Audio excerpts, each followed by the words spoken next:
Hey, what's up?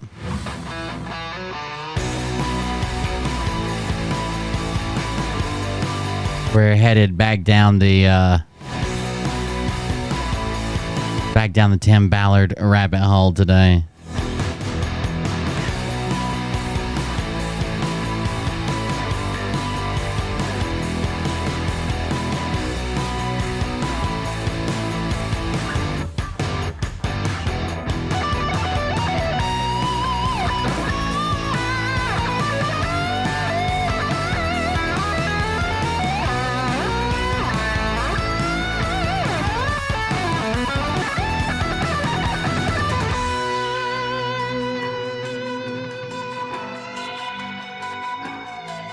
At least for a portion of the show. We'll talk about it.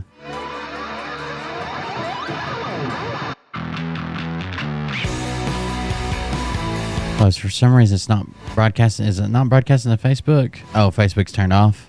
Hold on. There we go. I forgot we just did the Patreon show, so Facebook was turned off.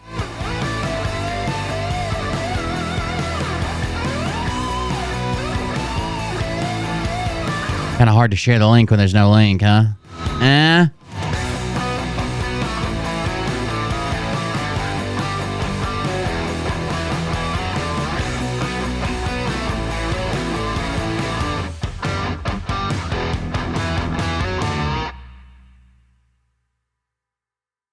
How's everybody doing? What's up, tablet?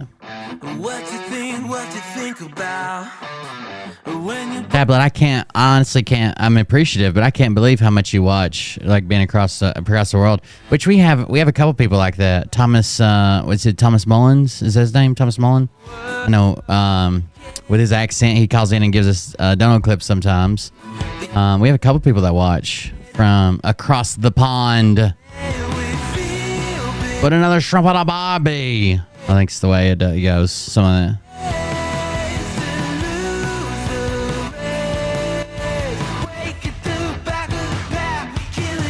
Oh no, guess. that sounds horrible. Debilitating, maybe. We won't have most of our a lot of people won't be watching this until Phil's over, which I think is crazy. Like, whatever, but some people are into just watching Phil. You're across a different pond. Much closer to Pearl Harbor, if you know what I mean, Atsuko. Much closer. Orders of magnitude closer.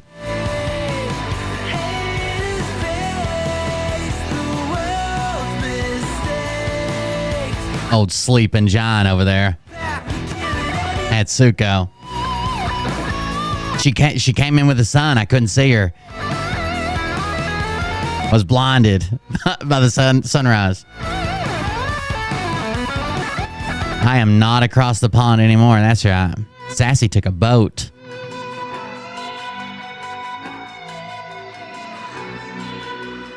Thank you to all the new Patreon members as well. I really appreciate that. Yeah. I want to build a one of the reasons I like Patreon, even though I've talked about leaving a couple times, is it's independent of any platform. So no matter if I get banned here, banned there, I can still reach you guys on Patreon. No, even if all the platforms ban me, I'll go to, I don't know, nazistream.com or something.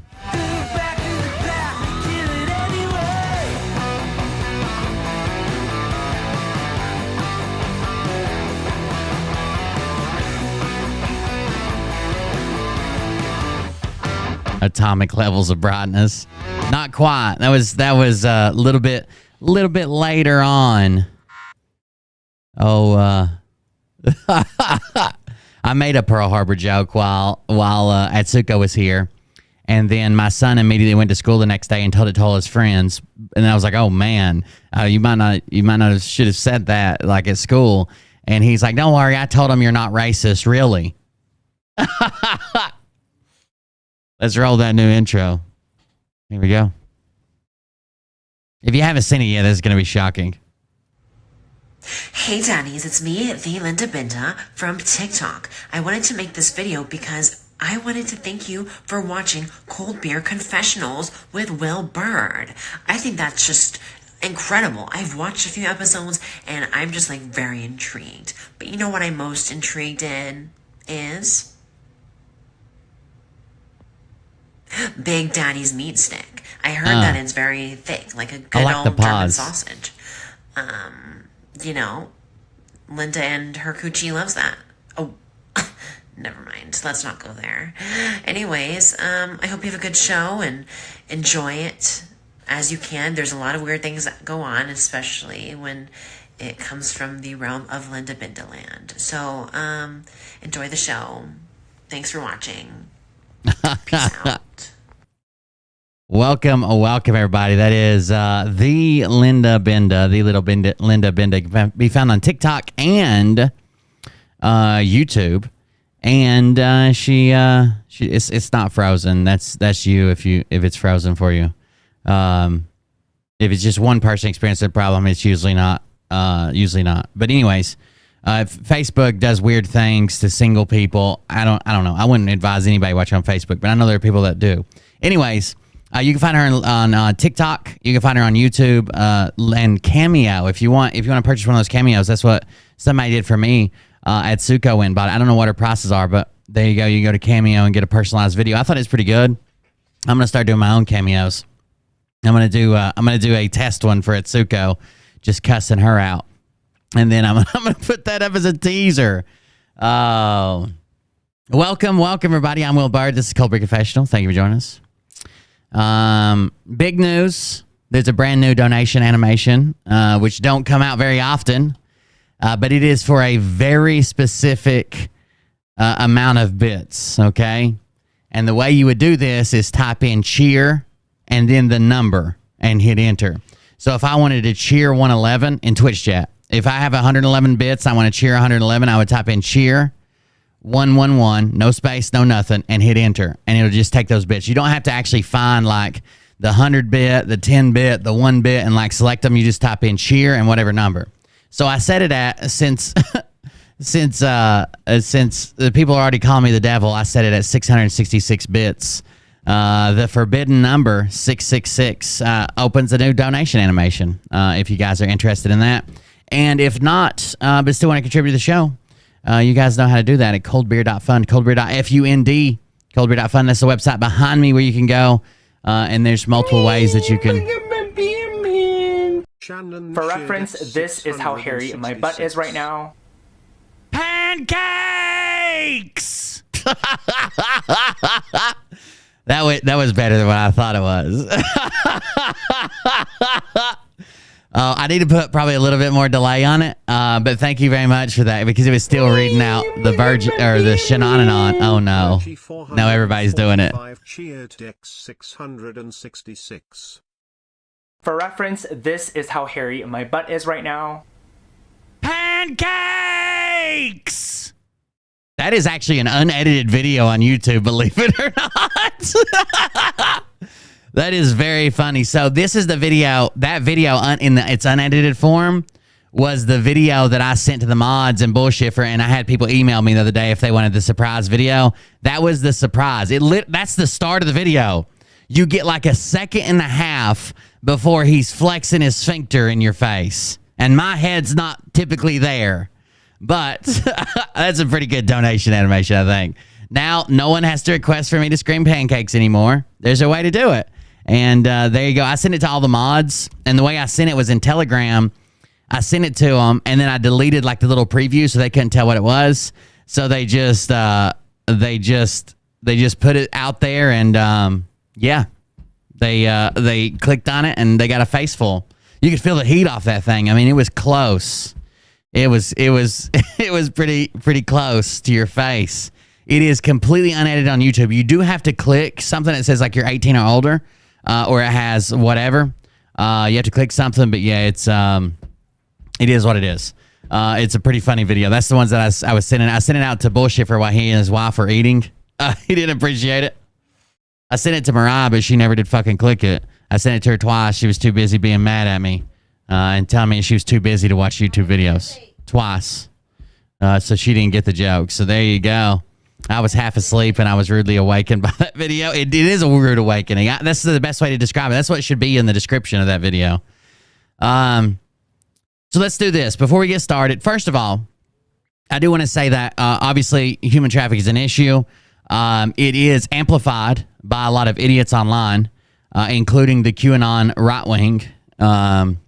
They take it to a level way beyond, but it's a horrible thing, right? Human trafficking is a horrible thing, but we got to be honest about the numbers. We've got to be honest about what's going on. We've got to be honest about the stories. We got to be honest about the survivors. We've got to be honest about fundraising efforts. We have to be honest about everything that relates to this, because what happens is people find out that one thing's a lie and they assume the whole thing's a lie. And so it's a serious topic that needs to be taken seriously, that needs to be treated seriously. But overinflating and exaggerating don't help the topic. And we've had topics like this before. When everybody was claiming voter fraud, that didn't help to, pin down any actual voter fraud that may be going on. When people were making claims about this laptop or this hard drive, that didn't help. Epstein. Did you know there's about 3,000 fake Epstein flight logs out there that name basically everybody you could imagine that you would find on Google that someone's actually searching for? There's no benefit whatsoever to over-exaggerating that shit. It actually does harm to the movement. So, before we're going to watch something else before we start the Tim Ballard stuff. Is Tim Ballard a piece of shit? Absolutely. Is that separate from okay, we could donate or pass new laws or make sure there's people checking out for this type of stuff with human trafficking? Yeah, those two could be separate issues. We can still do that. Tim Ballard's a piece of shit, in my personal opinion. Tim Ballard designed all this as a money-making scheme when he pretends that he quit his job to find this little boy's sister. None of the movie's true. I don't know if you know that. The whole fucking story's a lie. This little boy was found, but he was actually found by a different group. He was prosecuted, or his captor was prosecuted. He didn't even have a sister. But if he would have had a sister and told Tim Ballard, hey, when he met him, said, hey, would you go find my sister? Well, it took Tim Ballard 7 years to quit his job after that, and that's why that's when he was coming up with his money-making plan. So it is two-part. It is to make him money and to convert people to the church, to the Mormon religion. That is his twofold plan, including the word Sizzle. If you've never seen me cover this before, there's a guy that does a really good job named Lynn Packer. We're gonna watch. He's an investigative, like a legit investigative journalist. And we're gonna watch some of his stuff, but just because he puts it in a better format than I could.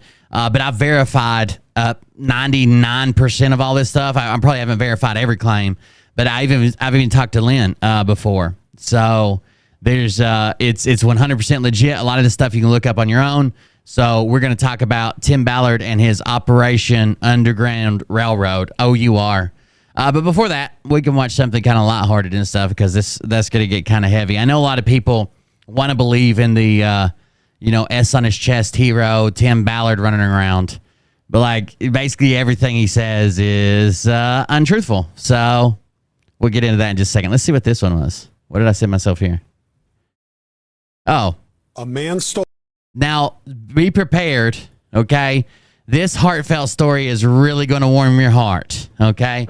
Now, I don't want to get anybody too gleeful, but this story right here is it's the one we need. Before we start talking about human trafficking, we really need this story to bring us up another ascension level, to raise us another octave, right? To put a little oomph in there. This is a story that takes place at a Home Depot and a Lowe's. Across the street from each other. Home Depot and a Lowe's. Pretty interesting story. A man stole a forklift from Lowe's so he could kill an elderly woman at a Home Depot in Maryland. That's funny, Bug. Say 20-year-old Bryce. You heard that right. A 20-year-old stole a forklift from Lowe's and used it to kill an elderly lady who I'm assuming was homeless and sleeping in her car. This happened overnight when both stores were closed. He breaks into the Lowe's, steals a forklift, drives it through the gate, across the street to Home Depot, rams basically the only car in the parking lot, which is an old lady sleeping in her car. Then tells her when she like wakes up, startled or whatever, he's like, run.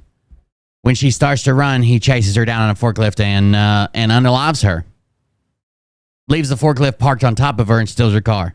At a Home Depot in Maryland. Investigators say 20-year-old Bryce Caleb Timothy Brown broke into a Lowe's home improvement store in the 2500 block of Crane Highway in Waldorf and stole a forklift, allegedly ramming the forklift through the back gates of the store, then entering a nearby Home Depot parking lot where Gloria Stein Pinkney was sleeping in her car. According to a press... like when I say elderly woman, I think she was like 79, 78. And if she's sleeping in her car in a Home Depot parking lot, I'm just assuming she's homeless. Maybe she was just in between homes, or maybe she pulled over because she's really tired and traveling, but this is her hometown, so it kind of makes you think that she's probably homeless.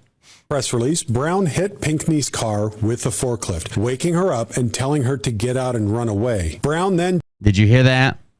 Now, some of the police report or some of the news media are not including this fact, but he says according to the police report, and I have seen other news media include this fact, so obviously it's floating around somewhere on a police report. After he rams her car, he told her to run away as if she had a chance, or as if it was some type of sick, twisted game. He was going to chase her down. After he rams her, he tells her to run away. Some articles you'll read don't include that, but just look for some more articles and you'll see it included. We're not just making it up. Forklift, waking her up and telling her to get out and run away. Brown then chased her with the forklift and ran her over before stealing her car and fleeing. Shortly after, detectives responded to a call of a burglary at the original Lowe's. So no one knew this murder even happened. What happened was the police got a call for the burglary of the forklift. The gate, I don't even know if it set off an alarm, but someone called, probably saw the gates open and said, hey, I think somebody's, robbing fucking Lowe's. So they show up and start an investigation and quickly find the forklift just across the street in the parking lot, but there was a body underneath it. Upon arrival, they discovered the scene in the nearby Home Depot parking lot where they found Pinkney underneath the forklift. Pinkney was pronounced dead on scene. It was later determined by investigators that the victim and the suspect did not even know each other. Later, they didn't know each other at all. Because when I first heard this story from someone else and from a different source, I thought maybe it was just complete randomness. And the news article I read made it sound like when he busted out of the Lowe's fence, he just accidentally hit a car and it happened to have somebody in it. But that doesn't seem to be the case, considering he left Lowe's, went to Home Depot, found basically the only car in the parking lot. It would be different if he ran at the gate, and when he ran at the gate, it jerked it around somehow, and he accidentally hit a car and figured out there's a woman in it, and then somehow in the process she gets ran over. But that doesn't seem to be the case, at least the further I looked into it. Where they found Pinkney underneath the forklift. Pinkney was pronounced dead on scene. It was later determined by investigators that the victim and the suspect did not even know each other. Later, yeah, in any time, I can understand seeing a person snap in front of you, someone you do know, and go crazy has to be something. But there's also some type of comfort in knowing the person. A random person waking you up in the middle of the night and telling you to run for your life seems much more terrifying in my head, I guess. It would be more hurtful to have a loved one or someone turn on you if you survive. Oh my God, I can't believe such and such turned on me. But there's still a level of comfort in knowing that person. Hell, even if it's just knowing how fast they can run or how good a shape they're in, or knowing their name to where you can try to negotiate with them. A complete stranger is terrifying. Later that day, after pursuing leads, authorities found the victim's vehicle near Brown's home. Brown was arrested and charged with first-degree murder. So he really didn't even try to flee. He parked the car within a couple blocks of his home, and they got some tips and they went and found him. Second-degree murder, assault, and other related charges. First degree, second degree assault, and a couple other charges to do with burglary. Brown is currently being held without bond at the Charles County Detention Center. The investigation is ongoing. I told you I'd give you a little pick-me-up there. I told you I'd give you a little. I like this guy's channel a lot. His name is Photo G Steve 81. Photo G Steve 81. And I like his coverage. So basically he started He used to work for he used to do some press work, or maybe it was just always social media, but he would pick up legit AP news stories. There's so much news that goes on every day in the 24-hour news cycle, and everything makes news, and everybody wants to report about everything, that the stories couldn't possibly be every story talked about, right, from around the world. So, like, a lot of people say, they didn't even mention this in the news. And sometimes it seems like they may be hiding something because it should have been a big story. But sometimes it just should have been a big story because we're fixated on whatever the topic was, and it's not really a big story. There's other more interesting things, like the old saying, if it bleeds, it leads, or whatever, you know, tragedy sells, and they let other things slip. So this guy started covering these stories that were legit AP news stories, but it didn't seem as if the regular press was covering them. It seemed as if they were leaving some of these stories out.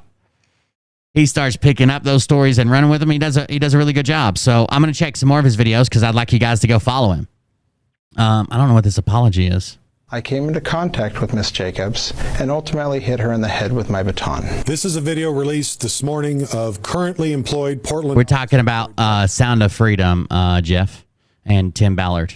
Who hit his lies in the head with a baton during the 2020 protests. The apology is part of an agreement which will lead to dismissing fourth-degree misdemeanor assault charges against Officer Budworth after he, quote, hit her in the head unnecessarily. I, too, covered Portland and Seattle protests while licensing my footage to media outlets such as NBC Nightly News, The Today Show, along with many others. I was also involved in a case... I remember now. That is how he got started. He used to take the footage for a lot of these news stories, and then he noticed that a lot of stories never made it, you know, in a paper or on a channel or on a... So he started covering the ones that weren't being covered.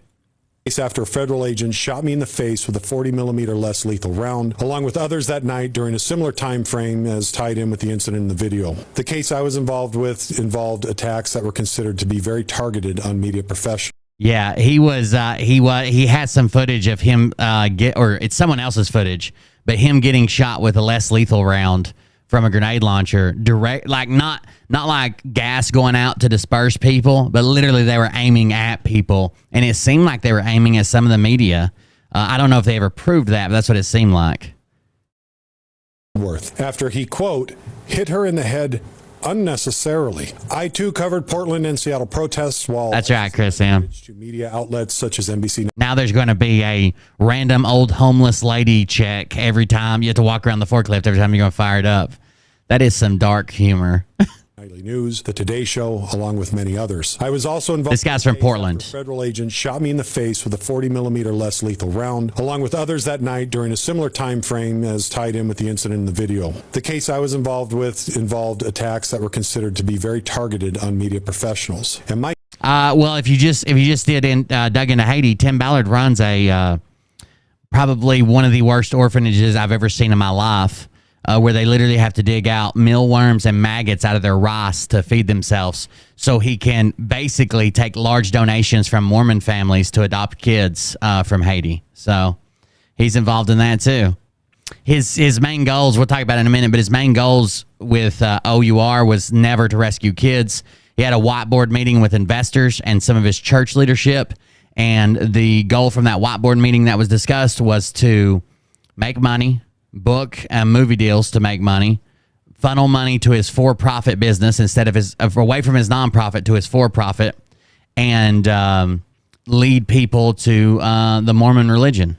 My case resulted in a temporary restraining order against the federal resources being used to targeted media. I always kept distance. I did not participate as a protester ever, as I was an observer. In turn, they used projectiles on me instead of proximity weapons as they did on her. The one with the video you're about to see more of involved a local police officer, not federal. I am not saying that my experience or Miss Jacobs is or is not indicative of a wider issue, but given the fact that Portland PD took the steps to put together this video with Budworth, I thought I'd speak a little on the matter as well as show you the video of this one-of-a-kind apology. I mean, I pirated it, but there's no way that I would pay money to go see it. It's getting so...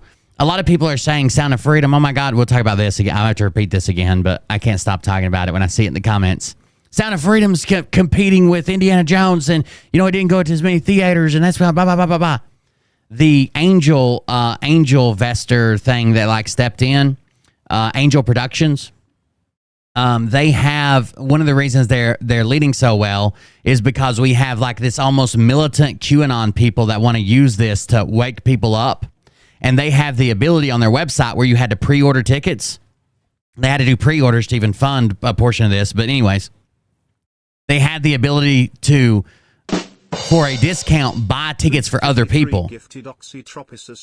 Oh, thank you, Oxytropis. 53 gifted a tier 1 sub to Oxytropis. Thank you. Given 2 gift subs in the channel. Thank you, Sue. Gifting this to Oxytropis. Oxy's been around for a long time.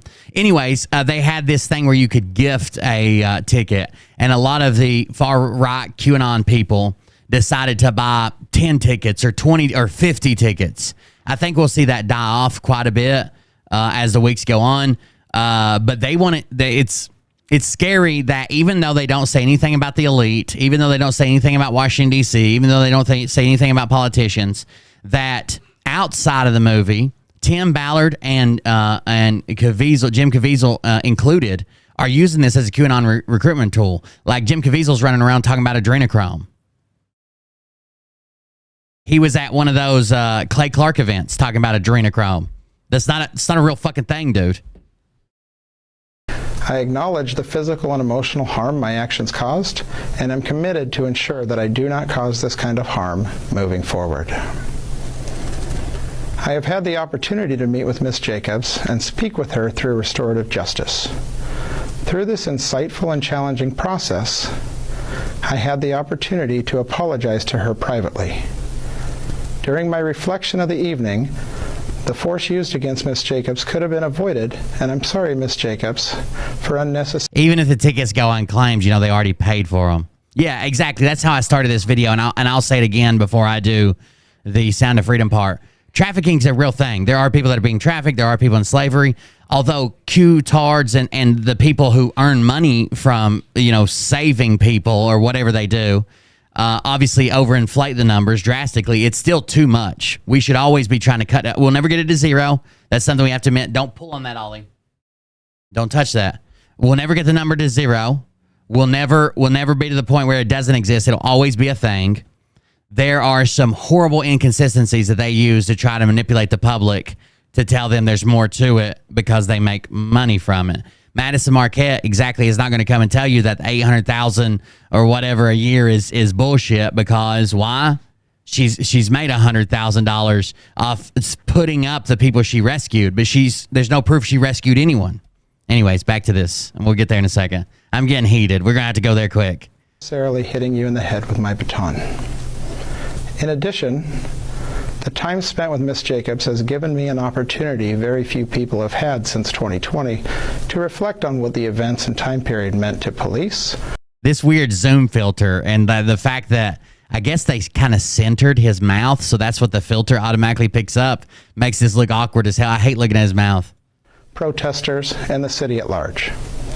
I understand the harm that was caused was not limited to Ms. Jacobs and was felt by others in the community when there was a great distrust of law enforcement.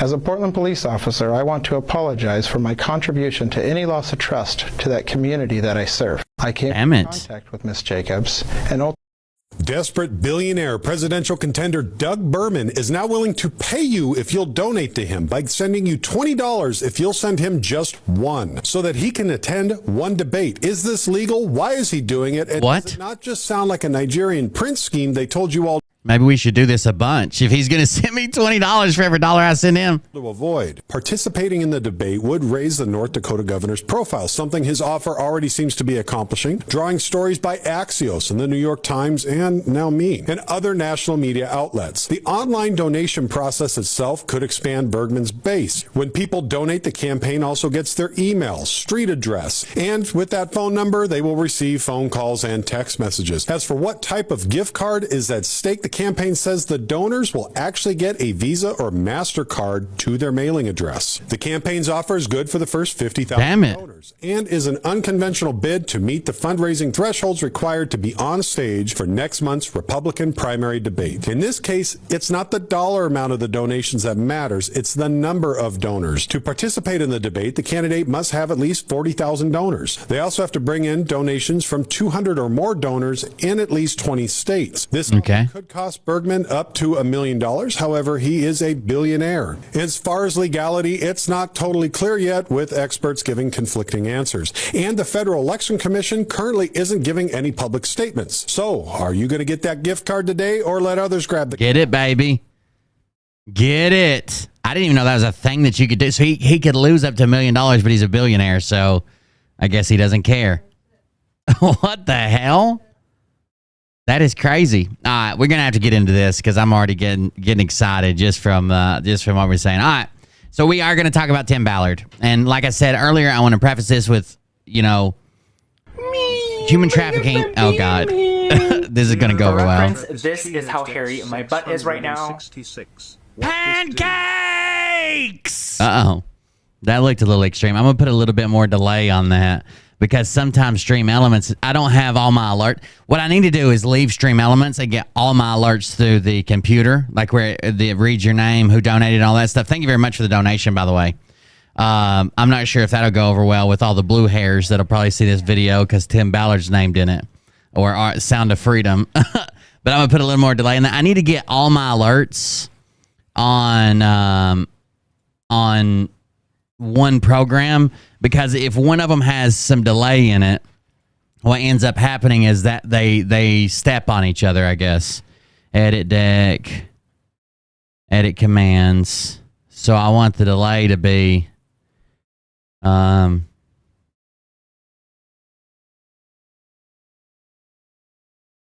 double the delay here. That'll work.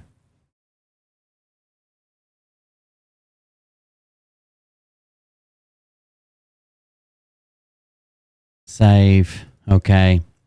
Yes, I'm currently using the things that pop up on the screen. Well, the names and the amount I'm using through Stream Elements typically, and then the actual video clip or whatever that plays with my head as someone's butthole. That to be quite direct about it, that is actually through a little program I have called Sammy, SAMMI, where I program all the animations myself, and I think that's a very good one right there. Is there a Twitch app for smart TVs? Like, are you on Roku? Zero's iTrapist cheered X666. Oh no. That's disgusting. Let's see. For reference, this is how hairy my butt is right now. Pancakes! It is a little hairy. It is a little hairy. So if you don't know, thank you very much for the donation there. That was from Oxytropus. What this do, Oxytropus. That's let's see it again for Myrrh. I didn't even hear the for Myrrh part. Thank you very much. That video is going viral right now. That video is going viral. Not like well, it is going viral because people are trying to find it, but it's going viral of like using that soundbite and like people watching off screen and then like a jump scare or something, because it's clearly a weird video. It is on YouTube. All you have to do is click that you're 18 or older, and you can watch and see that man's butthole. Now that's the start of the video. It literally starts by saying, for reference, this is how hairy my butthole is right now. Boom, and you're in there. Y'all are winking at each other, right? Feel the heat coming off that hairless chinchilla, okay?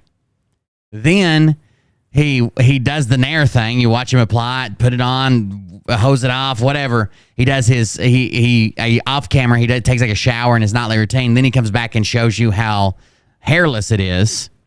There's no warning at all. It happens way too quick for a video of that magnitude. Anyways, he comes back hairless, and then he puckers a couple times.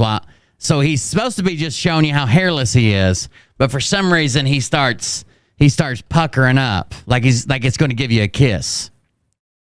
It's a Roku TV. I think that Roku and Twitch had a little bit of a falling out on their official Twitch thing, but there are other Twitch.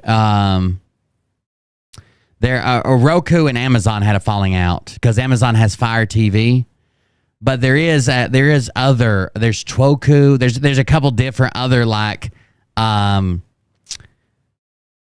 ones that people put together. The problem is like every 6 months or so they delete them and you have to find a different one. But there are apps that people put together to do that, but it's not the official one. So Roku deletes them and Amazon doesn't like them, but there are apps and ways to do it. Or you can just use Rumble if that's what you got to do for your smart TV. All right. So, like I was saying, trafficking is a horrible problem. I'm not making light of trafficking. I'm not saying it doesn't exist. I'm saying that people that stand to benefit the most from it are more likely to amplify its existence. They're more likely to lie about the stories. They're more likely to tell a tall tale while they're making money. They're more likely to leave out facts. They're more likely to say crazy numbers when they're quoting how many people are actually missing, how many children, how many whatever. Now, to be fair, Sound of Freedom makes no reference to Washington, D.C. It makes no references to the elite. It makes no references to adrenochrome. Tim Ballard has been running around saying it's a true story. This is a true story about. It's not a true story. All of it was fabricated. 99.9% of it was fabricated and didn't even. And the 1% that wasn't fabricated didn't even have anything to do with Tim Ballard. There's just a bunch of stuff in that. Now, if this makes people just more aware and say, hey, next time we're out, we probably need to be looking out for, people trying to roofie chicks or someone trying to take somebody against their will, or maybe a completely sober stranger trying to take a really drunk female, to their car to take her home. Maybe we need to step in some of these instances, or maybe we've been watching. That's great. Maybe we could donate to legitimate charities that try to help this. Maybe we could use a tip line for that person that lives over there that is really weird around their niece. Because one of the things I want to tell you is you could be a much greater help. Everybody's worried about, all the Q-tards are worried about like the elites and the politicians and tunnel babies. Sex trafficking hits home. It is much, much, much, much, much more likely to be in your own neighborhood, or at least like pedophilia, not trafficking. I should have said that. Grooming and pedophilia. Much more likely to be in your own neighborhood than it is to be like you're worried about Nancy Pelosi and what she's got in her basement. Why don't you look at your neighbor's house more thoroughly and say, instead of saying, oh, well, they're just raising their kid, maybe you should take a step back and say, look, there might be something going on there. Especially there's markers and signs that you can look up, stuff that's going on. The way a child acts, it breaks them, right? It breaks them. Either way, this is a real thing that's going on. It does really happen. There are lots of people that'll shout out all kinds of different numbers. They'll be a lot higher if they're making money off of it.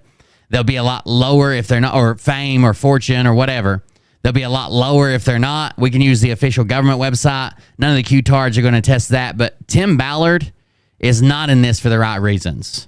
Tim Ballard, the way the story portrays it is he rescued a boy, and then the boy's like, you got to rescue my sister. You're my angel. My sister told me about an angel. My 11-year-old sister. Turns out that's not even true. The boy is a real person, and his trafficker his perpetrator was a real person, but he wasn't even a trafficker. He was a groomer. And it was a family friend, much like I just told you this happens much, much more often. I actually was in the presence and stopped not to brag, just to tell you how close this can happen to home. I and my brother-in-law and some other people stopped a kidnapping one time at a 4th of July fireworks show. We ended up finding a kid that was basically, this guy had him by the hand and was taking him out of there. And a lot of people would have looked away and said, oh, that kid's probably being a brat. His dad or his grandpa or his uncle or whatever is disciplining him because the kid was wailing and screaming and, acting kind of like an asshole. But that was because he didn't know this guy. He had no idea who this guy was. So when we took off and followed him, we overheard the kid say something like, are you sure my mom's in your car, or something like that? Are you sure my mom's in your car? She said something. She said she went blah, blah, blah. And when we heard that, we stepped in and stopped them both. And the guy was like, got pissed, as I would get pissed if someone stopped me with my kid. And it's like, what the fuck are you doing? You know, this is my nephew. I don't even remember what he said. This is my such and such, blah, blah, blah. And when we didn't buy that story, he tried to jet. And then he got tackled by about 4 people simultaneously. The police came, found him, found the kid, found the mom. The mom was already searching for him and had already contacted another police officer. He was trying to get a hold of the event to like announce it over a live speaker or maybe even send out some type of alert if they needed to. But found the mom, found everything, got the kid back. And then there was a ceremony where she thanked us and they presented the key to the city, all that shit. Anyways, but yeah, it can happen really close to home. If you pay attention to your surroundings, maybe one day you could help stop something like that. That would be amazing. Everyone that stopped is one that, you know, that doesn't go any further. That would be great. All right, so let's check this out. The first video I'm going to show you is from a guy named Lynn Packer. Now, Lynn Packer is an actual investigative journalist, like worked for an actual legitimate press media company. He's not just some hater. He's not some guy without connections. He seems to have tons of connections, including within the FBI, including behind some of these closed-door meetings, including getting stuff that is supposed to be secured by an NDA. He's really good at what he does, and he's made a lot of videos on it. We're going to watch his most recent video. Actually, we'll start here. This is kind of a rundown of what... This is Lynn Packer. That's not the one I was thinking of. This one is from the American Crime Journal YouTube channel. And basically what this covers is, hey, here's what me and Lynn Packer have been putting out for the last couple months. Now, this video is 2 years old. We're going to get to, this is from April of 2021. We're going to get to a more recent video that even discusses the film in just a second. Thank you for the 6-pack. PR, you bet you. With a 6. By the way, from now on, I don't know what's the matter with it.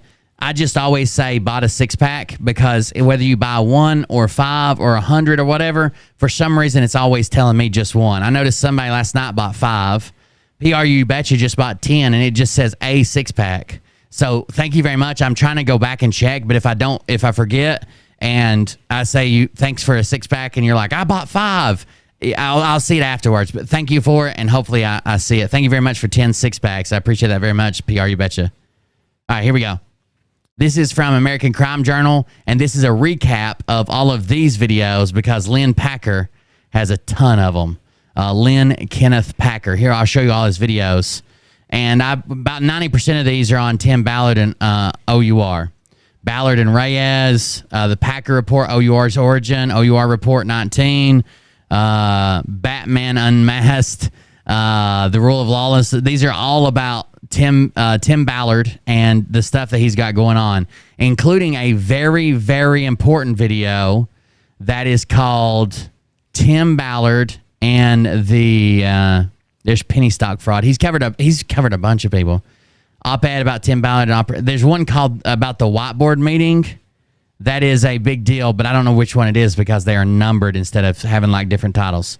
Either way, we're going to hear a breakdown of some of the stuff that they've been covering. Here you go.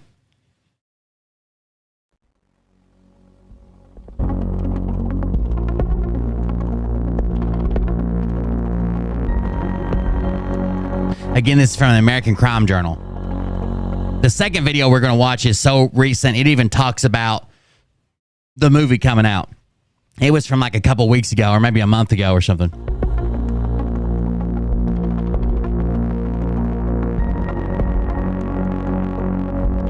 Timoteo.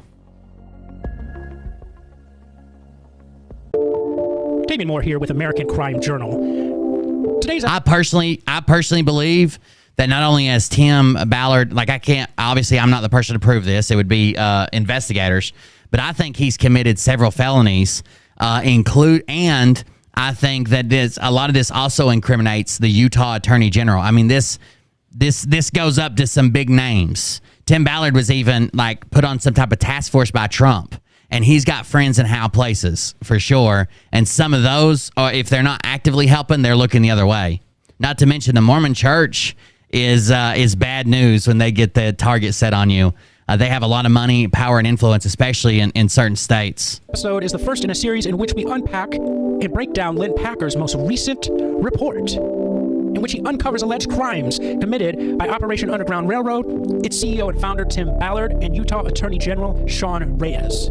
There he is, Sean Reyes. In this first episode, we are going to be covering the whiteboard meeting. It is where Tim Ballard held a clandestine meeting in August of 2019, where he summons his... By the way, here's the thing, the rundown. Lynn Packer is an award-winning investigative journalist, investigative reporter, television news consultant, and law consultant. He graduated from Utah State University with a broadcast journalism degree with a German minor. He was a radio disc jockey for KBUH in Brigham City and KVNU in Logan while attending college. Packer served in the United States Army between 1968 and 1970. In Vietnam, he was a television news anchor and produced for the Armed Forces Vietnam Network, AFVN. Quang Tri Detachment. He was awarded the Bronze Star. For 15 years, Packer reported for KSI television network in Salt Lake City, where he covered city, county, and state government, did investigative reporting for the documentary unit, and hosted a weekly talk show. His teaching career spanned 10 years as an adjunct journalism instructor at Brigham Young University and the University of Dortmund in Germany. After teaching in Dortmund, Packer consulted for various German television stations, including WDR in Cologne and Dusseldorf, Sat1 in Hamburg, Mainz and Berlin, 1A in Berlin, N24 in Berlin, and DSF in Munich. He wrote a textbook for German television news reporters. So this guy literally wrote the book on being a good journalist. Like, you can't discredit Lynn Packer and just say he's a hater. He literally wrote the German textbook, because he was in Germany at the time, for news reporters that study journalism. He wrote the book on it, literally. Smartphone, Birkenstratton Packer won first place investigative reporting awards from the Society of Professional Journalists, the SPJ. Utah chapter in 1984, 1995, 1996, and 2001. He freelanced dozens of articles, among them the Gold Corps fraud story, Mormon fraud history, Bonneville Pacific fraud, Paul Dunn AFCO fraud story, and the Utah 2002 Olympic bribery scandal. His book, Lying for the Lord, the Paul H. Dunn stories, is available for online order at the Amazon bookstore. So he literally has the credentials to do this. He's not a fan of the Mormon church. I believe that he kind of grew up in it and around it and surrounded by it, and even taught, at the Brigham Young University. But he's not a fan of their tactics, of their MLMs, of their scams, of their money making, of their plan to get people in influential positions and then influence people to join. It's almost, I wouldn't say it's like Scientology level, but it's definitely not fucking good. Most trusted associates in Operation Underground Railroad, in which he brought out a whiteboard that has become the center of the Davis County District Attorney's criminal. Now, the whiteboard is going to be a big issue with, basically, there's a reconstruction of this whiteboard, and it is Tim Ballard saying, okay, we can start our Underground Railroad, Operation Underground Railroad, OUR, and that's a nonprofit. But here's how we can set up all these other businesses with family members, friends, and myself and funnel money back and help the Mormon church. This is when he was trying to get investors. Investigation into Operation Underground Railroad, Tim Ballard, and Utah Attorney General Sean Reyes. Since Lynn Packer's So Sean Reyes was even named in this investigation, okay? video and ACJ's subsequent articles went public, there has been some interesting developments. We're going to talk about the DA case. And the FBI case. It's very interesting. We'll talk about that in just a minute. Tim Ballard learned that the whiteboard meeting was going to be exposed by Lynn Packer. He immediately... So the whiteboard meeting is kind of crucial to all of this because that's where he had his church leaders and investors. Some of them were both. And to invest in this, and now he made everybody sign NDAs. But somehow this story got out. A picture of the whiteboard got out. and little itinerary. The fact that it was even called a whiteboard meeting was what Tim called it when he invited people to the whiteboard meeting. He was not very happy he was going to come out, and immediately sent messages and communication to all these people saying, "Hey, if this comes out, I'm coming for you." Packer, he immediately sent down a pipeline to make sure that it got to Mr. Packer and myself that if there's any mention of this whiteboard meeting, there would be hell to pay.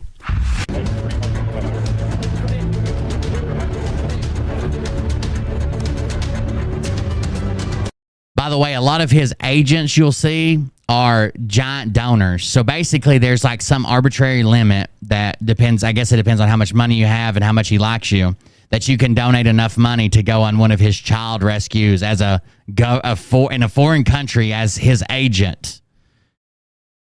Which sounds inherently troubling. There's been a bunch of blunders he's performed and almost got a bunch of people killed.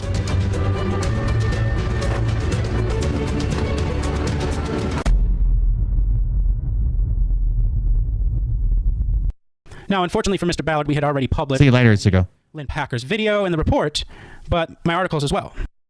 But Tim Ballard did not only know that ACJ and Lynn Packer was going to be reporting this and taking it public. Tim Ballard learned for the first time that the Davis County District Attorney's criminal investigation included the meeting that occurred in August of 2019. So this is how he found out about the whiteboard meeting. He found out that not only Lynn Packer knew about it and was going to produce a video, the American Crime Journal knew about it and was going to produce a video, and now he learned that the DA's office for the first time ever knew about it and was going to produce a video. And ladies and gentlemen, this is a major game changer. Should they included the meeting that occurred in August of 2019? I wanted to see what Instagram page that was for. Of 2019. Damn it, he moves so fast. Hold on. Troy Rawlings. Oh, I know that name. Hold on just a second. I'm going to pull that up. Oh, my God. David Nino. Every time I open Instagram, I don't follow a whole lot of people because I somehow lost access to my personal account, and I just have the cold beer account on Instagram. So I don't follow a whole lot of people on there. But the people that I do follow, freaking one of them's David Nino. He's always at the top of my news feed, always saying something silly. That the Davis... Damn it. That wasn't what I was supposed to try to do. Sorry. So this is where he found out that the DA knew about the whiteboard meeting, and the whiteboard meeting could have some of the most damning evidence in it. That occurred in August of 2019. That's what I'm trying to do, is see this. Troy Rawlings, District Attorney in Utah. I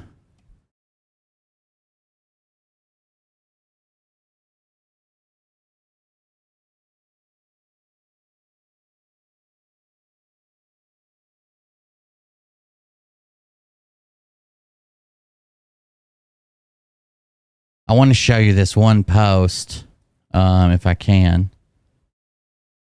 It might take me a second to find it. Well, we got a while. Because what was going on that got a lot of these people, some of these people interested were apparently Tim Ballard's group were claiming child rescues that had actually been carried out. They were claiming they rescued children that was actually carried out by local law enforcement and international law enforcement, federal law enforcement. They were claiming that they would post it and be like, 3 more children rescued today or yesterday or last month. And it was actually a takedown that was done by local law enforcement or like the state troopers or like a local investigation. He was claiming that. Finally got my Ring camera set up. Now I can sit back and listen. There you go. Got a little security there, Mona. Thank you for joining us. And ladies and gentlemen, this is a major game changer. Should any portion of this whiteboard meeting be true, Tim Ballard is no longer looking at just a couple fraud charges. By the way, there's a screenshot of it. Please be aware of any individual, entity, or organization who solicits your money and may be claiming credit for work to protect children that is actually done by our task force. By our task force. Why would you be asking people to donate and claiming children rescued that was actually done by a different organization?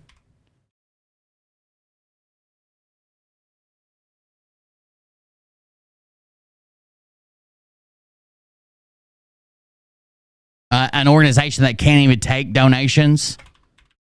By a government organization that can't even take donations?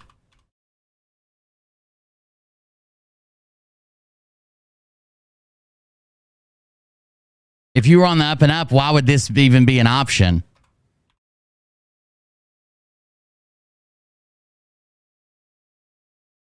It wouldn't be. It wouldn't be. You wouldn't be sharing pictures of children rescued by someone else, and then claiming, "Hey, we rescued 5 more. Please send us money." Any portion of this whiteboard meeting be true, Tim Ballard is no longer looking at just a couple fraud charges that he can spring. If any portion. Now, Lynn Packard's source was a guy that was at the whiteboard meeting. Even though the person signed an NDA, Tim doesn't know which one it was. If any portion of that meeting is true, he could be looking at several felonies. The money on and make it go away. We are now talking about a criminal conspiracy, along with money laundering, racketeering, obstruction of justice, mail fraud, wire fraud, all sorts of fraud. No telling how many fraud cases could be brought against him. But much worse, it would introduce now federal investigation and charges, not only from like the FBI, but now from the IRS for tax evasion. Uh-oh. Now, how did Ballard learn about Lynn Packard getting ready to... Now, we know other people who evade taxes. Who are those? Just watch a video of Reyes. It's a guy named Jason Peterson that talked about corrupt Utah government. Yes, Utah, basically, Reyes has taken some of, basically all of his donations from Mormon-affiliated MLMs. Like, MLMs keep every politician in Utah in office, basically. The whiteboard meeting? Well, folks, it's simple. Shortly before publication, Lynn Packard had sent out questions. By the way, here's the full post. It says, please be aware of any individual, entity, or organization who solicits your money and may be claiming credit for work to protect children that is actually done by our task force and or other law enforcement organizations in Utah or around the world. Get the details before parting with your cash. They have absolutely zero involvement in any of these arrests and successful prosecutions you see on display on the wall of shame in the Davis County Attorney's Office. And they post that wall of shame. Tim Ballard tried posting that wall of shame and taking credit for some of it. Ready to port the whiteboard meeting? Well, folks, it's simple. Shortly before publication, Lynn Packard had sent out questions to OUR's attorney, Kurt McConkie. Let's read that real quick when he sends in. So he sends this to the attorney. It says, from Lynn Packard to Brent A. Anderson and Emily Evans. It says, I raised the OUR board conflict of interest issues in previous reports and will again in the one I'm working on now.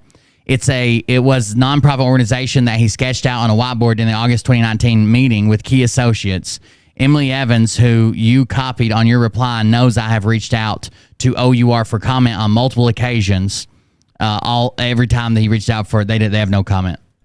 Shortly before publication, Lynn Packard had sent out questions to OUR's attorney, Kurt McConkie, as well as Emily Evans, Tim Ballard's sister, who is also the public relations officer of Operation Underground. So his sister, you'll see that a lot of these businesses are owned by relatives and close friends, and all of them part of the Mormon Church. Railroad, and asked them if they would like to comment on the meeting held in August of 2019, and Lynn Packard called it the whiteboard meeting because it was at that meeting that Tim Ballard had presented the master plan for Operation Underground Railroad and several other of his nonprofits and how money would be getting moved around. And several of those in attendance were absolutely stunned and disgusted by this master plan. Almost every MLM is in Utah. If you go back, even ones that were founded in other states have moved to Utah because the laws are so much more laxed, and they oftentimes, even when you have out-of-state clients, you only have to follow the law where you're doing business at in Utah. And this ultimately would lead to the breakup between OUR's main financer and millionaire Paul Hutchinson, as well as OUR ops team leader David Lopez. Here's Lynn Packard with the story. To Troy Rawlings, the guy who was prosecuting this, also had to put out a post. It said in another post referencing soliciting for charities, Rawlings had suggested that the investigation had been hindered by some witnesses that were intimidated by non-disclosure agreements, often known as an NDA. The post, as written, said, additional witnesses, please do not be afraid of their NDA. They cannot successfully sue you for cooperating truthfully with law enforcement. Please come forward. Just because someone claims they are called of God when asking for your money does not necessarily mean they actually are. Could you imagine a district attorney typing this up about your charity and then you just go on and fucking make movies and still pretend to be a hero? The local district attorney was like, look, just because he says he's called from God, he has a former business partner who thinks that Tim Ballard believes that he's the reincarnation of Joseph Smith of the Mormon Church. Do not be afraid of their NDA. They cannot successfully sue you for cooperating truthfully. You can't go lie to the cops. Truthfully with law enforcement. Just because someone claims they are called of God when asking for your money does not necessarily mean they actually are. He ended that post with the hashtags fraud, scam, hashtag crime. Hashtag fraud, hashtag scam, hashtag crime. In the later post, Rawlings included copies of the Utah statutes against communications fraud and witness tampering. Yet an attorney from OUR in a statement to Fox 13 denied there is any investigation. They denied there was an investigation the whole time until it was over. Today I spoke with a Davis County attorney and was informed there is no investigation into OUR, but there was. That's a lie. The organization general counsel, Adam Becker, said in a statement, OUR did not offer further comment. Rawlings responded to the assertion saying, for today, it is better not to respond to that. So the district attorney's like, well, I'll just let that one go for today. Basically saying there is a fucking investigation going on. I'm not going to say it today. It's not worth the fight, but there you go. There is an investigation today. First, Ballard's secret plan. He unveiled it at a clandestine meeting in August 2019. It was a plan so secret that he asked the 10 or so people attending to sign confidentiality agreements. But now, 16 months later, at least one attendee turned a diagram of the plan over to Davis County investigators. They're conducting a criminal investigation into Operation Underground Railroad, its CEO Tim Ballard, and Utah Attorney General Sean Reyes. I reconstructed the chart from a diagram Ballard drew on a whiteboard during the meeting. The drawing shows multiple control. I don't know about controlled opposition. He's a horrible guy who's in this for profit. But it's not just recently. I covered this 2 years ago. I covered all this 2 years ago. During the meeting, the drawing shows multiple Ballard-controlled for-profit and non-profit entities. All right, so here we go. So this starts all up here at the top and basically shows the flow of money from nonprofits down to a for-profit business through family and friend-controlled businesses through the Mormon Church. That's what this whiteboard meeting was about. It's this graphic here right above my head. Now there was one picture of it, which you'd have to have it and probably zoom in on it and see everything to be able to reconstruct this. But it was reconstructed not only from the picture, but from memory of some of the people that were there. Several paths for money to flow to Tim Ballard's main for-profit company. How OUR would bring more converts into the Mormon faith. A deeper involvement. Imagine running a charity that's supposed to be all about rescuing kids at any cost, and one of your goals is to get Mormon converts. Is this about rescuing kids, or is this about helping the Mormon Church? Because there's going to come a time where there's going to be decisions that are going to be made where it's either about converting people to Mormonism or rescuing kids. They can't both be equal goals. How OUR would bring more converts into the Mormon faith. Neither can profit. A deeper involvement by the LDS Church's presiding apostle and Russell Ballard than I had previously reported in Op-Ed 6, and OUR's takeover of an orphanage in Haiti in an apparent attempt to... It must be Op-Ed 7 that we need to watch for the whiteboard meeting. It is very good if you guys want to go deeper into this. Now, M. Russell Ballard is a businessman. He's currently the acting president of a thing called the Quorum of 12 Apostles. The Quorum of 12 Apostles, which is kind of like the leadership of the LDS Church, of the Mormons. It is in the Church of Jesus Christ of Latter-day Saints, the LDS Church, the Quorum of 12 Apostles, also known as Quorum of 12, the Council of 12 Apostles, or simply the 12, is one of the governing bodies in the church hierarchy. members of the Quorum of 12 apostles are apostles with the calling to be prophets, seers, revelators, evangelical ambassadors, and special witness of Jesus Christ. The Quorum was first organized, blah, blah, blah. They make decisions within the church. And they talked about why they needed a deeper involvement of M. Russell Ballard to help with this nonprofit of all about rescuing kids. Adoptions. Ballard wanted to make millions. His nonprofit, Operation Underground Railroad, has millions of dollars in the bank. But he cannot simply write checks to himself at the risk of losing tax-exempt status. So one of the goals was he put some of the goals he had was a book, a movie, TV series, and he wrote the word Sizzle on the whiteboard. There's a picture of this. He wrote the word Sizzle. The reason he wrote the word Sizzle is because it has to be flashy. It has to be these stories of kicking down doors and this piece of shit and rescuing this kid. And I cried like a baby afterwards, but the adrenaline was going so strong. And then they asked me to rescue this. They asked me to rescue. It has to have sizzle, right? There's a term called a sizzle reel that I've actually sent in before when I told you guys that I was talking to a company about a reality show. I don't know why they would even ask me to send anything in. I'm not that important unless they're going to make it all up like most reality shows. But I was in talks with a company about a reality TV show that I would be in, that I guess it would be about me. And that's what they wanted, was a sizzle reel. How can we sell this? How can we make it more entertaining? How can we make it flashy? How can we make it attention-getting? He had already taken his annual salary above $300,000 in 2018 before backing off that approach. One solution. Imagine that. This money's going to rescue kids who are being trafficked, but I'm going to take over a $300,000 salary every year. And that's not counting all the perks, kickbacks, everything else that flows through my wife, my sister, all the other businesses, all the Mormon church. That's just what I want people to know I'm taking, is the $300,000. Surround that nonprofit with other nonprofits and for-profits in a complex labyrinth. Yes, always contact law enforcement. Don't contact a private party or whatever. But this isn't I don't think a whole lot of people are contacting him. His whole story is weird. You just had to bear with us for a second. Basically, he's just kind of like a rogue guy who goes and fucks a lot of stuff up and sometimes finds kids. There's even questions about him paying politicians and judges and police officers to arrest people who weren't actually doing anything illegal. Just so it looks like a bust. Like, there are people, I'm almost positive, in foreign countries that are in jail today because he had charges fabricated when it turned out that their tips were wrong and these people weren't really traffickers or whatever. Doesn't matter. They still go to jail. They still get charges placed upon them. Surround that nonprofit with other nonprofits and for-profits in a complex labyrinth of entities where money would eventually flow into his personal bank account. So this is how do you get paid out of a nonprofit? Well, it's kind of hard if you don't want it on the books.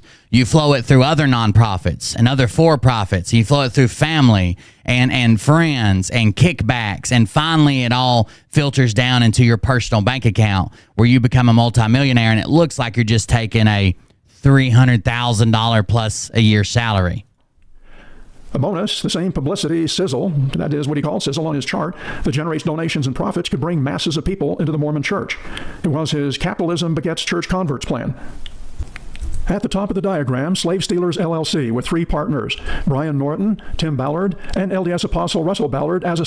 Okay. So at the very top of his chain of businesses was Slave Stealers LLC. Now that is a LLC, that's a regular LLC. That is a for-profit business. Okay. And it has 3 owners, and those owners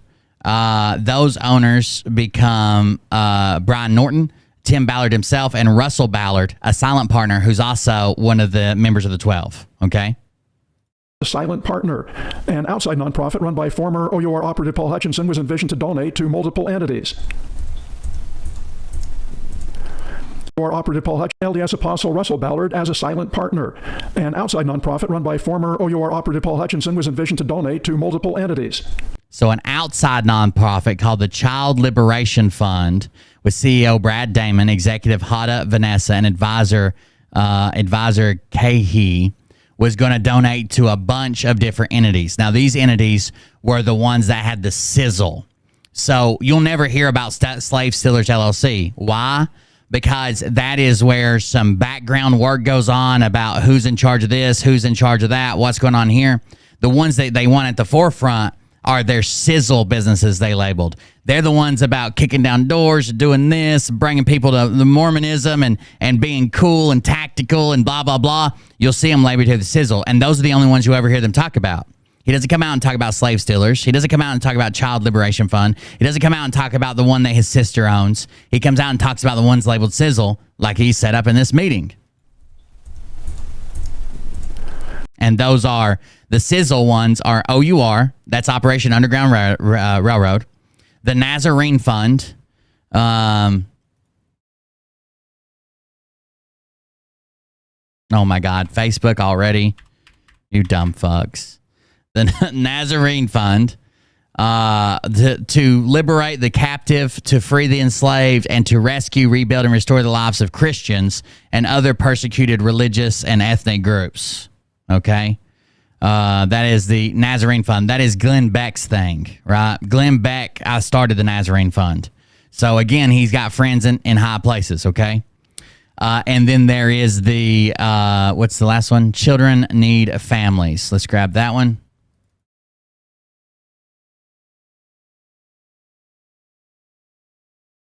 There's a lot of content to get through. I don't know if I have... If I have the time to go fight with fucking Facebook idiots. It's a preventative organization, a preventative project of Operation Underground Railroad, committed to adoption initiatives. Now, these adoptions are very interesting when large sums of money are being donated by Mormon friends of his, well connected within the church, and suddenly they get kids. But it says, Children Needs Families is a preventative project of Operation Underground Railroad, committed to adoption initiatives that benefit at-risk children across the globe. OUR recognized that healthy adoptions can be a step towards the prevention of child exploitation. While CNF is not an adoption agency, the primary mission of CNF is to assist adoptive families already in the adoption process by offering a financial grant. Children Need Families envisions a world where orphanages are empty and homes are filled. They claim they've assisted 140 families to date. This has been around for, I don't know, a few years, maybe 5 max. 223 children are funded and 145 grants have been awarded. Ballard's use of the word Sizzle was taken to mean that the nonprofits would attract donors by way of dynamic humanitarian missions, such as rescuing child sex slaves. Money would end up in Ballard's own company that would make more money with a new movie, his speaking engagements, upcoming books. A movie. And some of that would go back to Slave Stealers LLC. In this episode, I'll focus on 3 entities shown on the chart: Slave Stealers, the Haiti Orphanage, and Children Need Families Foundation. OUR appears to have taken at least partial control of a Haitian orphanage that has been mismanaged by Gesno Marty. Now, this Haitian orphanage that they have on their books that they've taken over is in really, really bad shape. There's some videos from this orphanage. It is not good. There's no way Tim Ballard can be sitting there as a billionaire and think it's good for this orphanage to be in that shape and connected to his name. But no one looks into this stuff, right? You can't say anything about him because the Facebook fucktards will come out and say, oh, yeah, well, you got glasses on? You must be a pedo guy. Stupid shit like that. More about that in a few minutes. The second whiteboard entity I'll put under the microscope is one Tim Ballard and his wife Catherine formed. They installed Janet Russin from Utah County as its director, even though they called it a nonprofit. It has not been registered with the IRS. I'll begin with nonprofits. Nonprofits not even registered as nonprofits. Kind of interesting there, huh? a look at the for-profit entity at the top of Ballard's whiteboard sketch, Slave Stealers, LLC. He claimed the Mormon Church's top apostle, Russell Ballard, is a silent partner. Video op-ed 6 dealt with the covenant controversy and Russell Ballard's support of Tim Ballard's Slave Stealer book. Here, Russell Ballard is There's the book. Glenn Beck and Tim Ballard. Tim Ballard at the whiteboard meeting implied that Russell Ballard also has a financial interest in the book's spin-off, a proposed television series, also called Slave Stealers. Now, this is another project they want to get. These were some of their final projects or some of their biggest money-making projects. And to spin a good light on Tim, the group, and the Mormons was a TV series called Slave Stealers. Slave Stealers has a Farmington, Utah office address. It's the business address for Brad Brower, Russell Ballard's son-in-law. Brower and Russell Ballard declined interviews. Weird. His son-in-law was the one that runs that one. That's interesting. Melissa Ballard, Russell Ballard's daughter-in-law, is a state representative. She's seen here on the right with her husband, Craig, and Jessica. So Russell Ballard's daughter-in-law is a state rep. So he's well-connected within the church, and his son married a state representative. Mass, OUR's aftercare director, at a fundraiser event. She plugged OUR on her website by passing along Ballard's unproven and false fundraising pitches. She wrote, "Amazing night for Operation Underground Railroad. In just 5 years, they went from saving 260 kids in a year to more than 1,200. I know a lot of people just got done watching Phil, I guess, and came over here, but don't get started talking about that in the chat. Kids this year from slavery. The most stunning statistic tonight, 2 million African slaves were taken over 400 years. Today, there are more than 40 million slaves. Slave Stealers, an existing book and a planned TV series. According to a press release, his book wasn't great. I mean, it did sell some. It did sell some, but it was nothing like this. Proposed series designed to cast a light on slavery, past and present, is currently in development. It says Emmy-winning Nick Nanton is producing alongside Brian Norton and Ballard through their Stowaway Productions and Eighth Wonder Entertainment. And it says Ballard's Operation Underground Railroad, the nonprofit set up to combat human trafficking, is also involved. There are 2 slave stealers related entities. Love you, bye. Are you working a street corner in that little outfit you got on there, Mariah? Look like you've been trafficked. Love you, boys. Bye. Kids are leaving. Hold on just a second. 2 slave stealers related entities that were not on the whiteboard. There are 2 slave stealers related entities not on Ballard's chart. One is 11th Street Films, LLC, and Stowaway Productions, LLC. 2 different production companies. I wonder what those are going to be used for. Registered by Tim Ballard and associated with Nick Nanton, who directed the movie Operation Toussaint. What is not clear, where is the financing coming from? And when will production begin, if ever?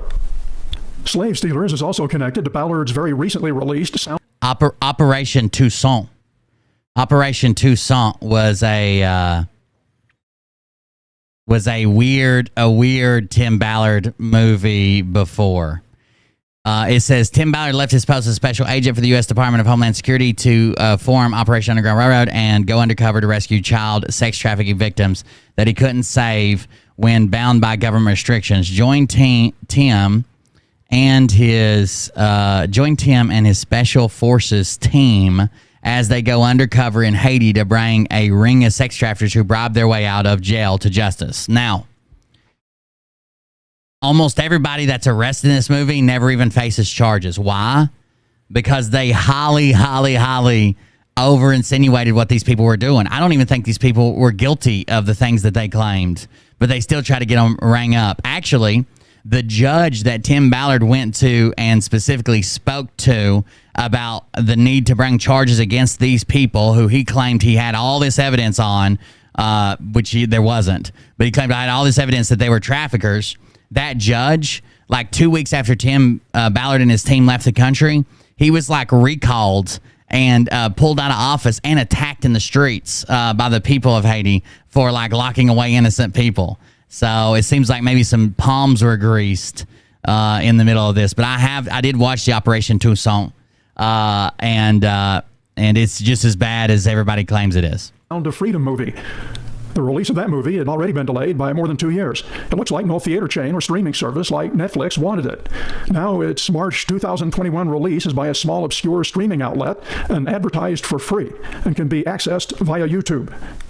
Slave Stealers partner Brian Norton. That didn't happen for long. I don't know if it was ever actually free. There were a bunch of people saying that it was going to be free and that it would be at this link at a later date. Even people that were involved in it somehow, like even Wayne Willett, 107. 107, if you don't know, he was like involved and made a big donation, was doing stuff like that. It was just weird. No, you look sexy, Mariah. You look good. I would merge into your center lane if we're talking about traffic. Anyways, they were saying that it was going to be free. Then suddenly that narrative just disappeared and it never came out, or I never saw it for free. Some people might have watched it for free, but the website went down. Everything was just suddenly gone, right? Everything was just suddenly gone. And no one ever talked about it again. I gave you a compliment. Don't say, of course you would. Or when you get home, I'm going to take the dirt road instead, if you know what I mean. Lease is by a small, obscure streaming outlet and advertised for free and can be accessed via YouTube. Slave Stealer's partner Brian Norton is also involved with 2 OUR-related St. George area firearms training centers, Fort Pierce Tactical Ranch and Salvo LLC. Norton is also rumored to be paying Ballard $900,000 a year for his piece of the whiteboard pie. There's an old saying that goes, when your wife's libido is dead, take the dirt road instead, or something like that. Take the old pancake expressway. That's right. Good one, Chris. I like that. Next up on Ballard's whiteboard chart, the purported nonprofit entity Children Need Families, founded by Tim Ballard's wife, Catherine, and headed by Janet Russin. CNF's business address is Janet Russin's home in Provo. So it's supposedly a nonprofit from his wife and Janet Russin, but it's never registered as a nonprofit. It's just Janet's house. Russin is the foundation's executive director. Board members are Tim Ballard, Catherine Ballard, and Tevye Ware, Catherine's sister. Ware is also OUR CFO and is paid about $100,000 a year. So she makes a full salary off of it, and it's not even registered as a nonprofit for some reason, even though that's what they claim it is. Although CNF claims to be a nonprofit, it is not registered with the IRS or Utah as required of nonprofits. It apparently provides donor tax deductions through OUR. In any event, there are no annual IRS reports. So it provides donor tax deductions through OUR, but there are no reports of this ever. It's never filed taxes. It's never filed taxes. How do you hide tons of money that is probably being put in a shell game and blah, blah, blah? Well, you damn sure wouldn't file taxes on it. You can't file taxes on money that you're using a shell game to hide. That severely limits what donors and taxpayers know about the entity that Tim Ballard put on his whiteboard chart along with the word Sizzle. I said she looks sexy. That's a good compliment. No annual IRS reports. That severely limits what donors and taxpayers know about the entity that Tim Ballard put on his chart along. Why, I don't know if this was just for like taxes and that and a nonprofit. Like, why would it have the word Sizzle on it? There's something here as well. Brent Andrewson, OUR's nonprofit attorney, declined explaining if an entity can claim to be a nonprofit and solicit donations without being registered. Yeah, sure. IRS is a fraud, sure. Registered with the IRS. CNF is not Russin's first OUR-related profit attorney, declined explaining if... Brent Andrewson, our OUR's nonprofit attorney, declined explaining if an entity can claim to be a nonprofit and solicit donations without being registered with the IRS. They can't. Obviously, you can't claim you're a nonprofit and take donations and not be registered with the IRS as a nonprofit. You can't. If an entity can claim to be a nonprofit and solicit donations without being registered with the IRS. CNF is not Russin's first OUR-related charity involvement. Her now-defunct Little Fish Foundation once raised money for Gaston Marty's Orphanage in Haiti. Her charity is not registered. The Little Fish Foundation raised charity money for the orphanage in Haiti that OUR now owns the operating majority of. Okay, before OUR owned it, before Tim Ballard owned this, the other guy owned it, and it went into disrepair, and they raised donations for it. With the IRS, but she may have paid taxes, and donors might not have claimed tax deductions, so it may have been legal. It appears she did continue operating the charity after its Utah's corporate registration expired 8 years ago. Russin has a lot of OUR-related Facebook friends.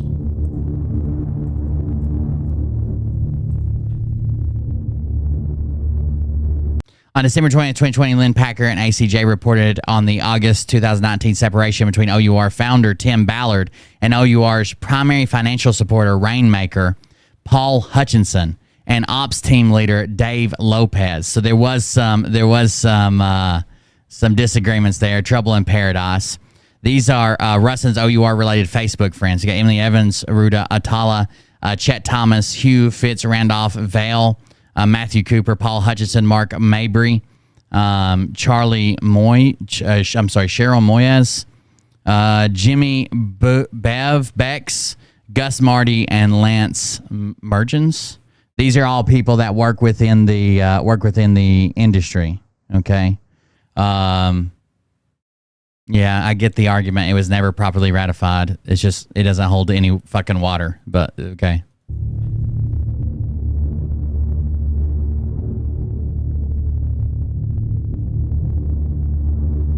Less than 2 months later, Lynn Packer and ACJ learned about the whiteboard meeting and its role in the Davis County District Attorney's criminal investigation into Operation Underground Railroad and Tim Ballard.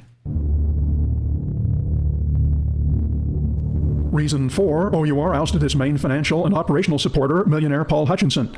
Before the falling out, he would pop up everywhere in connection with OUR events and missions. Here he is with Sean Reyes, again with Reyes. Here Reyes gives him a child sex trafficking award. Here he is with Tony Robbins, another millionaire OUR rainmaker. And in 2018, when Hutchinson and Ballard were on better terms, they appeared together at a gala at Universal Studios Hollywood. So this used to be his buddy. This used to be his buddy.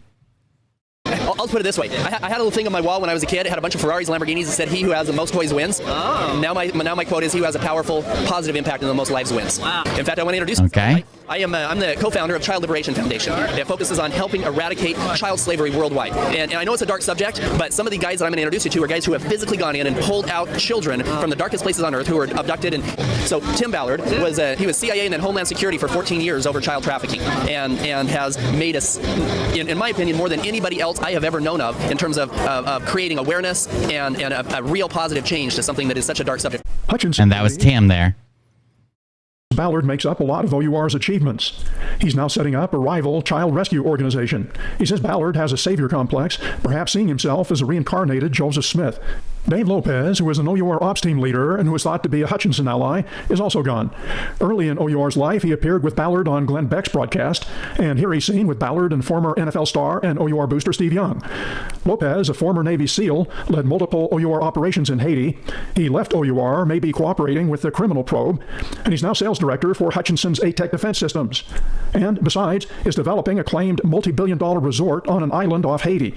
Lopez's proposed resort... He's designing a multi-billion-dollar resort off the coast of Haiti. Should be interesting. Island off Haiti. He claims this project is going to revitalize the tourism industry of Haiti and stimulate the local economy in a massive way. On top of that, a huge percentage of the profits will be allocated to fight human trafficking in Haiti. However, Tim Ballard is said to have wanted his cut. Ballard purportedly said, "The fact that you got those relationships through OUR, you need to give me 50% of your ownership in that entire company. This is what God wants." Did you hear that? Listen to that. That argument's foolproof. This project is going to revitalize the tourism industry of Haiti and stimulate the local economy in a massive way. On top of that, a huge percentage of the profits will be allocated to fight human trafficking in Haiti. However, Tim Ballard is said to have wanted his cut. Quote, "The fact you got those relationships through OUR, you need to give me 50% of your ownership of that entire company." Who told him to say that? Ballard purportedly said, "The fact that you got those relationships through OUR, you need to give me 50% of your ownership in that entire company. This is what God wants." This is what God wants. This is what God wants. All right, so that catches you up to where they were at like 2 years ago, okay? But we're going further than that. We're going closer to current with this. This is our video report 29. This is about how. Now, all I want you to do is look at this. You don't even have to listen to the video I did before. You don't even have to know anything about Tim Ballard. Just think of this objectively, how these investigations were suddenly dropped, how his lawyers used to be the prosecutors and they used to work for the same people that are now like, just got to check this out.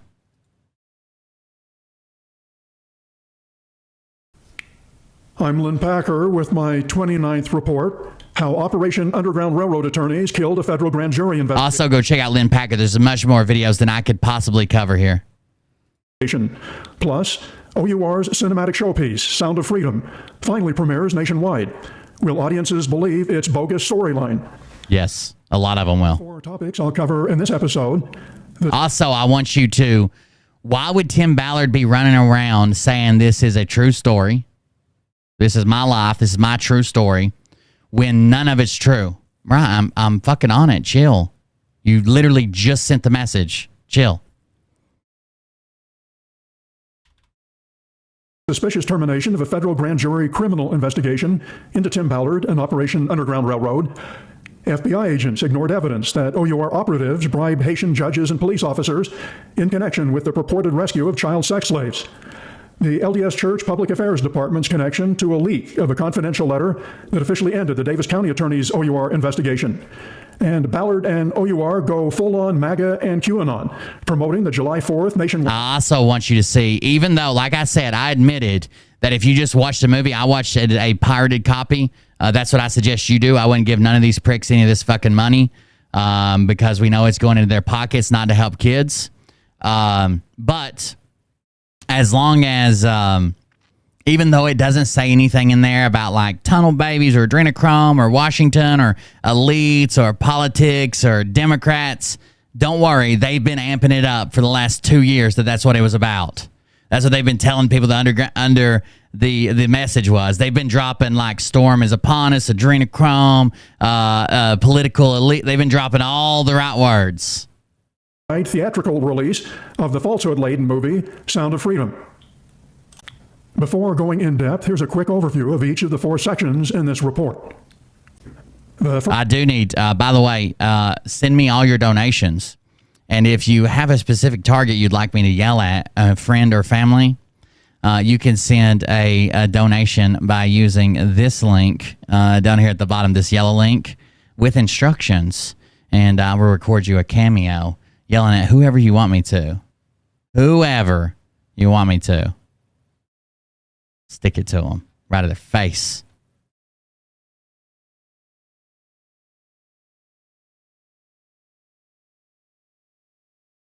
First topic, the shutdown of the OUR grand jury investigation. It began and ended in secrecy in the federal courthouse in Salt Lake City. Its existence was never reported by mainstream news outlets. I was the only one who reported a grand jury had been engaged. Thus, no ongoing mainstream coverage of OUR's suspected illegal activity. And nothing about when, how, and why the grand jury case was killed, not only without any indictments, but also without even finishing. Wow. So not only was the grand jury case dropped, the investigation dropped without any indictments, they didn't even finish it. It's like everything, it's like they almost scheduled this for everything to just kind of disappear right around the movie release. The grand jury probe, it began and ended in secrecy. Its existence was never reported by the mainstream news outlets. Actually, the only thing that was reported was like other people saying that there was an investigation, and then nobody would confirm it, and their lawyer would come out and say, "There's no investigation." No. You can still see these old news reports and local Utah like news stations covering this. It's very interesting. Reporters never addressed the question, was there a nefarious backroom deal that called off the FBI? Next, in brief, the FBI's inept investigation. 2 examples. FBI agents ignored evidence that OUR operatives bribed Haitian judges and police officers in connection with the purported rescue of child sex slaves. And even though 2 FBI forensic accountants were assigned to the case, there was no forensic audit of OUR's finances. What? FBI agents ignored evidence that OUR operatives bribed Haitian judges and police officers in connection with the purported rescue of child sex slaves. And a lot of this was bribing them to convict somebody who wasn't even trafficking, I believe. There were 2 FBI forensic accountants assigned to this case. Neither one of them did a forensic audit, used their job description on this case. There was no forensic audit done. Then why were there 2 forensic accountants there? Seems weird. No?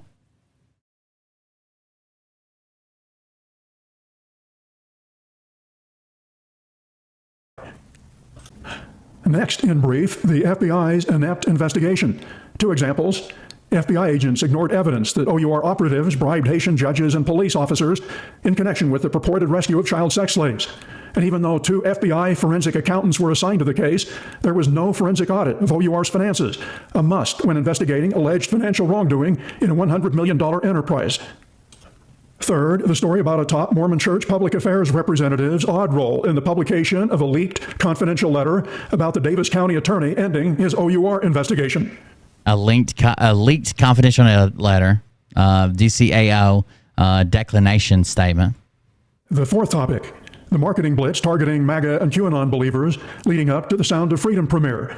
Tim Ballard, Eduardo. If they, I don't think that Tim Ballard specifically believes like I don't think he's a Q-tard. I think Jim Caviezel might be, especially with the way he's talking about adrenochrome and shit. He might not be, but I do think they saw their opportunity to capitalize and make as much money as possible, and they knew the people that they needed to hit were the Q-tards, right? They were the Q-tards. So what did they do? They played into that narrative, right? They went to Clay Clark. They went on these interviews. They fucking talked to Nino and 107 and threw their names out there and dropped these hints, and that was their chance at grabbing the most amount of money. Those are the people who bought all the pre-sales tickets and bought extra gift tickets. That's where all that came from. So if that is if that's where all the money, if educating people was their goal, they wouldn't be going after the most amount of money by dropping these fucked up beliefs that they probably don't even believe. If stopping trafficking was their goal, same. If money's their goal, though, they'll pander to whoever's going to bring them the most money.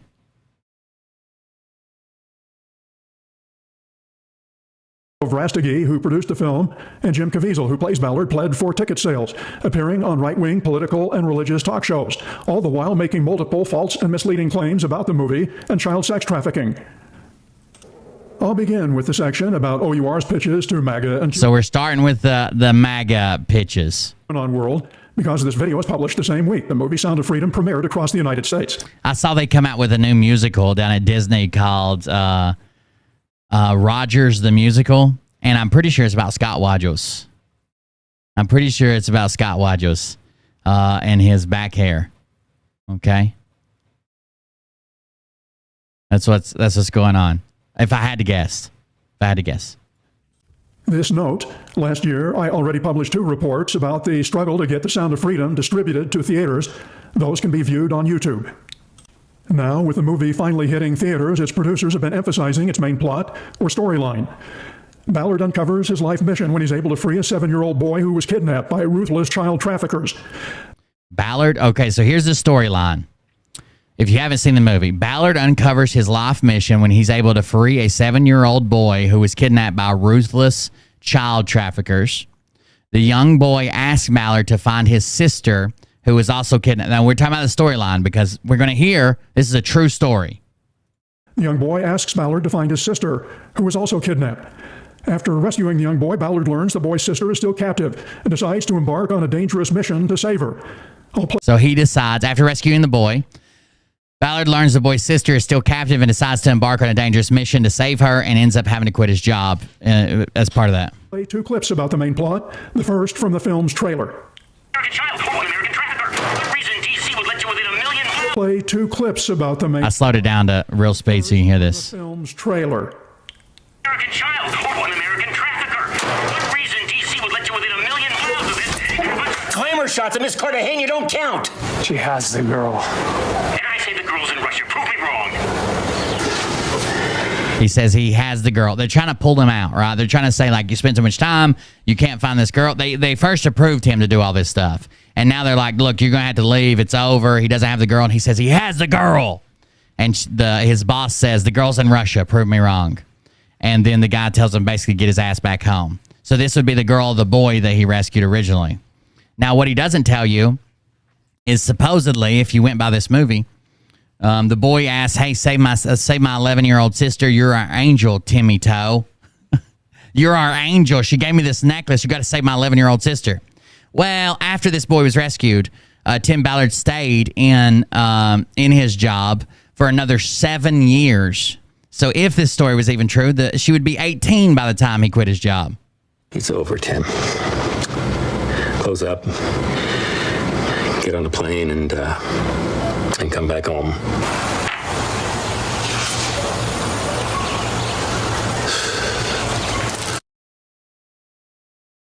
I know it's a true story, and start out with the heart of what pulled you into it. Jeebus. Now, Jim Caviezel acts like he's losing it a lot of times. Like when he started rambling.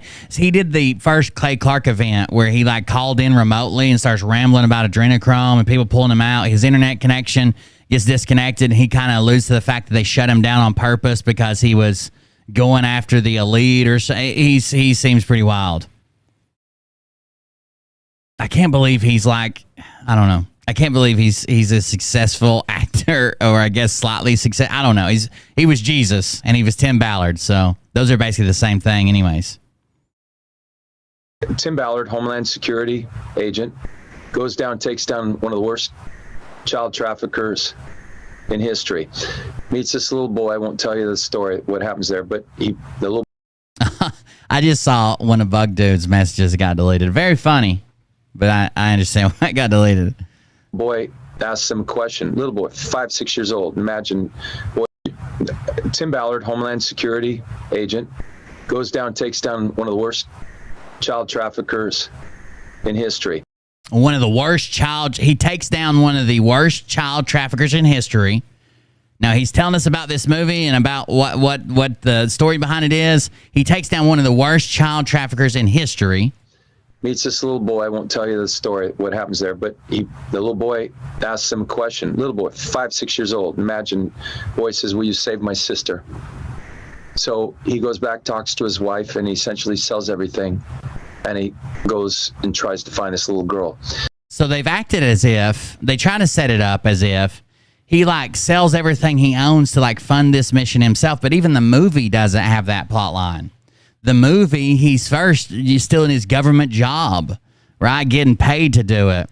Then he quits his government job after being there for years, and he finds a private investor, some guy that he knows who he, by his own account in the movie, he really likes to play cops and robbers. Like he likes to pretend like he's a cop and he's a millionaire, and he's like I guess like an adrenaline junkie. He gets him to fund it.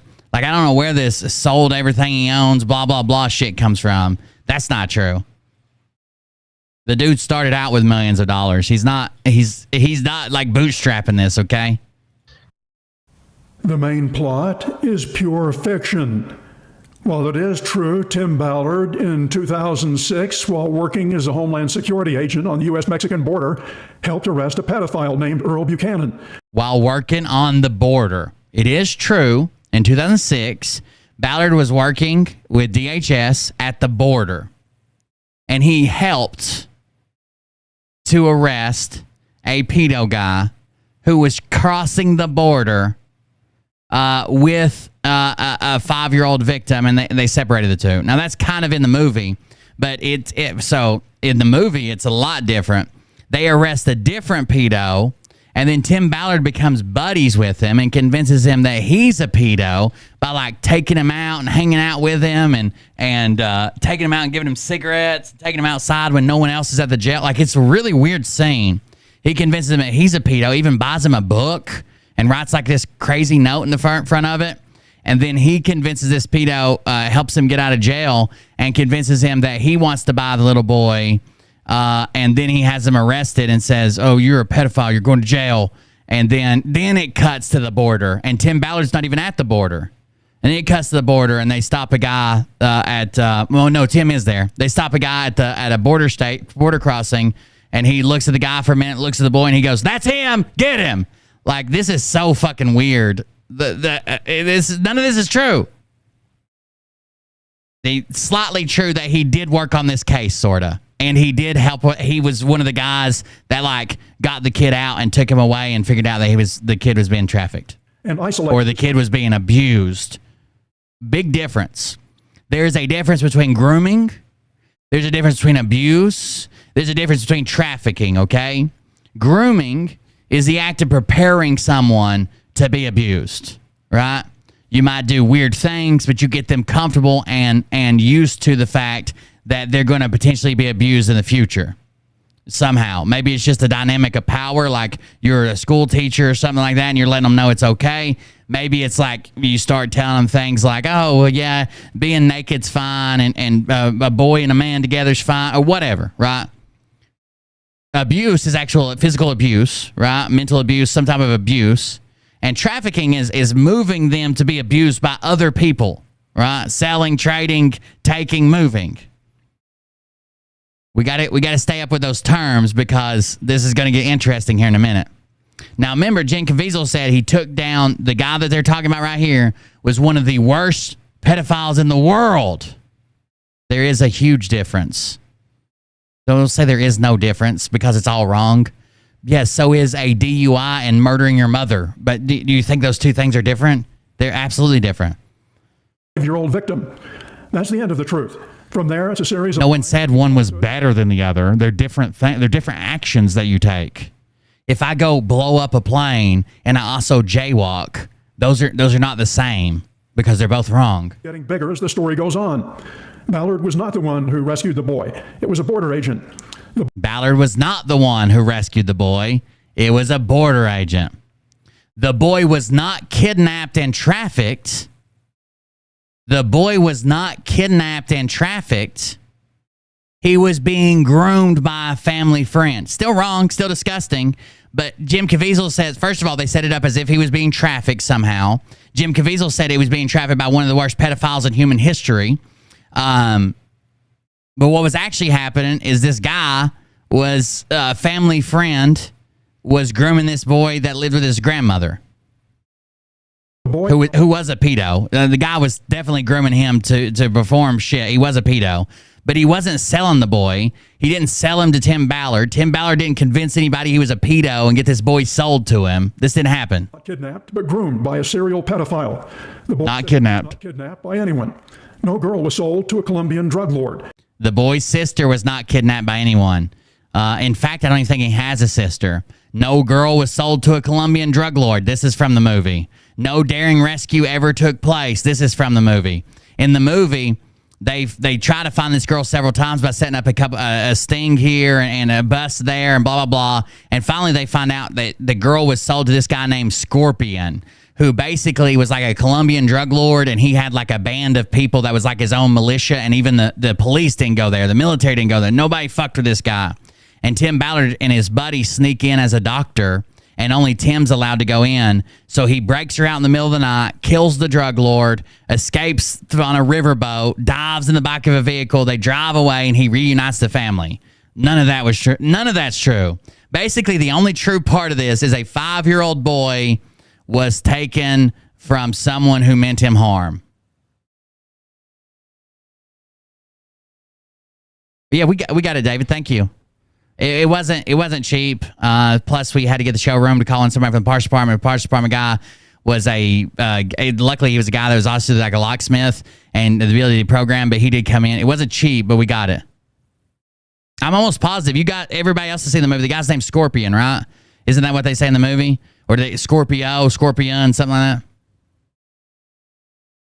Yeah, based on a true story usually means very, very, very loosely based. But Tim Ballard just straight up says in an interview, this is a true story, not based. No daring rescue ever took place. The question, how true is the story, came up on the movie marketing trail. Ballard asked... How true is the story came up while they were marketing this movie. Sizzle asked if the story is true. Not by any experienced news reporters, but by adoring interviewers who asked softball questions and did no fact-checking.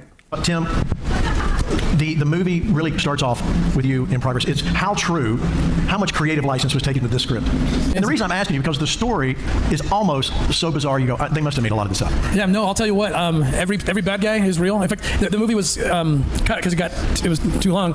And remember we talked about they had cards at the end telling you. So basically all they're saying is that it's all true, but some of it had to be compressed for time. In one statement here in a minute, they're like, I can't show you 15 years of Tim Ballard being an absolute fucking hero rescuing these kids. I've only got a couple hours or something like that. It's crazy. Every bad guy's real. Every kid is real. Not true. The 11-year-old girl didn't even fucking exist.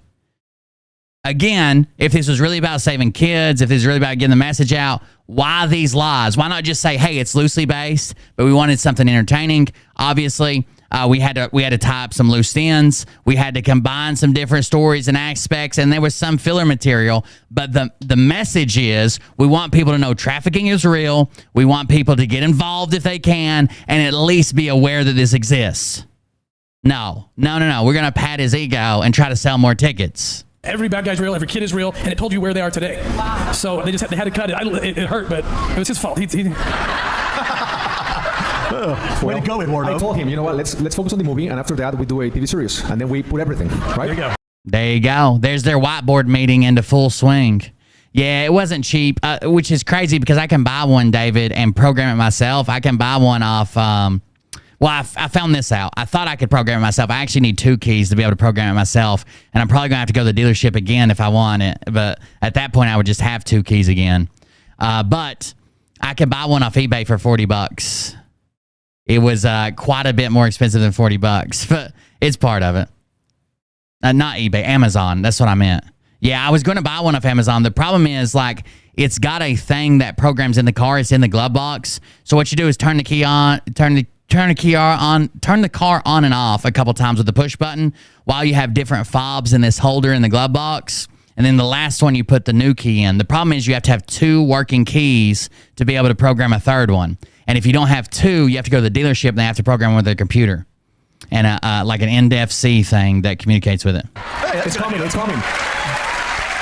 So, Caviezel, is this a true story, or was any of this embellished for dramatic purposes? Is this a true story? Was any of this embellished for dramatic purposes? Now, this is a good question, and he's already laughing. He's already laughing. In this. All right, so we did the Count of Monte Cristo. By way of analogy, you have 1,200 pages, 88 characters. Now, people love this movie. We had to get it down to 100 minutes. So I don't have time to show you 10,000 minutes of the heroic stuff that Tim Ballard has done. That would be a show that would last for about 15 years. So we had to get it down to... An honest answer would have been, the main plot in its entirety is fabricated. What about the excuses? They could have said, look, the main plot, because we needed a nice, crisp package, is entirely fabricated. Although it does pull aspects and design and traits and different scenarios from stuff that really happened, but we needed a nice 2-hour package to make a movie. I can't come out here and put, a 2-year investigation sting operation, blah, blah, blah together in a nice, neat package. But they could have said anything like that. It's so weird. The movie got cut because it was... Yeah, I say I'll buy one off Amazon. I have to go to the dealer, have them program it. But then if I wanted a third key, I should be able to do it myself. It's too long. We had to get it down. The movie promotion says, torn between his work and his conscience, Ballard decides to go to whatever lengths are necessary to save the boy's sister. He ends up quitting his job and heading straight into the forbidding Colombian jungle, risking his life to liberate her. So the movie claims Tim Ballard is torn between his work and his conscience. Ballard decides to go to whatever lengths are necessary to save this boy's sister. He ends up quitting his job and heading straight into the forbidding Colombian jungle, risking his life to liberate her. That's what the movie basically says. None of this is true. So just how much was cut from the main plot sequence of events? From the time a boy asked Ballard to save his sister to the time Ballard quits his job to go look for her. So even if this was true, that the boy asked him to rescue the sister and Ballard decides to quit his job to go get her, that's between this boy being found without Tim Ballard at all, a different agent did it, and the time he quits his job is over 7 years. Speeches in his movie infers it was a matter of days between the boy's plea for help and Ballard quitting his job. What actually gets cut is the truth. It was in 2006 that the boy's abuser was arrested and the boy freed. When Ballard actually quit his Homeland Security job, it was in late 2013, 7 years later. Had the boy's 11-year-old sister been kidnapped, she was not. She would have been 18 when Ballard went looking for her. So even if she was kidnapped, when the boy was found in 2006, he quits in 2013, she would have been an adult by then, in any country in the world.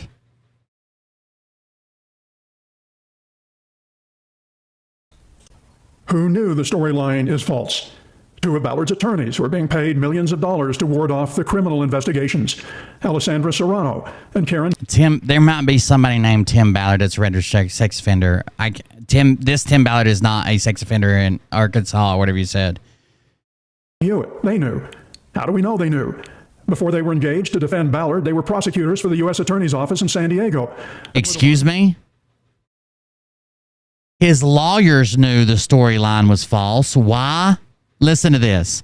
Tim Ballard's lawyers, who he should be running everything by because he's running a mega multi-million-dollar corporation with the church, knew that this narrative was false. Why did they know this narrative was false? She would have been 18 when Ballard went looking for her. Who knew the storyline is false? Two of Ballard's attorneys were being paid millions of dollars to ward off the criminal investigations. Alessandra Serrano and Karen Hewitt, they knew. How do we know they knew? Before they were engaged to defend Ballard, they were prosecutors for the U.S. Attorney's Office in San Diego and were the ones who prosecuted Earl Buchanan, the man who was convicted of sexually abusing the boy. His current lawyers are literally the people who prosecuted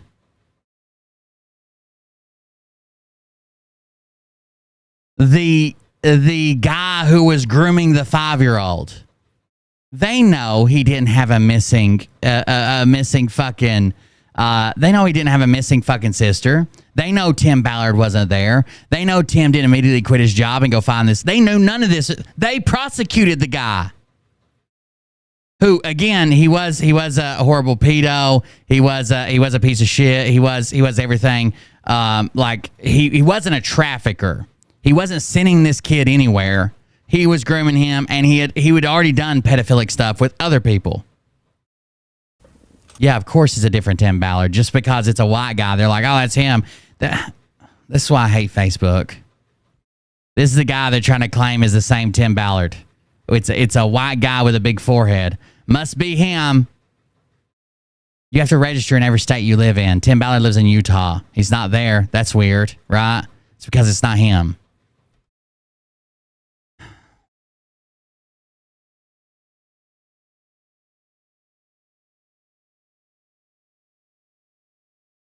Ballard's attorneys knew that Ballard did not rescue the boy. The boy was not kidnapped by a ruthless trafficker, but groomed by a family friend. Exactly. These are, like someone said earlier, they're all wrong. True. That's 100% true. Maybe I was too harsh, but that's 100% true. They're all wrong. But they are vastly different crimes, okay? You should be punished for all of them. They're all wrong. I'm not saying one's good and the others are bad, but there is definitely a difference between, like, kidnapping people and trafficking them and a family friend grooming a single child. Jim Caviezel called him one of the most prolific pedophiles in the world. Trafficker. There's a big difference in that. You just needed it to amp up your story, right? He needed to be a human trafficker. Trafficking kids all over the place. No, he was a piece of shit pedo who groomed a child of the family he befriended, which is horrible. He may have even done it with the grandmother's knowledge, which is even more disgusting. But he's not trafficking the kid. He's not sending him to other people. He's not selling him. That the boy's sister was living with their grandmother in California and never kidnapped from Colombia, Mexico, or Honduras, depending on which version of the... So that's great. He even if he needed to find the girl, the sister, she was just living in California. So he didn't even need to leave the country or quit his job. He could have made that like a day trip or maybe a long weekend from Utah. Story Ballard tells.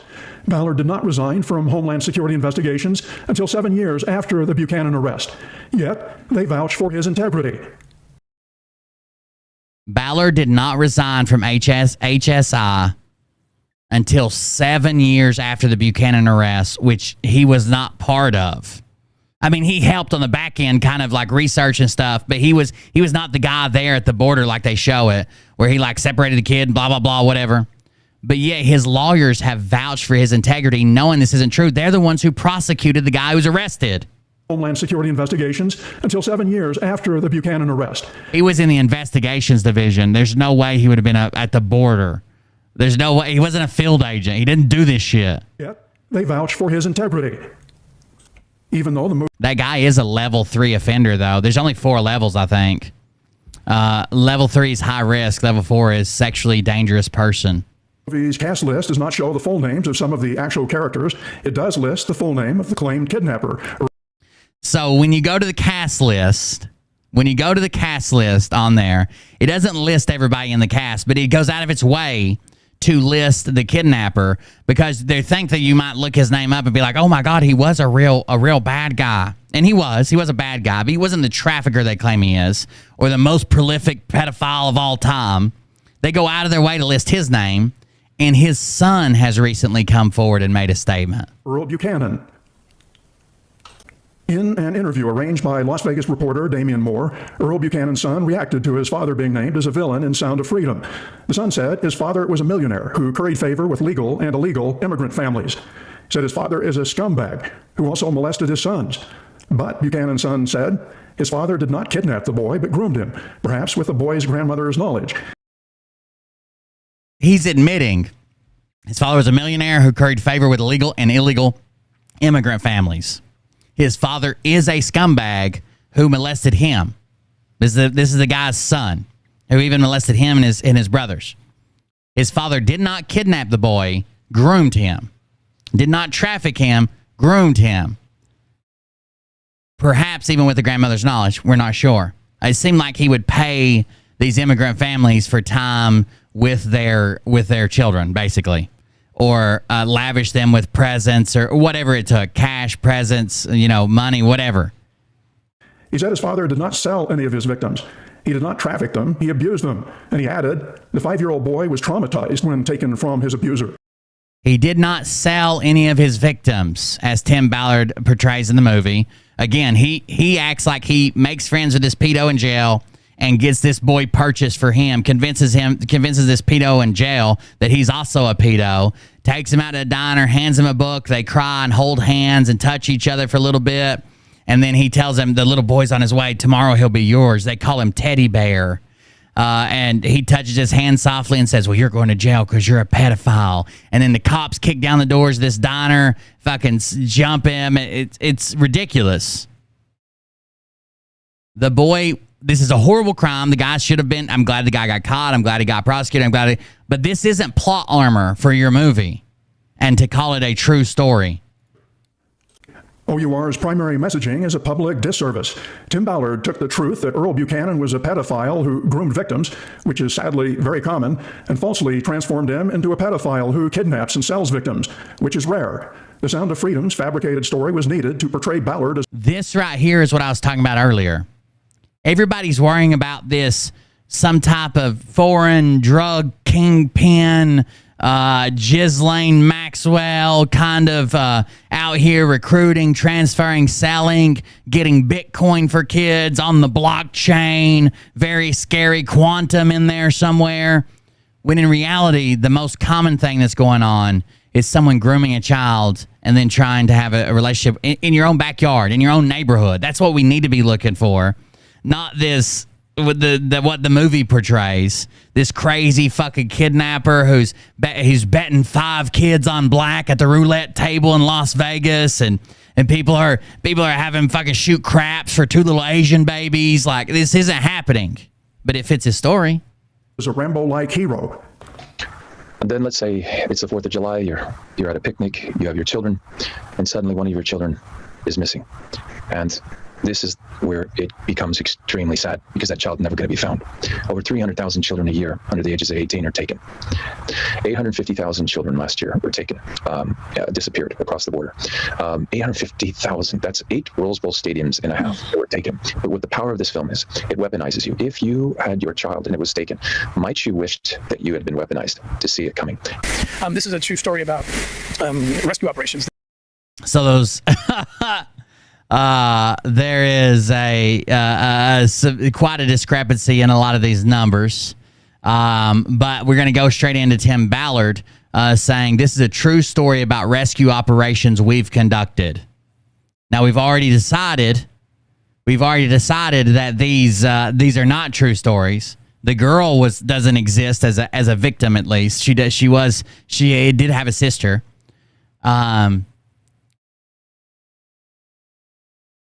We've already decided they are not true stories.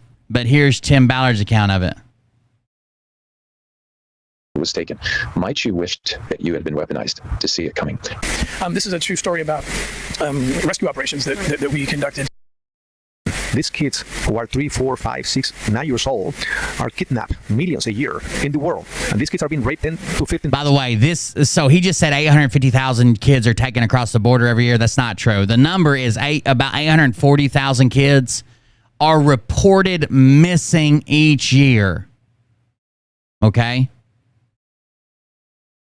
are reported missing each year.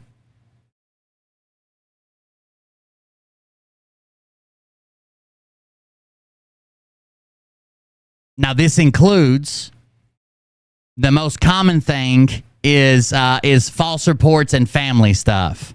Like, have you ever heard of people having a custody battle?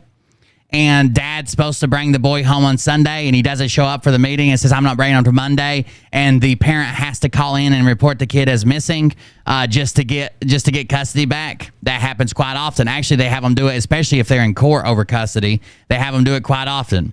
A kid goes missing across from the playground and gets found. A kid goes over to the neighbor's house, and the mom doesn't see him for 3 hours and report. This is every time it's reported. The vast majority of these are false, or a misunderstanding or a family situation, which family situations can get bad too. I'm not saying they can't.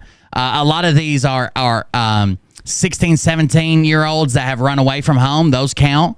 Missing at a playground for a few hours, you call. Those count. When a school has a child that is unaccounted for on a trip or around or whatever, they have to report it immediately. They're not allowed to wait any amount of time in a lot of states. Those count. This number of $840,000, I think they have to estimate like 75% of those. 75% of those are either we know exactly where they're at because they're with a family, or they ran away to live with their dad, or blah blah blah, or they're immediately found within like the first couple hours. A day for many years, and people, they don't want to talk about it because it's too ugly. Hold on a second, more ugly. Next, the first topic I listed for this report, the axing of the grand jury investigation, how and when it happened.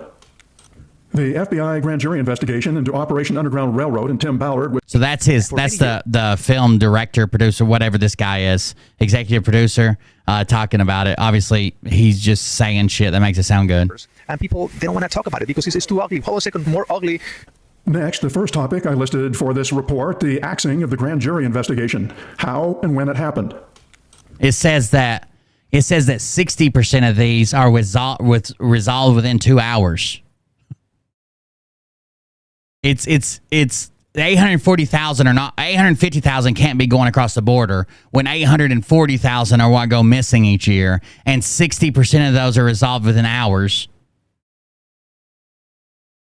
Jesus Christ, these.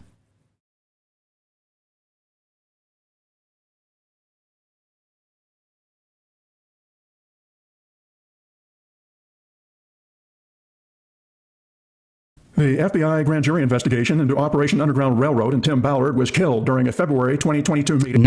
So when we're talking about missing children, the government statistics, no matter if it was like a playground incident, if it was a family incident, if it was no matter, all of them. When we're talking about the whole number of 840,000, 99% of those children return home alive. 99%. So if we take, and they could have been in a bad situation, you know, there's some that could be in a bad situation. But we're talking about, he said that 850,000 disappeared across the border, and you'll never see them again. And that's the sad truth, right? That's what he said. So if we take that,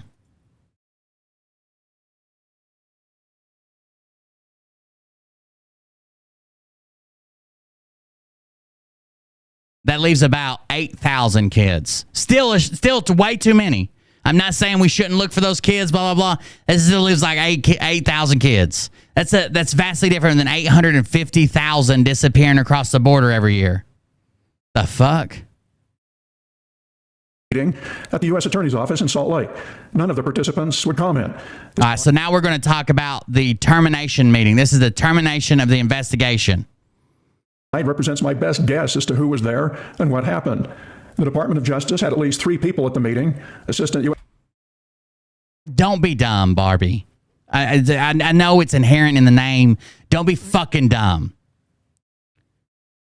85,000 children were brought in at the U.S. border and released to their next kin, and their next in the U.S., and their next of kin didn't answer when the Homeland Security tried to call them. That's those missing kids. That's missing. They didn't answer their fucking phone.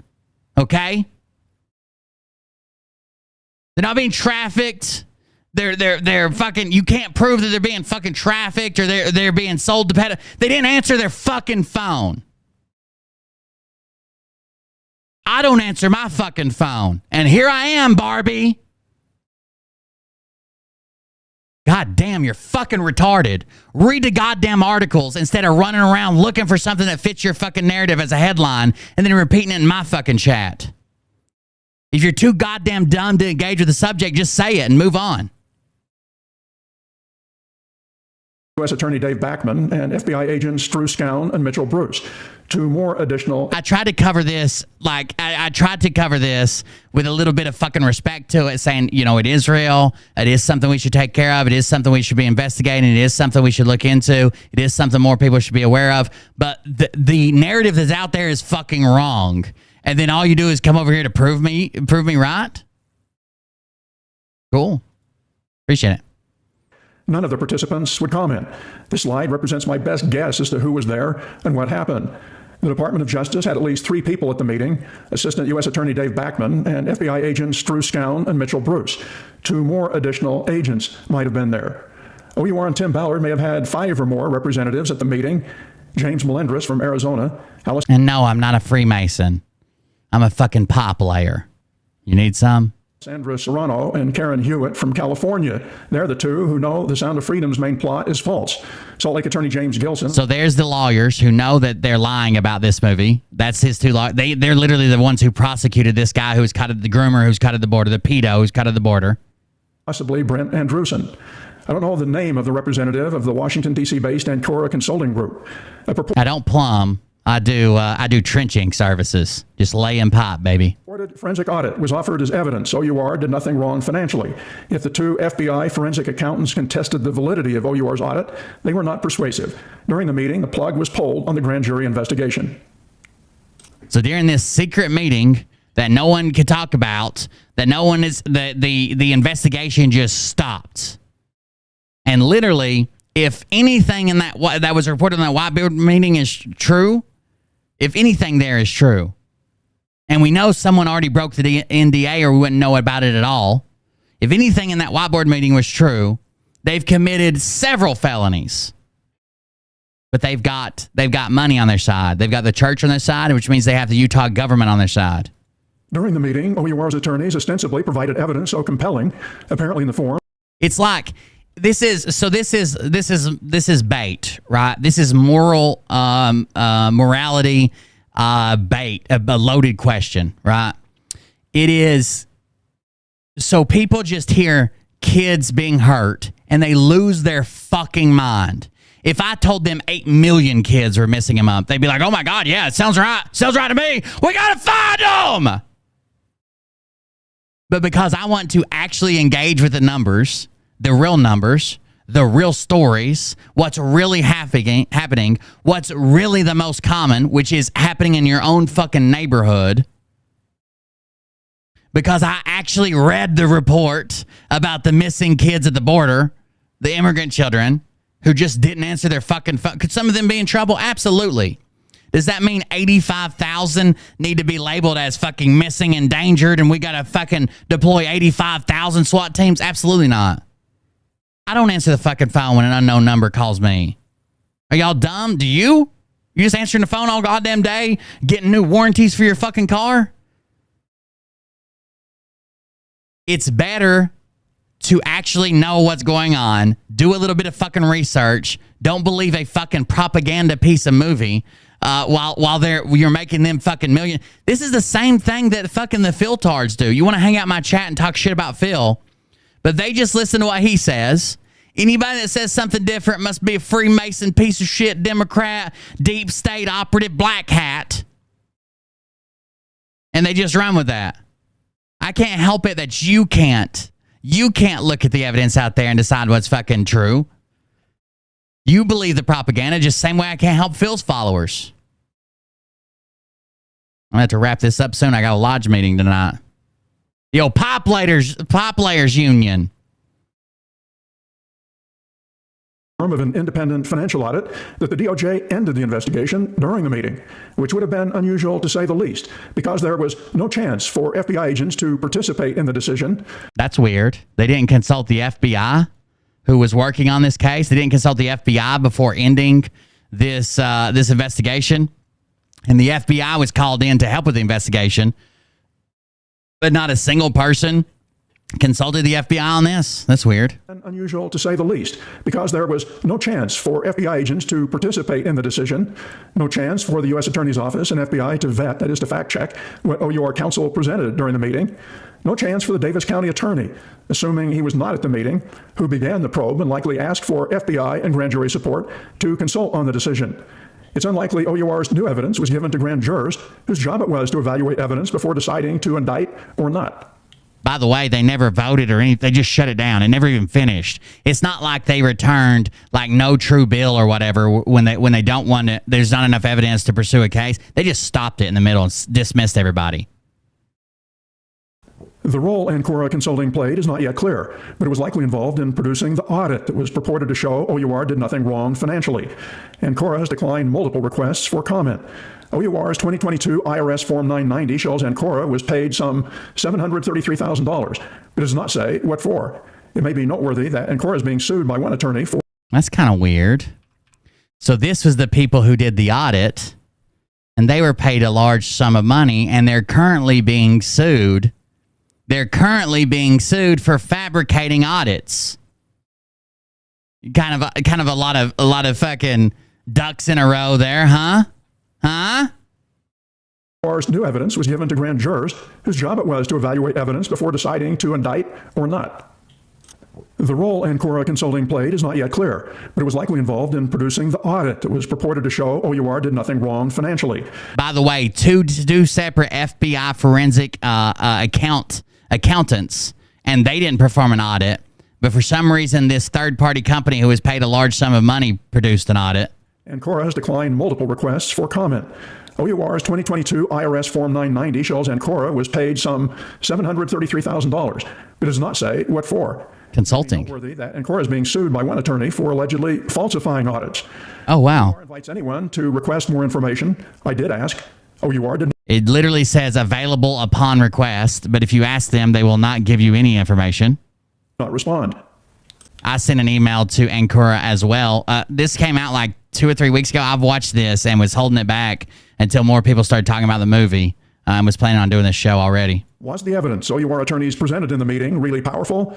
Or was it just for show that the decision had already been made, perhaps in a backroom deal? Tim Ballard has powerful friends in Washington, not the least of whom is OUR supporter, Utah Senator Mike Lee. He has very, very powerful friends in Washington. He has very, very powerful friends in Utah in the government. The influential Senate Judiciary Committee, which oversees... He does not. We've already looked into that, Priscilla, but thank you. At least you say like other people just came in and said this. He's a pedo in Arkansas. We looked it up. He does not have a record. It's actually a different guy. Attorneys. Same name, different guy. Possible purveyor of a backroom deal is the Washington D.C. based law firm Jones Day, and Jones Day partner Karen Hewitt, who was at the grand jury death knell meeting. American Lawyer magazine, in an article about Hewitt, says Jones Day's strength goes beyond its willingness to play hardball. So listen, prosecutors only bring a grand jury when they think, hey, we've got enough evidence to pursue this case, but we don't want to make the decision. We might be biased. We want to show it to a grand jury and let them make a decision if a case should proceed. Not if they're guilty or innocent. All they say is there's enough evidence to bring a case.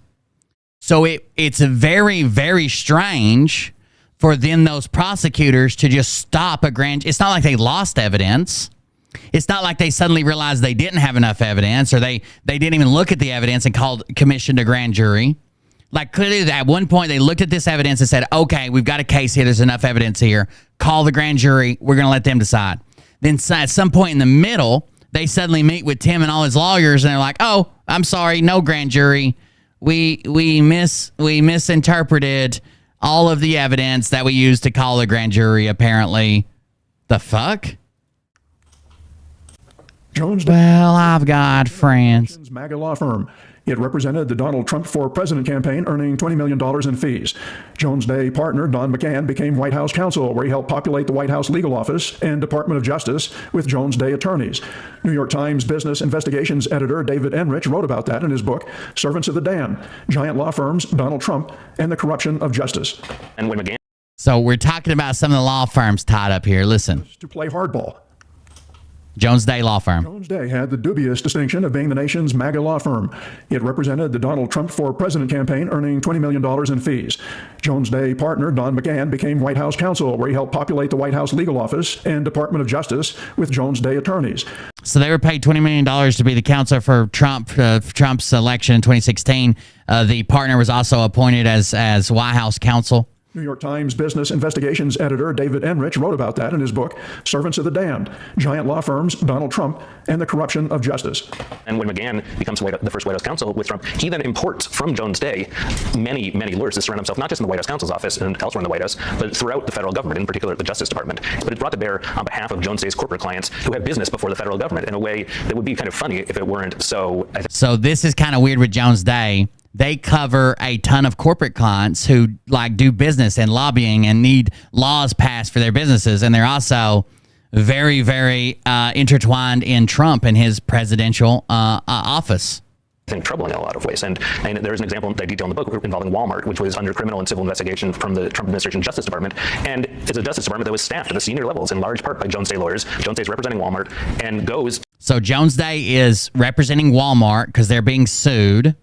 Jones Day lawyers have been handpicked by Trump to work in the Justice Department, and then suddenly the case is just dropped. To its former contacts inside the Trump administration and does its darndest to derail that investigation in a way that left federal prosecutors, including some who had been appointed by Trump, just absolutely aghast at what they were saying.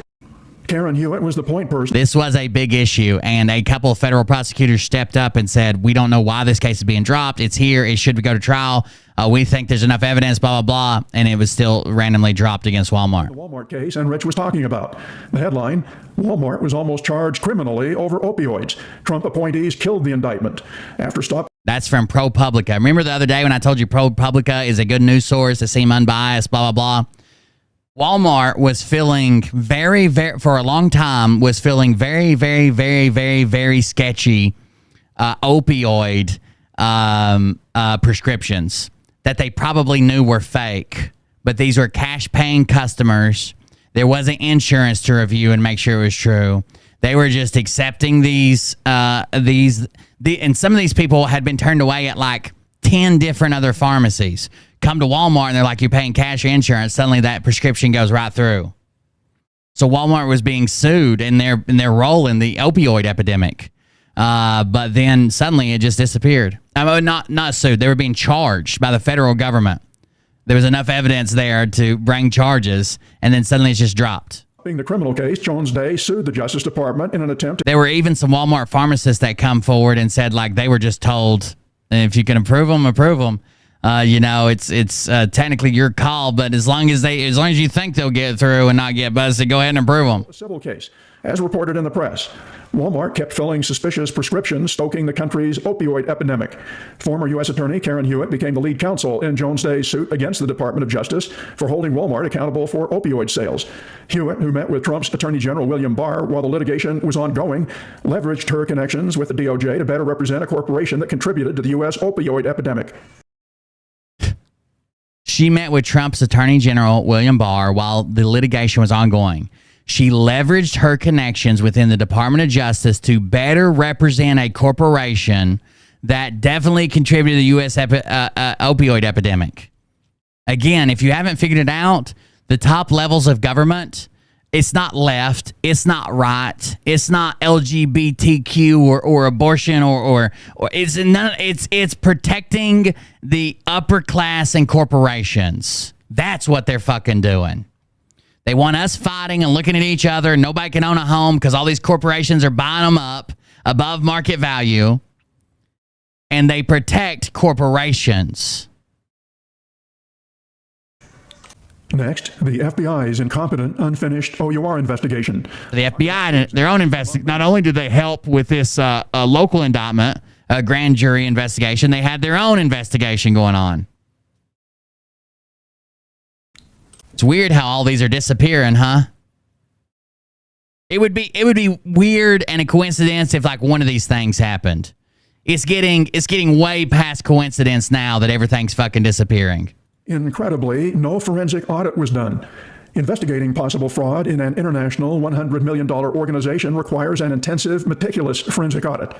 No audit was done. Zero.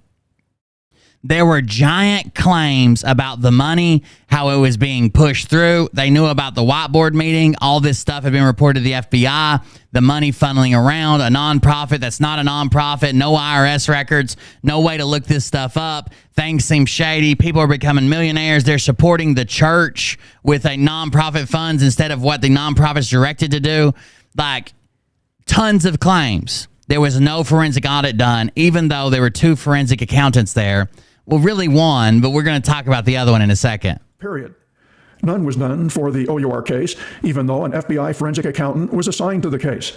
That was a colossal failure. So the man that does this for a living was there on this case, and this is his only job. That's all he does is forensic accounting audits. And he didn't do it. He just sat there while this case was going on. That's worse. The forensic accountant assigned to the case had no forensic accounting experience when hired. Excuse me? What? The FBI forensic accountant assigned to this, and I'm assuming other cases, had no experience whatsoever in forensic accounting. Zero. The FBI says its forensic accountants crack major fraud cases. It says the forensic accountant role is one of the most vital and sought-after careers in the Federal Bureau of Investigation. Forensic accountants use their accounting skills, auditing, and investigative techniques to research and follow the systems through which money may be funneled or laundered by criminals involved in financial wrongdoing. A forensic accountant assigned to a case plans, coordinates, and directs financial aspects of investigations in conjunction with special agents and prosecuting attorneys. What does it take to be hired as an FBI forensic accountant? Here's the requirements to get hired as an FBI forensic accountant. The FBI attracts top-tier accounting professionals capable of conducting complex forensic financial investigations and retaining ownership of the financial portion of investigations. The FBI Forensic Accountant Program seeks individuals with several years of full-time post-collegiate experience. Several years, full-time post-collegiate experience. Compare that with Bruce's qualifications when hired. He did have a master's in accounting from Utah State University. Okay. So he had a master's of accounting. That's a good check right there. Boom, you got the education. Now we need that several years of experience in forensic auditing. During college, he was a door-to-door pest control salesman. If anything. And during college, he was a door-to-door pest control salesman. Okay. That experience should have been a disqualifier. Utah's disreputable door knock industry should be investigated by the FBI. Bruce worked at his father's bicycle shop the year between graduation and being hired by the FBI. So in college, he had a master's in accounting. Cool. And he worked as a door-to-door salesman. Then he gets out of college and works at his dad's bicycle shop for a year. Then he's hired. And he's not even a licensed CPA at the time he's hired by the FBI. Was not even a licensed CPA when hired. He had not conducted even a conventional audit when hired. The FBI would not explain. Not even a business audit, like where they come in and say, okay, we're going to sit down and see where all your money's going, where all your tax liabilities are, where all your income is. We need to audit this and make sure it's accurate. Not a forensic audit, like criminals trying to hide money, or they're purchasing drugs or hookers or cocaine, or 5-year-olds at the roulette table. Not even a regular audit. Just like, okay, let's see if these numbers are right. He wasn't even a licensed CPA at the time. How he came to be hired with no experience, and why he did not conduct a forensic audit on Operation Underground Railroad. No comment. My second point in this section. FBI had no comment on how he got hired or why he did not conduct a forensic audit. No comment whatsoever. Alleged OUR bribery was not investigated. I interviewed a former OUR operative in Haiti who told me OUR engaged in bribing police and judges. So this guy interviewed Mergens, He became disenchanted with Tim Ballard. Mergens thought, and he thought he engaged in self-promotion, was deluded, and began believing his own lies. He suspected OUR engaged in bribing the police. He reported this to the investigators in Utah and the FBI. No one even called him back. He was never interviewed by the FBI. I interviewed the former OUR operative, codenamed Batman, and asked if OUR bribed. The Batman... So this is a wealthy operative, Batman. Character appears in all Sound of Freedom trailers. In this cut, he tells... So that's who it's supposed to be. This is the guy from the movie. That's the guy. Okay? That's the real life guy, Batman, the name he goes by. This is the guy in the movie. He's already been interviewed by Lynn Packer. Codenamed Batman, and asked if OUR bribed. The Batman character appears in all Sound of Freedom trailers. In this cut, he tells Ballard about a hooker he engaged who was much younger than she appeared. I don't know where she starts talking. Turns out she's not 25, not even 20. This girl is 14 years old to Mateo. That sounds like a you problem, bro. And maybe Tim Ballard should be kicking down your door if that's what he actually did. Wow. The deep track. Since she was 6. Looks at me, smiles, takes the money, walks out the door. Batman called possible bribe. So that was him paying a hooker who he found out was 14 years old. Payments. He denied bribing, but he said funding. He called the bribes. So the Batman guy, codenamed Batman, calls the bribes payments. Batman's modus operandi, bribes. Does OUR bribe local law enforcement officers? An empathetic no. He and OUR did not bribe local police. Batman called payments to the police funding. They would fund police who participated in takedowns. Batman funding, yes. We and OUR always support with funding the agents in country put on our teams. They only make $200 to $400 a month with their regular jobs. So to cover their on-street cost, we always helped them. It was never bribed any law enforcement, nor was ever in a situation where I was asked to. I was just asked to fund them. Just because you change the word doesn't mean, like, I never robbed a bank. What I did was make a large, forceful withdrawal of other people's money. So I can't say I was ever asked to rob a bank or ever did participate in a bank robbery. I withdrew everybody else's money at the end of a firearm. And I think that's okay. Got a receipt. He denied bribing, but he said funding, yes. We and OUR always support with funding the agents in country put on our teams. They only make $200 to $400 a month. Batman would have been a major witness for the FBI on a number of issues. He was not interviewed. Never interviewed by the FBI. This is literally the number one sidekick in the movie. Number one sidekick when Tim Ballard started out. He's since left him, I think. Number one sidekick at all times. Well, this is the whole time of the movie, probably for years and years and years. Never interviewed by the FBI.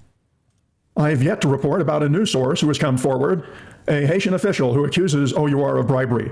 I will not use his name or show his face. He said, OUR used crooked judges and police officers, including impersonating officials, to foment accusations under false pretenses. Now, this impersonating officials has been an issue that plagued them all the time. It would seem like, from firsthand accounts, witness statements, people with OUR, people in country, bad guys, good guys, people within the police department that worked with him, that Tim Ballard and his team would just run around and claim they were all kinds of people. They were DEA, they were FBI, they were CIA, they were this, they were that, and try to put pressure not only on bad guys, but like on prosecutors. Like, yo, you know, you get a lot of money from the U.S. and if you're not gonna do this, maybe we talk to some of our buddies, and you don't get what? He provided a government record, which he claims proves OUR lied about one of its major operations. He was not interviewed by the FBI. Bribery may be connected to the death of OUR operators. I don't even know what that means. I'm just going to start calling all of you guys over there Facebook, I don't even know what that means. Jim Pettiot, who died under mysterious circumstances in 2019. Tim Ballard, which he claims proves OUR. including impersonating officials to foment accusations under false pretenses. He provided a government record, which he claims proves OUR lied about one of its major operations. He was not interviewed by the FBI. Bribery. I think maybe they've lied about the majority of their operations, and every once in a while they get lucky and find some kids. But I personally believe that some of their investigations were people who are not even trafficking kids. Just a fall guy, so it looks like they rescued a bunch of kids, and then he sells them to his Mormon buddies. That's right, Facebook. Damn, Facebook. He may be connected to the death of OUR operative Jim Pettiot, who died under mysterious circumstances in 2019. Tim Ballard announced his death on Facebook. I'm so sad to announce that our lead operator in Haiti, Jim Pettiot, passed away unexpectedly yesterday. He was a true hero to the children of Haiti. We love you, Jim. What? So now Tim Ballard just has people dying in his operations in Haiti with no fucking explanation whatsoever. Oh, Jim Pettiot? Yeah, he passed away unexpectedly. Sucks, but we're going to keep our mission going. Besides Tim Ballard, Pettiot hobnobbed with other OUR supporters like Sean Reyes and Glenn Beck. His unexpected death was made more mysterious because of no autopsy, and a suspicion he had stolen bribe money meant for the Haitian Attorney General. Was he murdered over stolen bribe money? The FBI did not investigate. The final section. There is literally a claim that this Jim Pettiot had stumbled onto some bribe money and was killed by the OUR people. No investigation. None. Church PR weighs in on Tim Ballard's behalf. Even though the U.S. Attorney in Utah pulled the plug in early 2022, the Davis County investigation remained open for another year. But then, out of the blue, the Deseret News reported that the Davis County investigation... Why would the Mormon Church public relation team weigh in on Tim Ballard's behalf? Without any public announcement, had ended. It turns out the upper echelons of the Mormon Church had something to do with that breaking news story. Oh, wow. The upper echelons of the Mormon Church had to do with breaking this news story right before the movie comes out, or is now said is coming out. Suddenly all the charges just disappear. Not the grand jury didn't return a true bill. They just stop in the middle of the grand jury after the secret meeting, and the Mormon Church comes swinging in to start paying people to talk about it. Very, very strange. Oh, no. This is not the time. This is For not... reference, this is how hairy my butt is right now. Pancakes! That's a pretty good green screening job. Thank you very much for the donation. The forbidden fruit number, the mark of the beast, the banana of the beast. That's what I like to call it. Thank you very much, Dr. J. Banana, the beast banana. The story was written by reporter Brigham Tomko. It was an exclusive scoop. No other outlet had the story. The article cited a declination statement that had been prepared by Davis County Attorney Troy Rawlings. The article reported Ballard's outrage. Tim Ballard, the founder and CEO of Operation Underground Railroad, says the investigation harmed the organization's reputation. Continuing, the Davis County investigation into our organization lasted nearly 3 years and, unfortunately, was made public when it never should have been, Ballard said in a statement to the Deseret News. Yeah, keep all those hidden for sure. Operation Underground Railroad's reputation, he said, was How fucking retarded do you think that QAnon feels when the sealed indictments they've been foaming over, reading these 400 million billion quadrillion sealed indictments, and one of them's for Tim Ballard and all his friends. Dragged through the mud. Tomko reported the determination to close the investigation came after Rawlings' office received and reviewed. My face, I don't like the joke that my face looks like a butthole. Okay. I was thinking more of like my face interrupted this butthole to bring you something more beautiful. Not my face does look like a hairy butthole, okay?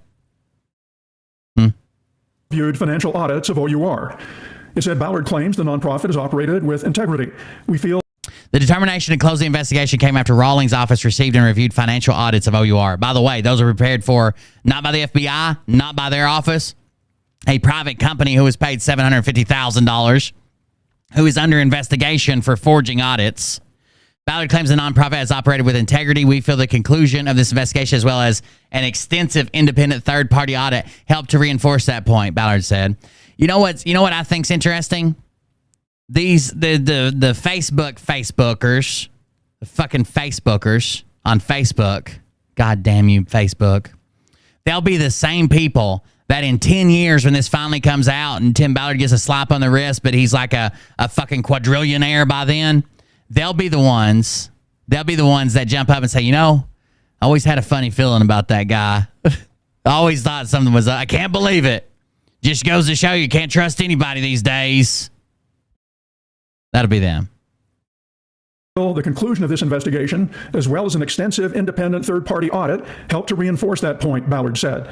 Those are references to the purported audit OUR attorney. The only audit was the third-party audit given by a company who is being sued right now for forging audits, and were paid a large sum of money to do the audit that no one's seen, that the FBI didn't do, that the investigators didn't do, that no one did, but this company. Interesting. He also gave to the U.S. Attorney's Office. I got a copy of the declination letter through a grammar request. Thank you. I hope this is a good show. I know a lot of people are just going to instantly hate it because it's about their fucking Q-tard Superman, but holy shit. I even try to start it with like sex trafficking is real. We should be aware of it. We should try to help. We should try to do it. Doesn't work. Doesn't fucking work. You can't preface this. They've got fucking brain worms or some shit. And like one of them's like biting down on them when they hear missing kids. It's weird that the only way that you can ever talk about the number is lying about it being higher. Like if I would have said, Jim Caviezel's a piece of shit, it's actually 851,000. They'd have been cheering. Fucking taking off their shirts and their long ass titties hitting the ground just to flash me. Reasons for dropping the case. These factors include favorable audits of OUR following recognized general accounting principles by reputable third party. All previous Deseret News Tim Ballard coverage was positive. Puff pieces without fact-checking. All Deseret News press releases about OUR Tim Ballard have always been, they've never wrote a single negative story or even a neutral story. They've all been positive. Here's a sampling of headlines.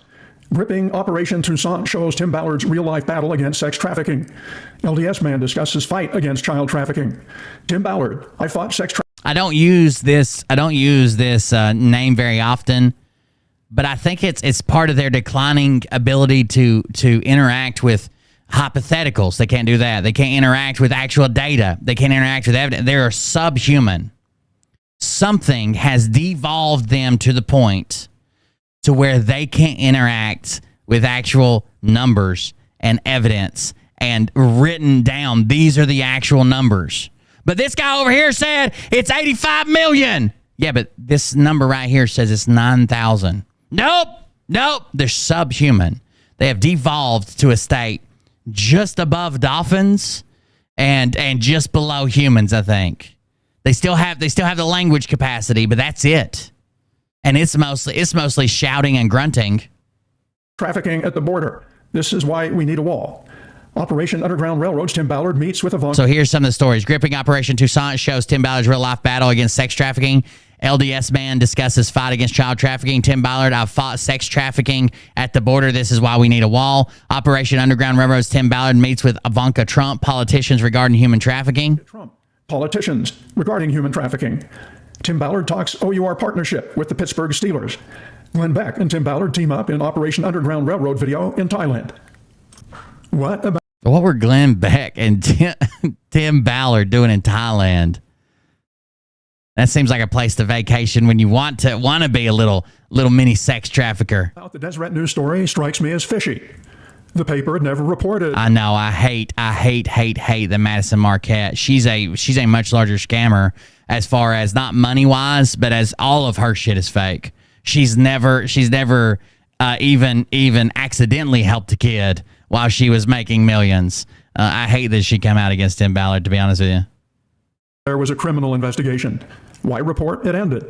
Yeah, we've already talked about that. Glenn Beck helped fund the movie. I'm talking about why they were in that country together. Not why do they know each other? Why are they friends? Why do they hang out? Why do they have coffee? Why do they go to the same Starbucks? Why were they in that country together? How did it get a confidential declination letter? Was Ballard interviewed, or did he submit? So these are all the red flags from the paper. The paper had never reported there was a criminal investigation. How did it get the confidential declination letter? Was Ballard interviewed, or did he submit a canned statement? I think Ballard leaked it to him as part of his press tour thing, and the church helped. Right, the church's PR team stepped in. A canned statement. Why was a rookie reporter assigned? The Deseret News has experienced reporters. No, they got a brand new guy there. Look at this guy. This is the reporter. This is the reporter here. In search of answers, I spoke with the reporter, Brigham Tomko, who agreed it was somewhat fishy. He said the handling of the story was not typical and was weird. His assignment did not come through news editors. He was assigned by editor Hal Boyd, who had come to the news from LDS Church Public Affairs. Tomko was told it was a sensitive story to work quickly, and it would be the beginning and end of the paper's coverage on that matter. Boyd, not Tomko, was the one who got the declination letter and quotes from Ballard. Tomko did not interview Ballard. Tomko did not know who Boyd's sources were. He didn't even know who the sources were. Like, basically, this all went through the editor's office, and then they made him write a story. The handling of the story was not typical and was weird. His assignment did not come through the news editors. He was assigned by editor Hal Boyd. Tomko was told it was a sensitive story to work quickly, and it would be the beginning and end of the paper's coverage on that matter. Boyd, not Tomko, so Boyd, which was an editor, was the one who got the declination letter and quotes from Ballard. But the guy who wrote it didn't have either. He was just told about them. And he had no idea who the sources were. But he was writing the story. Because no one else wanted to put their name on it. So this fucking comes back on them, that they were just trying to pad Tim Ballard and give him some good press. This is the guy who's going to lose his job. This 13-year-old they had write the story. Was the story connected in any way to the Sound of Freedom? Absolutely. Just prior to Brigham Tomko and the Deseret News breaking the story about the end of Davis County's investigation, OUR posted a video on YouTube announcing the July 4th theatrical release date for the... How weird. Just prior to the story breaking, Tim Ballard's team posted their video announcing their July 4th release of the film. Could have been any day, at any time. It could have been, it was the same fucking day. Same fucking day? Wow. It was likely no coincidence. I'm guessing Tim Ballard told the movie's distributor, Angel Studios, that the Davis County investigation had ended. He had the declination letter as proof, but it had not been made public. Angel Studios probably wanted a public announcement before disclosing a July 4th release date. Getting a friendly news outlet to run the story would give OUR control over content and timing, with no fact-checking. Hal Boyd, the Deseret News editor who guided Tomko's story, had and likely maintains close contact with top Mormon leaders. The request for the Deseret News to run the end of investigation story may have come through or from 3 LDS apostles who invested a supposed $600,000 in Ballard's movie ventures. Interesting. The church requested it. Neither Boyd nor the 3 church leaders responded to my request for interviews. After Deseret News reporter Tom... It's weird. A journalist wouldn't give an interview. An editor wouldn't give an interview at a paper. The declination story, another Deseret News reporter, Kyle Dunphy, filed a... I think it's professional courtesy. If you're a journalist and another journalist reached out to you, give the interview. A request with Davis County. He asked for, and I'll summarize, all records related to the Davis County Attorney's Office investigation into Operation Underground Railroad. The request sought to determine who had complained about OUR. He wrote, this request should also include any or all complaints filed with the Davis County Attorney's Office prior to this investigation that may have prompted the investigation. Dunphy did not respond to my request for an interview, so I don't know if Hal Boyd was behind his request.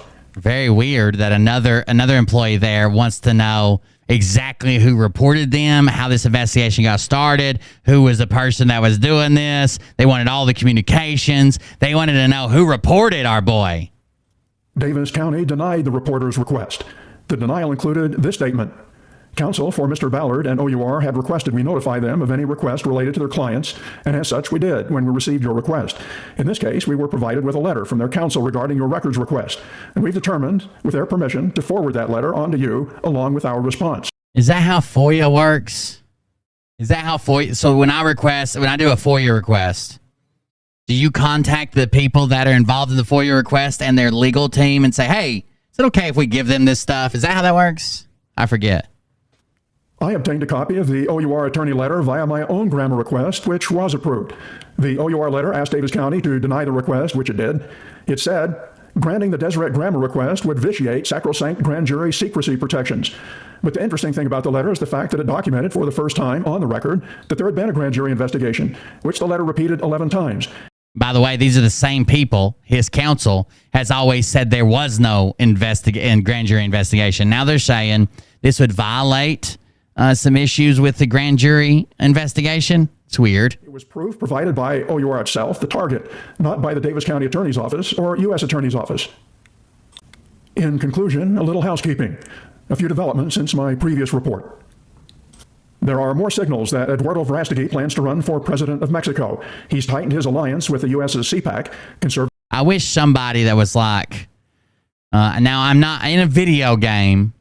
I wish some group who actually wanted to stand up for people and not see people use this to profit and build and grow the fucking LDS church would potentially, with skills, to potentially gather this information from people's computers and servers and law offices, would take the initiative to grab all of this information and publish it one day. That would be awesome. Political Action Caucus by hosting an event in Mexico. You guys think I can call A8? Mexico, and he's been using the Sound of Freedom promotional circuit as part of his image-enhancing campaign, which included a recent photo. He's actually hacking my phone right now, so I don't know if that'd be a conflict of interest. He's trying to get my dick pics. I don't know if they'll release them once they see the size comparison to Phil's dick pics. It would be a gotcha and an embarrassment. So I don't know if they'll release them, but he's currently sifting through my dick pics. Photo op with House Speaker Kevin McCarthy while in D.C. promoting his movie. OUR released its IRS-mandated 2022-990 financial report. Tim Ballard's annual salary took a big jump from $354,500 in 2021 to $566,550. All about the kids. $500,000 a year. In 2022. His previous commitment to take no salary from OUR faded into the distant past. His initial, when he first started OUR, he would never be taking a salary from there. He had other money-making ventures. He makes money. This is not his only source of income. You can't just say everybody has a job. This is like his passion. This isn't his job. He committed. He said he would never take a salary. But that stopped in 2019. In 2019, he had pledged, "When I founded Operation Underground Railroad, it was always my goal to become a volunteer and not take donor dollars for myself." Elon Musk of Except when he does. Fame endorsed Sound of Freedom. He tweeted, "I recommend putting it on this platform for free for a brief period, or just asking people to subscribe to support. We would not keep any funds." Verástegui responded, "Thank you, Elon. This is a great idea. God's children are not for sale. Can't wait for you to see the film." Ballard, Verástegui, and especially Caviezel have been using their media tour to spread other conspiracy theories. Okay. Just OURs. What other conspiracy theories? Examples, adrenochrome and kitty litter. Oh my God. Adrenochrome and kitty litter? Kitty litter like in schools. By the way, this story's still popping up.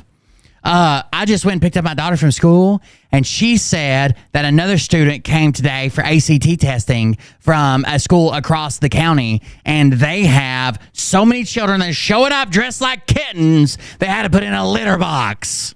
Okay. Sound of Freedom won the endorsement of Marjorie Taylor Greene, who said, "Oh my God. I hope you'll watch their new movie, Sound of Freedom, which tells the true story of rescuing children from the evil hands of sex traffickers." She's also one of the highest Wrong, not a true story, not traffickers. profile spreaders of the anti-trans fake news about kids using cat litter boxes, which Ballard picked up. It's sometimes referred to as the litter boxes in schools hoax.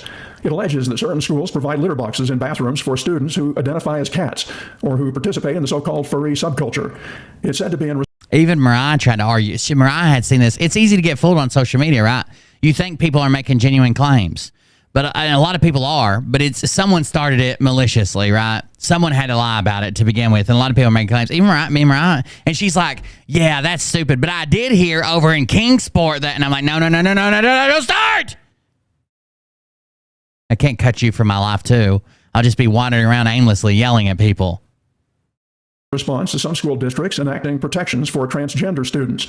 Representatives Marjorie Taylor Greene of Georgia and Lauren Boebert of Colorado spread the hoax. Now Tim Ballard joins them, claiming some Utah schools put kitty litter in bathrooms. This next video clip has a New Hampshire Senate. Not a single picture, no evidence, No proof, no school district saying, yeah, we did it. We had to because we've got 4 kittens here. 4 kitlins. Candidate's explanation of the kitty litter claim, and then Ballard's version. Parents that were talking to you whose school, they have to go there because like kids identify as cats or something, and they're bringing litter boxes to go to the bathroom into the school, and the teachers are encouraging it. You know, you're absolutely right. Identify. Back in my day, when I shit in a box and left it somewhere at the school, it was called a prank. Okay? As a cat, hissing at other students, meowing during tests, licking themselves like cats do to clean themselves. Got it. Very disruptive behavior, very unnecessary behavior, and behavior that doesn't belong in the classroom. You've bought into it. You don't want to be a parent. You want to get an award for letting your kid be a cat. I mean, you heard of the furries, right? There's kitty litter in certain schools, I understand, here in Utah, because the kid wants to be a cat, and the parents are getting awards, and they're getting praised. The parents are getting awards. It's kind of like a dog show, but for cats, and the cats are humans, and the humans are children, and they are being awarded. It's really weird when they make them show that their anus has been shaved properly, and they got good heat dissemination from their loins. It's another thing they check in a dog show, but whatever. Save the kids, right? And there's nothing you can do because the laws are going to have the backs of the pedophiles who manipulated those children, and that's the end of our. The laws have people's backs like you. The law supports people like you. You can buy your way out of trouble. You can get enough lawyers and pay enough money and know the right people and hire the right people and still make millions on top of it to where the law supports you. Even the lower class, the middle class, just having to defend yourself on a false claim will break you. You'll lose everything. Just defending yourself.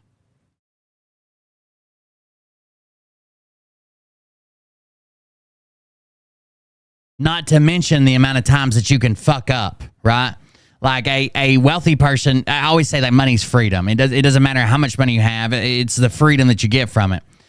A poor person could have an issue with their car and they're just fucked. They're going to lose their job. They might not be able to take their kid to school. They can't get a ride back and forth. They're probably going to get fired. They're going to miss. But a wealthy person can have all kinds of shit go wrong to them and they can just throw money at it and continue on about their life. They're not, the setbacks aren't the same. Our civilization.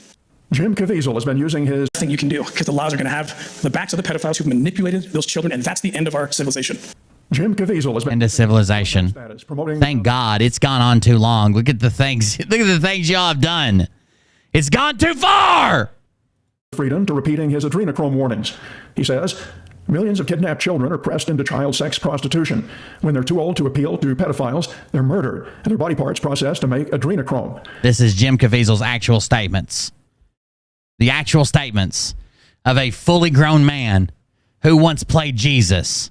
Processing plants are in Ukraine. The Russian President, Vladimir Putin, is working to stymie production. Caviezel says it's one reason Putin invaded Ukraine.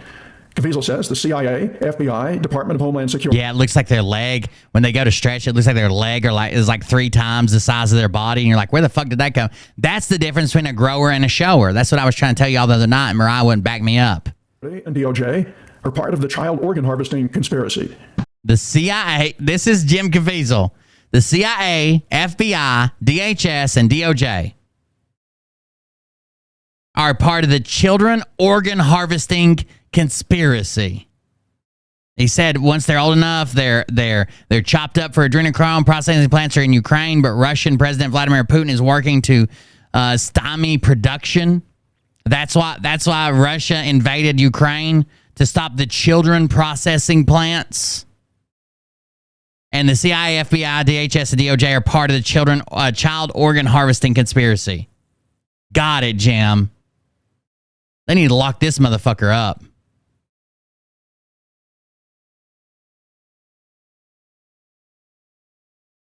The meats. Caviezel says the CIA, FBI, Department of Homeland Security, and DOJ are part of the child organ harvesting conspiracy.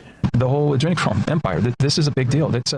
We don't do everybody's a tranny here. If that's what you're going to do, that's what they all scream. That person's this. That person's that. That person was born a man. This person was. We don't do that. It's hateful and shitty content. It's an elite drug that they've used for many years. It's 10 times more potent than heroin, and there you go. It has some physical qualities as far as making you look younger. A barrel of oil, $77. For a barrel of body parts and what's going to be adrenochrome, all the plumes that are in the mother's wombs, that goes into a plastic barrel. That's $77,000. Now that gets sent. Okay.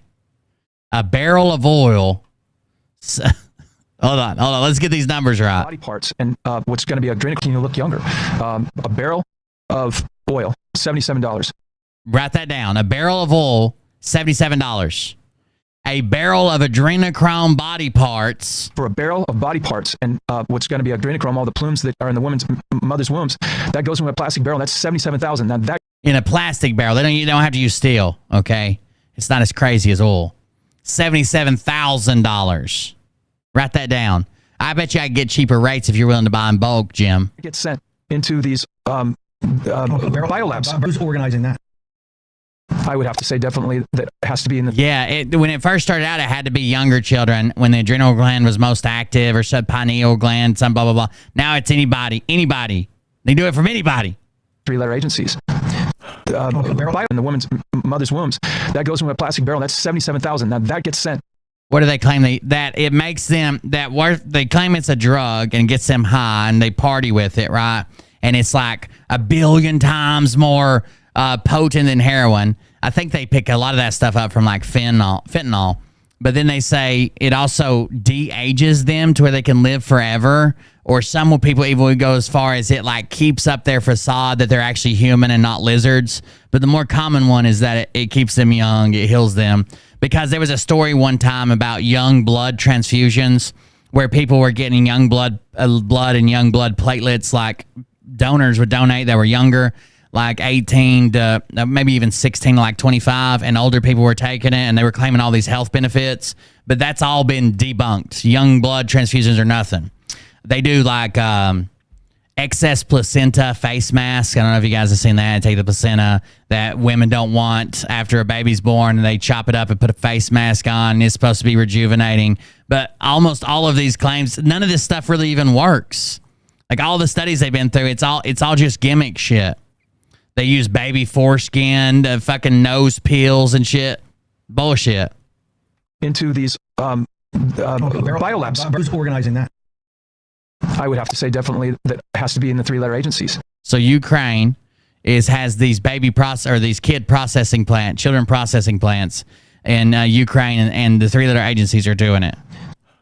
On June 21st, I left a message with OUR attorney Karen Hewitt regarding the Sound of Freedom movie, which said in part, I'm sure you know that the main plot has Tim Ballard rescuing a girl sold into sex slavery in Colombia by the man you prosecuted, Earl Buchanan. So you also know that rescue never happened. She did not respond. But then on June 27th, 6 days later, a week before the movie hit theaters, OUR president Matt Osborne dropped the F-bomb. Oh, no. Not that F-bomb. Another. Oh, no. Osborne, who was not on the movie promotion tour with Ballard, Verastegui, and Caviezel, oh, no. You didn't mess up, did you, Osborne? You'll be the next one dead in Haiti of suddenly dead. Did an interview with Fox News Digital. He emphasized a part of the movie the other three barely mentioned. Yeah, it does have a lot of anti-Semitism roots in it. Vampires, believe it or not, vampires were maybe not originally, but at some point were altered to anti-Semitic kind of stuff with like their noses, their pale skin, the drinking of blood, their obsession with it, and that's always stuck with like Jewish people. In their messaging. It's been propaganda from a bunch of places, from the Elders of Zion and all that shit. He dropped the F-bomb. He said, the film opens with a fictional story based on real-life events. He emphasized a part of the movie the other three barely mentioning in their messaging. Then he dropped the F-bomb. The film opens with a fictional story based on real-life events. It's 100% fictional. This kid was rescued, and Tim Ballard seemed to play some part in that investigation that actually knew this kid was coming to the border, but a different agent rescued him. He wasn't there. He didn't have a fucking sister that had been sold into trafficking. Tim didn't immediately quit his job. It was 7 years later, and Tim's own lawyers are the ones who prosecuted this groomer and pedo, and they knew that. Tim knows that. He's not confused about his, just like Phil. Phil's not confused and thinks he's Edward Snowden. He knows he's not. Tim Ballard is not the fucking super child rescuer guy. He knows he's not. The same day, June 27th, Osborne dropped the F-bomb. Neil Harmon, CEO of the Sound of Freedom distributor, Angel Studios, hosted a live ticket sales event with Tim Ballard. But Got it. Same day. Off different scripts. Same day. They're still peddling the true story myth. It's the same day they admitted it was a fictional story. They come back out and say it's a true story. Buy your tickets now. On the edge of your seat thriller. It's a true story. It's almost certain the Sound of Freedom will propel Tim Ballard to greater stardom in the anti-child sex. Yeah, that one's been tested too, Jessa. I know a lot of people will swear by it, but a lot of people will swear by like, oh, stupid wives' tale bullshit, right? That one's been tested too, where they inject it under the skin. You end up with a bunch of little red microdots. And help Operation Underground Railroad take in more millions of dollars, propel Tim Ballard to greater stardom in the... It's a true story. It's almost certain the Sound of Freedom will propel Tim Ballard to greater stardom in the anti-child sex trafficking world and help Operation Underground Railroad take in more millions of dollars in donations. Yes, it will propel him even further into stardom. He will take in millions more donations. Eventually, something will come out that this was all fake and bullshit and the movie's lie, blah, blah. People will ignore it. It'll be 10 years from now. He'll be fucking retired. No one will give a fuck. And people like me that bring it up right now and other people that cover it will just have retarded Facebookers screaming shit. Yes, it is exactly. I've said this before. It is the plot of Monsters, Inc. They even claim that Monsters, Inc. is one of those movies that where they rub it in your face. There are people who do entire breakdowns. They claim the chemical symbol for adrenochrome looks like the pattern on a soccer ball. And because the first kid that they scare in the movie of Monsters, Inc. is in the simulation, you know, it's like the robot kid and Sully's showing them how to do it. He has a soccer ball on his floor. That's the giveaway that the whole movie's about adrenochrome. That they're capturing the fear from the children. So that's why they torture them before they kill them, because this fear molecule, adrenochrome, is in their blood at that point. I swear there's breakdowns about it. Like that's a true theory they already have. But the film might attract more news media fact-checking than OUR has ever. God, I hope so. And the actual God, I hope so. And OUR might emerge. That's the end. Thanks for... Please. You can email, comment. A legitimate platform come out and investigate this shit. Jesus Christ. All right, let's go back. And the reason I want to go back is because I want to go to Lynn Packer's shit. What time is it? It's after midnight. I wanted to see how long is... Well, we might pick back up on this in a week or so. I don't want to do it like back to back to back. But I do want you guys to watch some of these other ones, like the whiteboard interview or the whiteboard meeting, where he comes Packer op-ed YouTube upload. What's this one? Answers to hardball questions. That's the one where Tim Ballard did the video. He's like, we need to talk. Sean Reyes and Tim Ballard are OUR's Mormon extremist factor. The one about the whiteboard meeting is very telling. I think there's the Nazarene Fund with Glenn Beck. Secret plan to monetize and proselytize. Let's see if we can watch a part of this. What part is this? OUR op-ed 10. I thought we were looking for 7 for the whiteboard meeting. There is 6. There's 7. Operation Underground Railroad video op-ed part 7. Let me skim through this right quick. This is only 20 minutes. Lynn Packer here with my video op-ed part 7, Operation Underground Railroad. Grants have pulled the plug. Its 2 main domestic program directors are suddenly gone. And all those unforced errors, no transparent criminal... This is breaking news. ICAC for short had close ties with OUR. That partnership has been blown. General's office is General... That's not it. Money, he said. He would not... That's definitely not it. I thought it was part 7 when he said he was talking about part 6. He's like, "Oh, we already covered this in part 6. I talked about this, but I don't see it now." Sound of Freedom. Tim Ballard doubles down on numbers in OUR war-torn Ukraine. Oh God, the rule of lawlessness. Utah system of injustice. Batman Unmasked. Sean Reyes. BYU. Exposing Coco. Birthman hoax. Our stage of fake university graduation. The OUR criminal probe expands. A divorce from hell. Tim Ballard's, I think it's this one. If I had to guess. We can watch the first part of it. I'm Lynn Packer with OUR Op-Ed 10, Tim Ballard's secret plan to monetize and proselytize his involvement with Operation Underground Railroad. With new information about There's so many crazy things here. Often over the years, we are closer than ever. By the way, Gardy is the first original kid that Tim Ballard was like fixated on when he went out on his own. And he basically strung that guy's, Gardy's father along. So it seems like the kid was probably kidnapped and killed by a former employee who ran up on a motorbike, snatched it, and took off. Some people even identified him as this employee who'd recently been fired. They didn't want to fixate on that. They wanted to fixate on the trafficking. So Tim Ballard went jet setting around the world, and every time he thought he found Gardy, he would call this boy's father and have him come out and meet him. One time, because a psychic told him he was in Venezuela, he called him and was like, "Hey, you got to fly down here. We got him this time," and just kept setting him up for failure. In addition, also his appearance was also connected to a Tim Ballard OUR nonprofit that failed. A psychic who claimed to know where Gardy was being held as a labor slave is also connected to Tim Ballard OUR nonprofit that failed to register the IRS. A suspect in Gardy Marty's December 2009 disappearance was tortured by Haitian police in a failed attempt to find Gardy's whereabouts. Great. His master plan in clandestine 2000. It was a plan so secret that Ballard asked 10 or so. But now, 16 months later, at least one attendee turned the diagram of the plan over to Davis County investigators. They're conducting a criminal investigation in Operation Underground Railroad. It's CEO Tim Ballard and Utah Attorney General Sean Reyes. What's Ballard's plans show? Multiple Ballard-controlled for-profit, nonprofit entities. Several paths for money to flow to Tim Ballard's main for-profit company. How OUR would bring more converts in the Mormon faith. A deeper involvement in LDS Church. OUR's takeover of an orphanage in Haiti. Tim Ballard's nonprofit Operation Underground Railroad has millions of dollars in the bank. This is kind of the stuff that we already went over, but this goes into it more in detail. There's the different ones. The three he focuses on. There's Russell Ballard, the nonprofit that never registered as a nonprofit. These are all the things here. So we might cover it in some of these other videos, maybe in a week or so. Like I said, I don't want to cover them back to back to back. But even this one's a good one. Utah's Flim Flam Man. These are some of the other things that Tim Ballard's been tied up into that never went through. Flim Flam Man, Tim Ballard Slavery. It's a paramilitary group. They rescue abducted kids from sex slavery, which means kids who are kidnapped by pedophiles or by traffickers or pimps who sell John McNaughton. On one side of the tracks, he shows original Utah pro-Trump artist John McNaughton has Tim Ballard in it. Shows Tim Ballard. This is the Commander's General's artist something. On the other side, there are modern-day abolitionists. Oh, yeah, he's good at PowerPoint, ain't he? And Glenn Beck. One McNaughton painting depicts a very tough Donald Trump standing on a snake. Don't tread on me.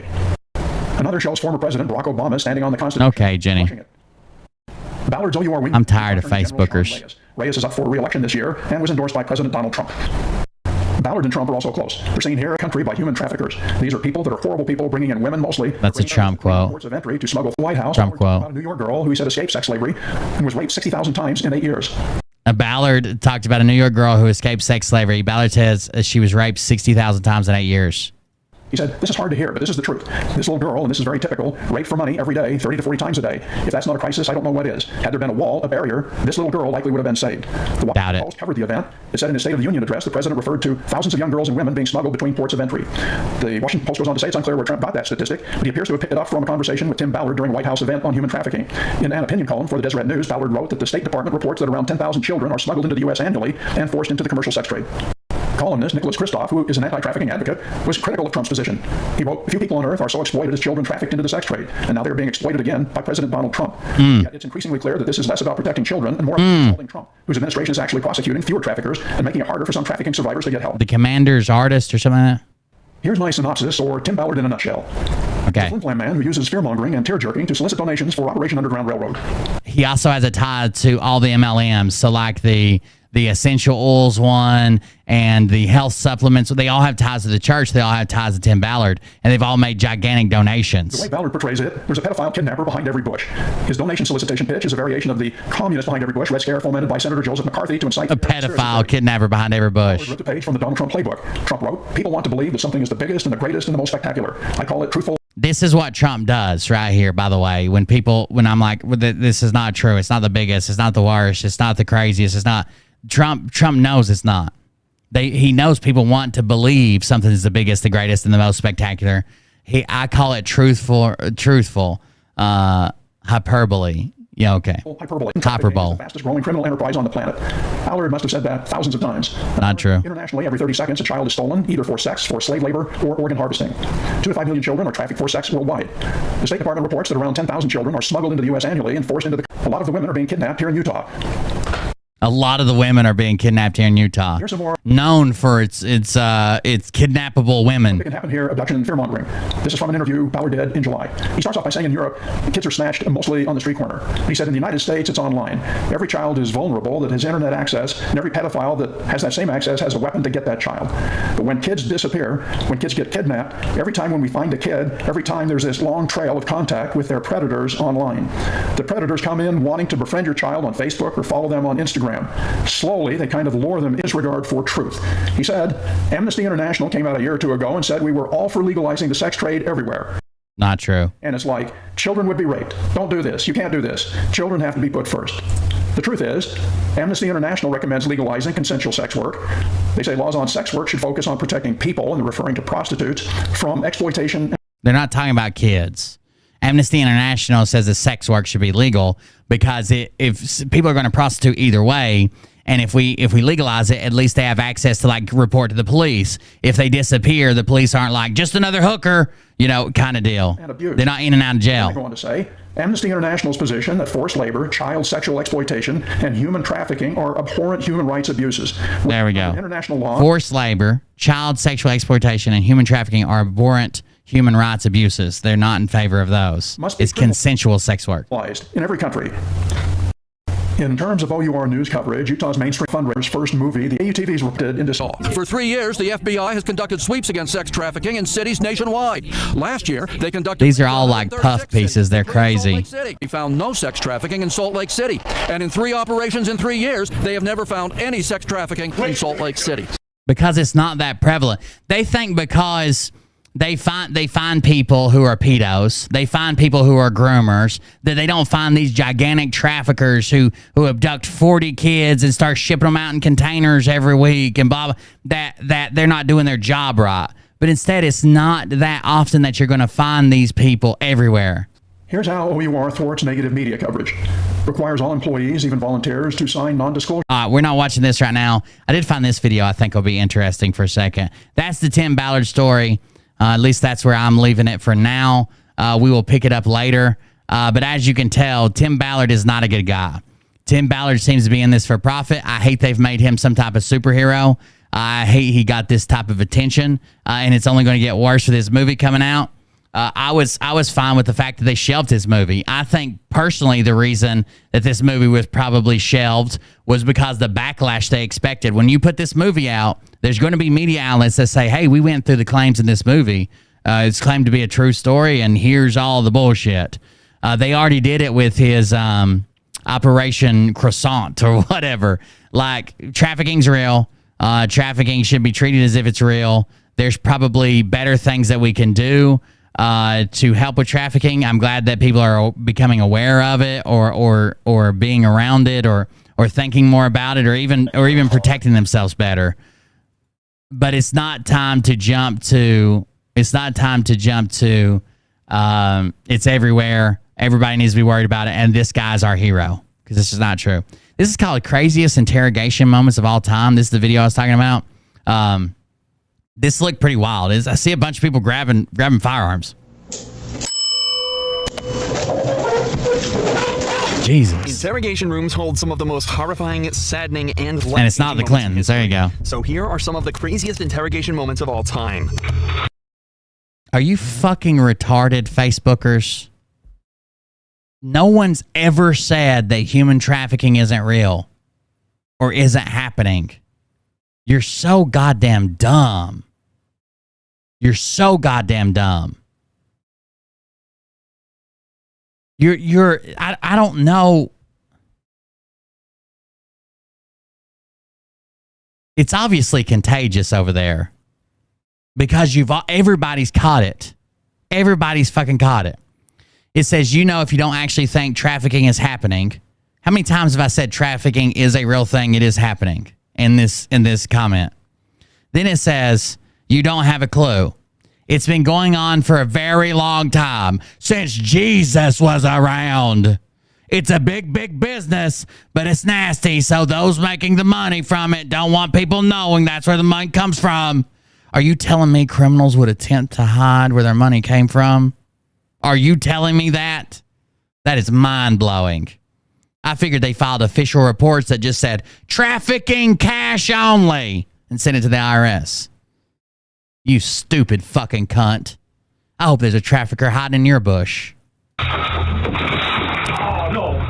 Starting out with Thomas Robinson, a 27-year-old facing life in prison after shooting a 17-year-old boy. But Thomas wasn't going down easily. In fact, he was determined to make the cops' life as difficult as he could. He sees that gun and he goes for that shit. It's incredibly hard to draw. We've talked about these holsters before. The retention holsters is incredibly hard to draw from those if you're not the person wearing it. Dangerous ways imaginable. As the policeman moves to handcuff him, Thomas leans over and glances at the holster on the cop's waist, where he gets an idea that could end in death for him and the officer.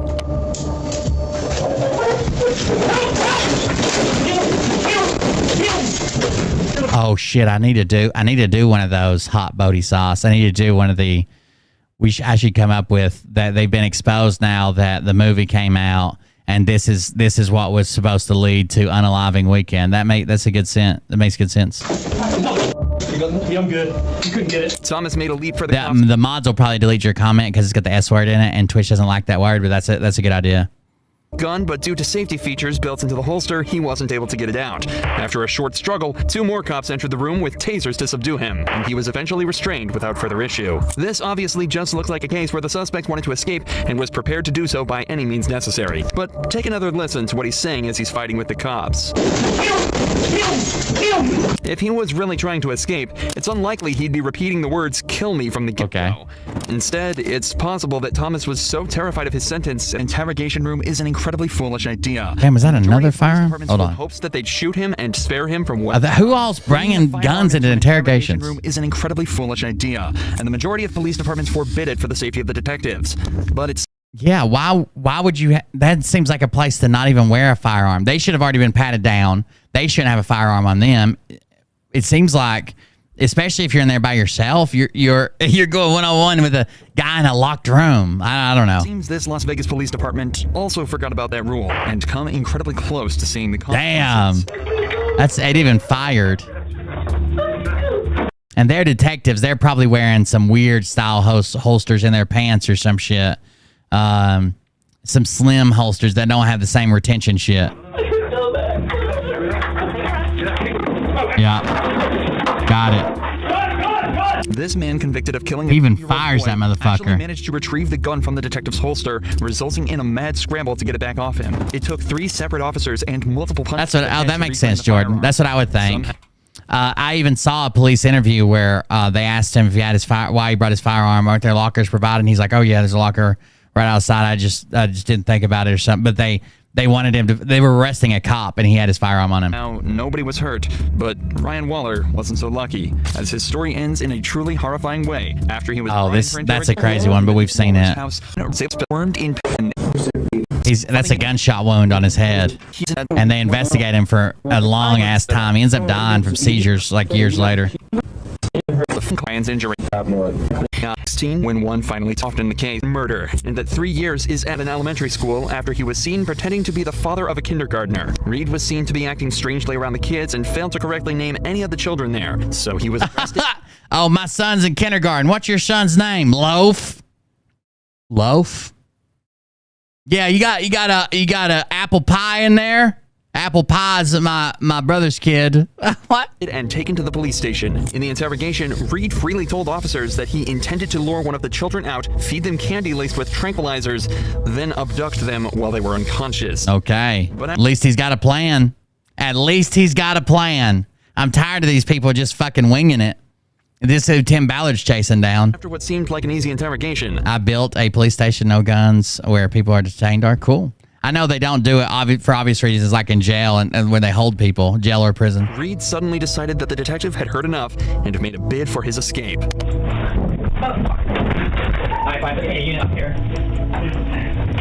God, he got bitched down. I mean, assuming he's going to do better than this, right? Put your hands behind your back now. Are you kidding me right now? Reed had picked up a pen. Oh, me and you too. I was going to announce tonight that we're going to D-Live full time. I didn't. Oh, that was a bad day to pick it, wasn't it? And attempted to stab the officer with it. No, I'm glad. That's good for Reflexes you. and composure helps him to instantly take him down and restrain him. That and the fact that the pen isn't the most effective weapon. Oh, he tried to stab him with a pen? Reed was arrested and charged with I didn't even see the pen. kidnapping and now It looks like Hassan from a Twitch. felony count of assault. He's currently awaiting trial and facing up to 30 years in prison. It's Reed's Hassan. escape obviously didn't end very well for him, but the story is different for Quantrell Schwarzlow, who managed to escape the cops. You ever seen that video of the guy that leaves court and just dips the fuck out? The guy that's in court and just dips. We might watch in a second. We've got time. He just dips the fuck out of his court appearance. Faster than anyone in history. Quantrell was brought in for strangling a girl and assaulting her, a crime he clearly didn't want to be convicted of. Okay. Just goes out the window. Perfect. The window's not even locked. Oh, no. Ah, no. Fucking way. Unfortunately for Quantrell, his handcuffs were a dead giveaway. I'm just kidding. Captured Yeah. 4 hours later. While it's D-Live pissed me off when they banned me for Jan 6 cover. I didn't go to Jan 6. I didn't endorse it. I didn't tell anybody. I actually told people not to go. Sounded like a setup to me. And we just watched it unfold, and it was fucking wild, and they banned me for like 3 weeks. Well, they banned me indefinitely, and then finally 3 weeks later, they reinstalled my account, and I haven't felt comfortable with them since then. It's unknown exactly what happens to Quantrell after. This clip Thank you, Bargy. forever put him in the Interrogation Hall of Fame. However, Ricky Hawthorne took a much more straightforward approach to ending his interrogation, managing to confess in record time. Ricky was found covered in blood near the bodies of Lara Kuchar and Tommy Skeens. Lara had clearly been assaulted. Ricky's DNA was also found at the scene, so police had no worries when bringing him in. Surprisingly, though, Ricky would make it even easier for them. Hey, come on in. Hey, yes, sir. Yeah, I did. What's it? I did. You know, I did it. I did it, but I think somebody came behind me and finished it. Yeah, I did it. So much for staying silent. However, he is alleging that he wasn't actually the murderer. He just attacked the couple and assaulted Laura. It was someone else that finished the job. If the evidence was stacked against him, he still would have had a better chance of getting away with it if he just stayed silent. Always. Never, ever, ever. Have you guys ever seen that professor that does the why do you never talk to cops and actually uses real cases of people being convicted from just giving up stuff to cops, getting arrested, convicted, and just from talking, and they're actually innocent and get proven innocent later? I don't know. And you know what? They was living when I left, but I think somebody came in behind me and finished them off. I did beat the shit out of them, but it was somebody else. I left. Despite his claims, it was determined that the couple died of the injuries inflicted by Ricky, and he was later found guilty of the first and second degree murder, as well as the attack on Laura. But nothing could prepare police for the interrogations of these two evil teen killers, suspected of murdering their best friend. They're the Scream killers or whatever, right? More than their own joy. I just killed Cassie. We just left her house. This is not a f***ing joke. Oh, These two 16-year-olds are currently suspected of stabbing classmate Cassie. I think we've all over seen 30 this. times in one of the most horrifying murders in history. But what they don't realize is that in the next couple hours, police are going to dismantle every part of their nightmares, dressed in all black, burst into the living room. Before Cassie left, strange, loud noises coming from Brian and Tori left, leaving just Matt and Cassie in the house. Soon after, the lights in the house started to turn on and off, with strange, loud noises coming from the basement. An hour later, Matt headed home, leaving Cassie alone and terrified. As soon as Matt had left, the lights turned off again, a door slammed viciously. JCS has not made new videos in forever, babe. He couldn't stay monetized, so he left YouTube. Behind her back, and two masked figures, dressed in all black, burst into the living room. Before Cassie even knew what was happening, she had been brutally stabbed to death and left on the living room floor. With barely any leads, the police were left wondering who could have committed such a horrifying crime. Eventually, they decided to bring in the two boys who visited Cassie on the night of the murder, and two of the most disturbing interrogations of all time began. hey, Ryan. Hey, here we go. We talked to your folks. And, Oh, he might be back. He did a video 3 months ago, 4 months ago, 6 months ago, but then he hadn't done a video for over 2 years. Maybe. they're feeling, they're comfortable with the fact that we'll sit down and kind of, the other night we hashed over some things about, where you were. Yeah, these people are creepy. They do the Scream murders. Basically, they hide in the basement and kill this girl. Such as the very next question asked. How you come to go up to Cassie. I wanted to see some more people grab guns and shit. Here. But you guys, we got to check in on Scott Rogers. I'm just saving that for the end. Hopefully some of y'all will be eating dinner. Yeah, that's it. I've watched this whole interrogation video a couple times. Despite not getting a complete confession from Tori, the detectives already had everything they needed to put the two away for life. And that's exactly... Yeah, when he couldn't stay monetized. But everybody latched onto him. So, like, all the other videos would be like JCS style or like JCS or JCS like. It's crazy. Everybody puts that in their titles now. I don't know, like or they did for a long time. JCS inspired, JCS copycat. That's just, I don't know. That's weird. It's very weird. You guys want to check on Scott Wadros?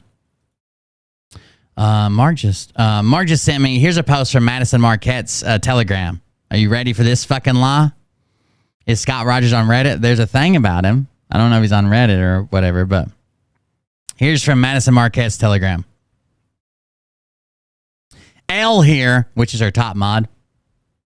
L here, we are estimating Madison be back from her extraction, so she's gone to rescue more people, from her extraction by Friday. She's hosting a Zoom at 8 Eastern.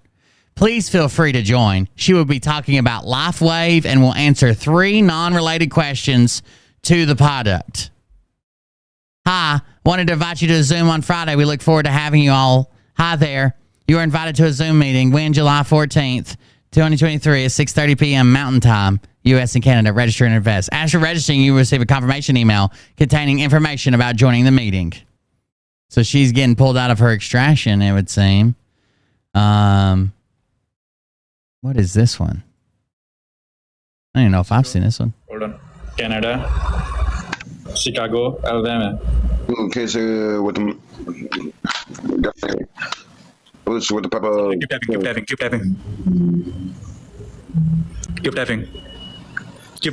tapping. Great speed, guys. Great speed.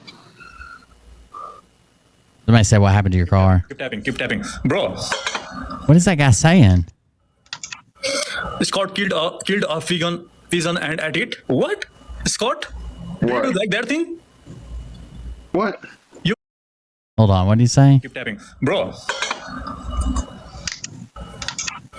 Scott killed a pigeon and ate it. What? Scott? Did you like that thing? What? You kill pigeon and you ate it? Why people are blaming you, man?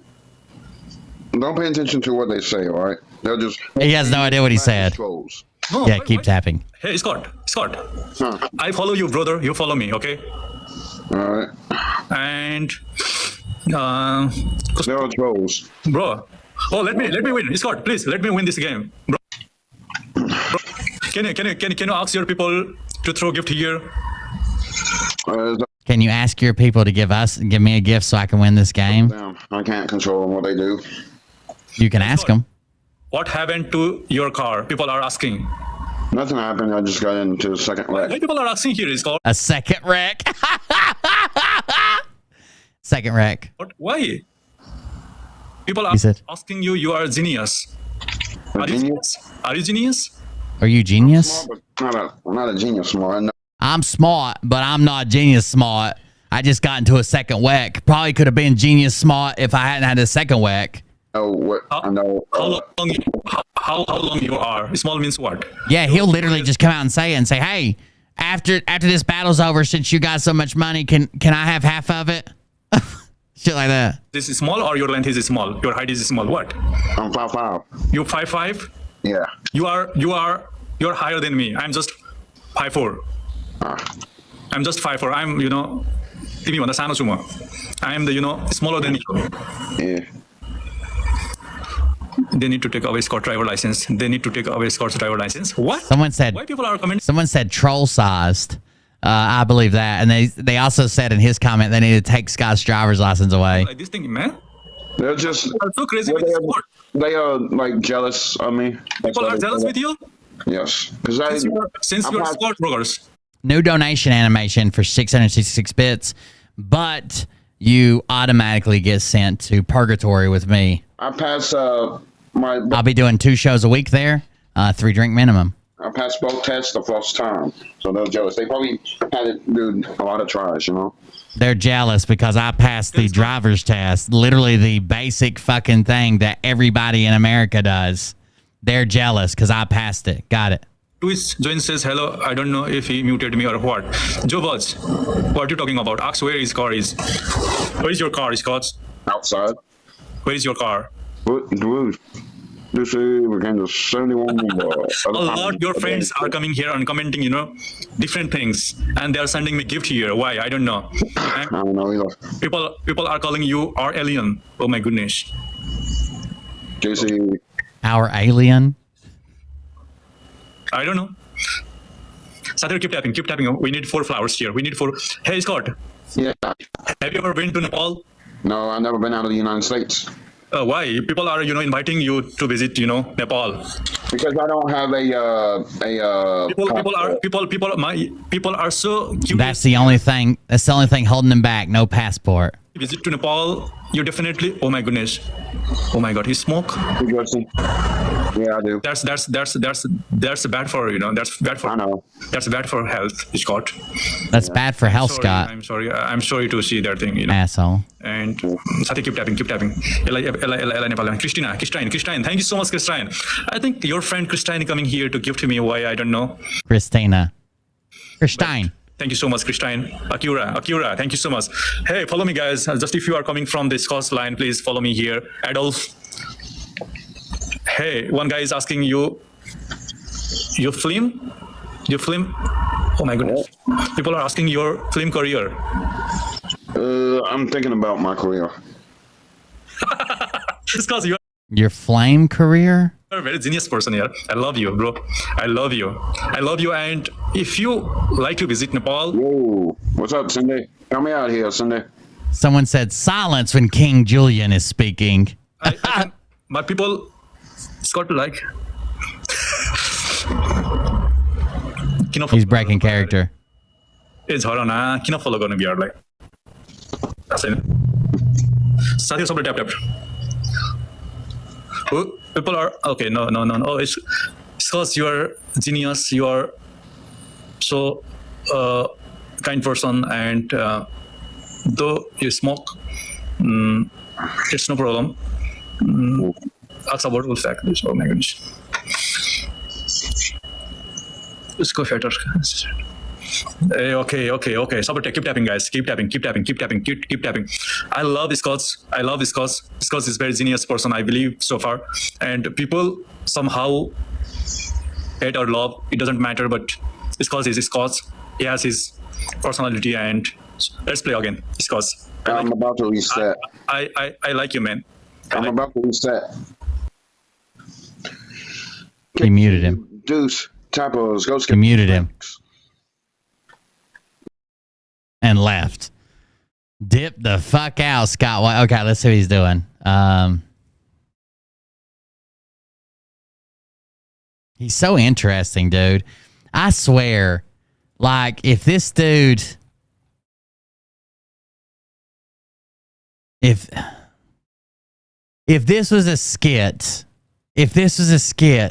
he would be a multi-millionaire. He would be a multi-millionaire. So apparently during his live stream about the tow truck, after the tow truck incident, it says he had a conversation with his dad near the end. He took a shit and then didn't flush it. Then his dad started yelling about it because he was about to take a shower and Scotty's shit was just floating in the toilet. So Scott told his dad not to flush it because he wanted to take care of it personally. Then he told his dad, just get in the shower and I'll flush it while you're in the shower. Man, what a skit. What's going on, everyone? If I become a multi-trillionaire or more, a multi-trillionaire or more, I'm giving my money away to everybody, you know? He's giving it all away. But if he just becomes a a single trillionaire. Nope. Fuck you. If he becomes a multi-trillionaire, he's going to give it all away. Get a house. Everyone on here. If I become a multi-trillionaire or more, everybody on TikTok, including all the trolls, they'll get money too. So, peace out. Look, the way when he freshly shaves and how plump his lips are and the little bit of stubble around it and the fact they are always got like a sheen on them, like a slight, like a liquid, a sheen across them. It looks like Mariah's little plump spot down there. It reminds me, like I'm sitting here with a fucking half erection, okay, a chub. It looks like when her little lady flower blooms. Not all the time. Sometimes he's rolled up like this, right? But once you get it going, then plump plump, both lips come out and they got a little sheen down both sides. See your reflection in it. What's going on, everyone? How's it going?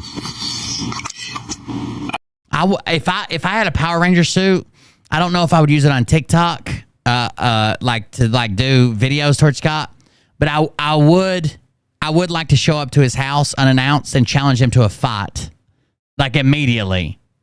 Maybe just wait for him to open the door and punch him, like not even give him the option to like dip. I have something to say.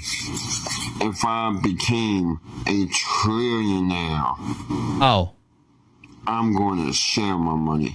Wait, so he had second thoughts. So the video he made literally 6 minutes before the other video said, if I become a trillionaire, I'm going to give away all my money. Then he had second thoughts about it, remade it. If he becomes a multi-trillionaire or more, we'll give it all away. What's going on, everyone? How's it going?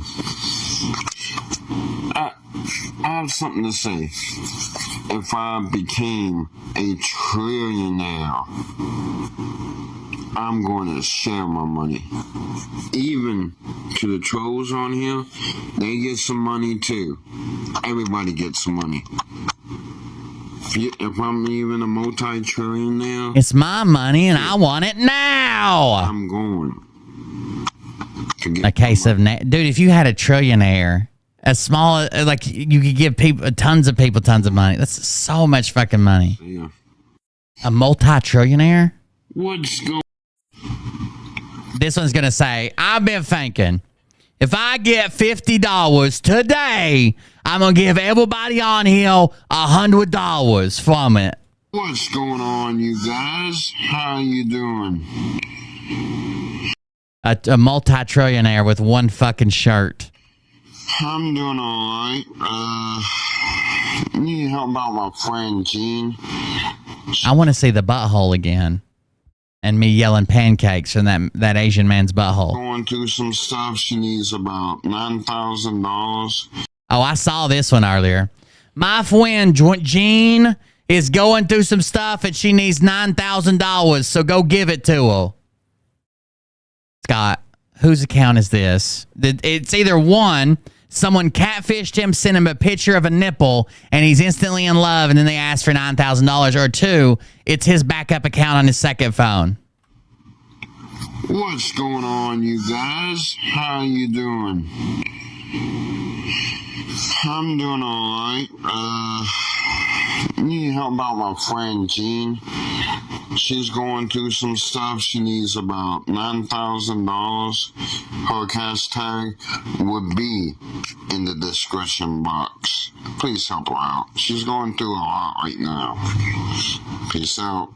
So the comments say, why do I feel like Jean might be Scott?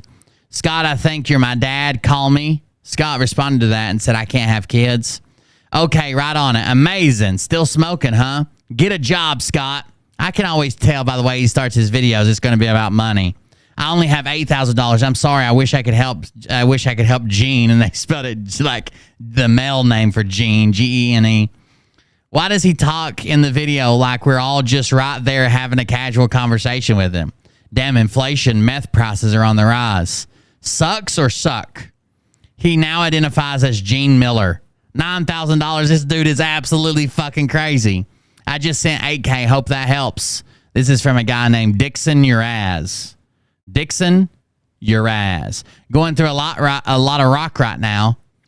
What is she going through? Can you tell us a bit about her situation to give a little background to what we will be donating to? Laugh out loud. Good sales pitch. AKA send money to Scotty's backup Cash App account.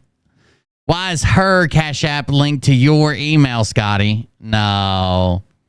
Busted, Scott. Let's see. I don't know. Can you see somebody's email from their Cash App?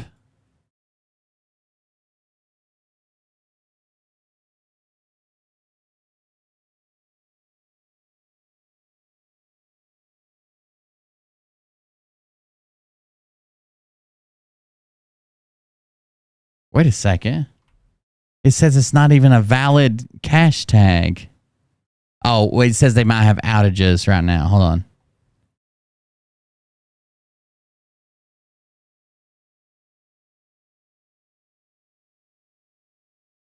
Says they were born on the 23rd of June, 1916. What? I might have to check back into Cash App because it says they're having outages right now. I guess I can type it in my phone. Hold on. My back keeps coming on my phone. It's freaking me out.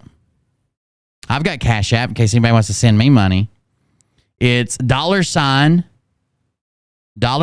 cold beer confess. $, cold beer confess. I think. I probably just told everybody the wrong number. They're going to immediately run and everybody donate me $10,000 or whatever. Yeah, $, cold beer confess, but I need to search for some. Search. Okay. It is $, J-E-A-N Miller. Gene Miller 20. It doesn't even come up to an account. That's twice now. And other Gene Millers are coming up, so I don't think it's down. What is going on? Gene Miller 20. Oh, no, I found it. Jeanette Miller. Oh, she's got a big forehead.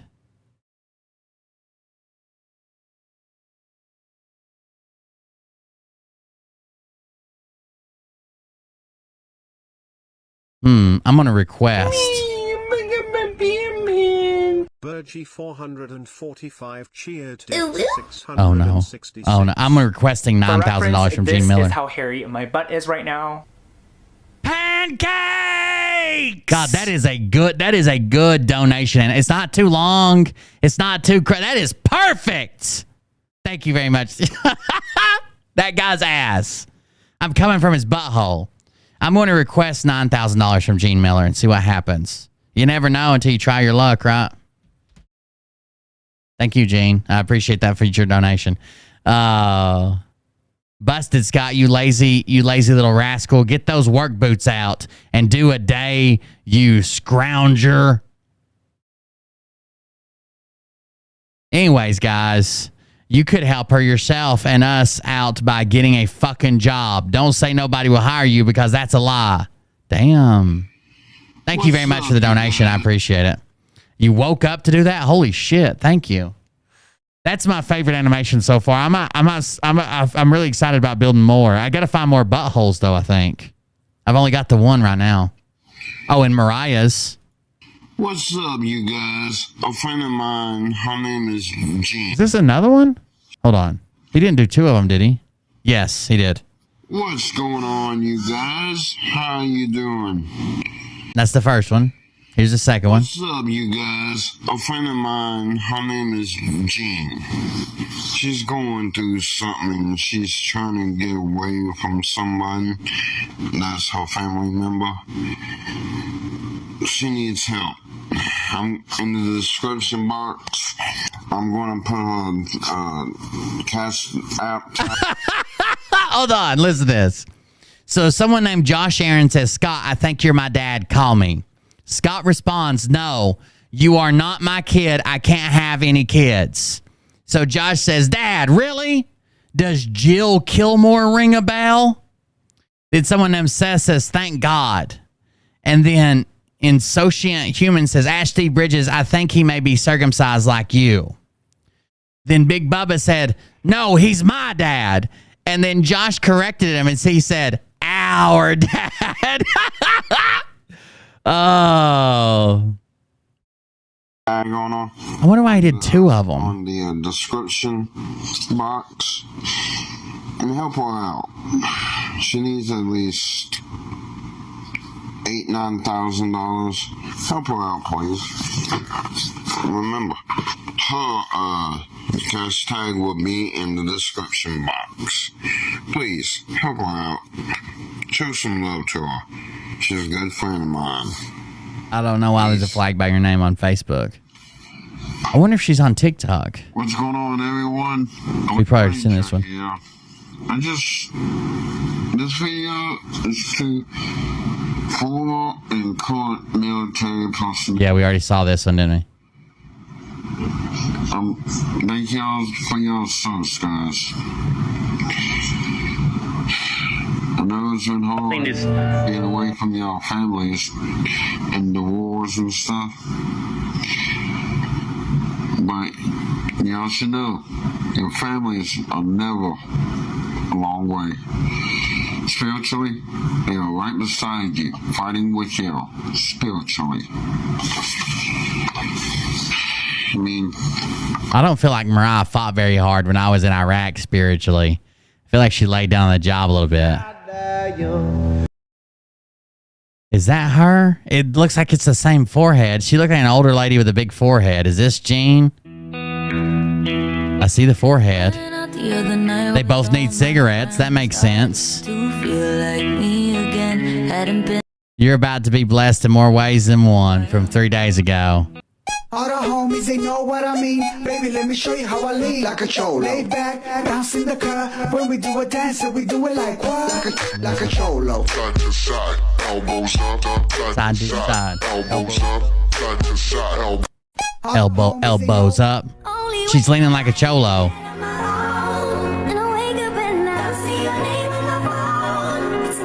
Oh shit! Where was that?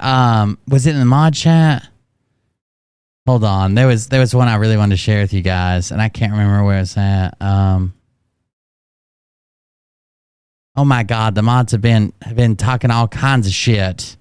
What am I not supposed to share tonight?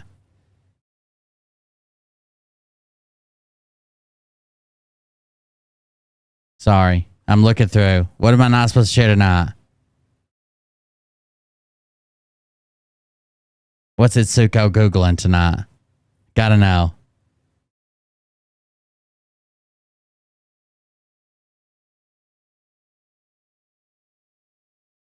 Nothing interesting. Damn it. Damn it.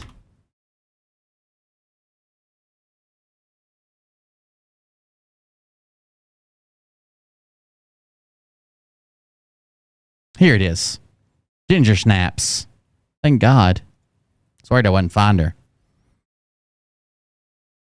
Can I have a snack?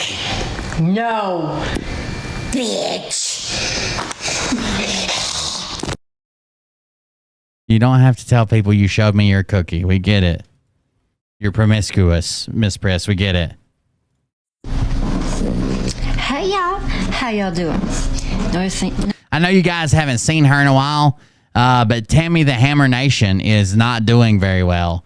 It seems like she's went downhill since Liberty Warrior left her, and she teamed up with the others. Hey, y'all. How y'all doing? Notice anything different about me? Nope. I got a new chair. Well, it's not new, it's used. A client gave it to me. She got her some... It's probably something for being like a top fan or some shit. I don't... And 2 end tables. It rocks and it reclines.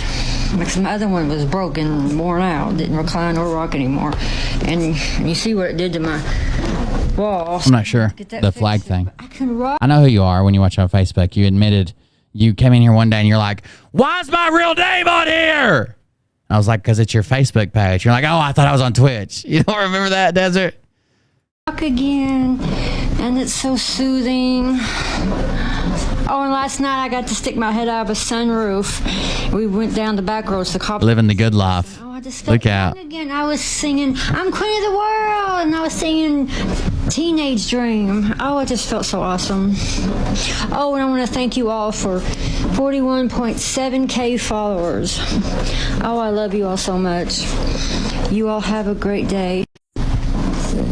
Hey y'all, how y'all doing? Oh yeah, Austin sent me the thing about like apparently Jim Caviezel was like struck by lightning twice. Had his shoulder dislocated. He had pneumonia and hypothermia while he's playing Jesus. I don't think people are like, see, the devil will do anything to get to. I don't think God wanted him playing Jesus. He's like, get out of here, fam. Jesus is litty. I don't think God wanted him playing girl. I don't think God wanted him playing Jesus. God's usually in control of the lightning, right? Oh, there's a sunroof video. Awesome.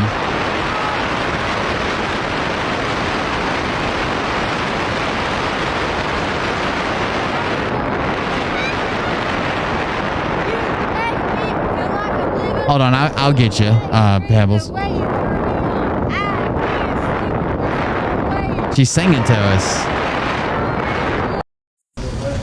Mark sent me one. We'll play in just a second. I don't feel like caterwauling and making a crazy video tonight. Besides, That's what I said when I started. He got struck by lightning and shoulder dislocated. He got struck by lightning twice, I think. talent comes on, and I love that show. But I wanted to say happy Independence. Oh no, that's embarrassing. I'm a bitch, I'm a child, I'm a mother, I'm a lover, I'm a sinner, I'm a saint. Nailed it. I do not feel ashamed. I'm your hell, I'm your dream. Oh, you're behind. I'm I got you. nothing in between. You know you wouldn't want it any other way. So take I'm a child, I'm a bitch, I'm a lover. You'll have to be a stronger man. What was that? What did she just slap? I wanna rock and roll all night and party every day. I wanna rock and roll all night and party every day. Oh yeah, I sent this to the mods and I was like, what a week for Mariah's mom to start drinking again. That was funny. That's a funny joke. I sent it to him with no context. I was like, Mariah's mom fell off the wagon. Yeah!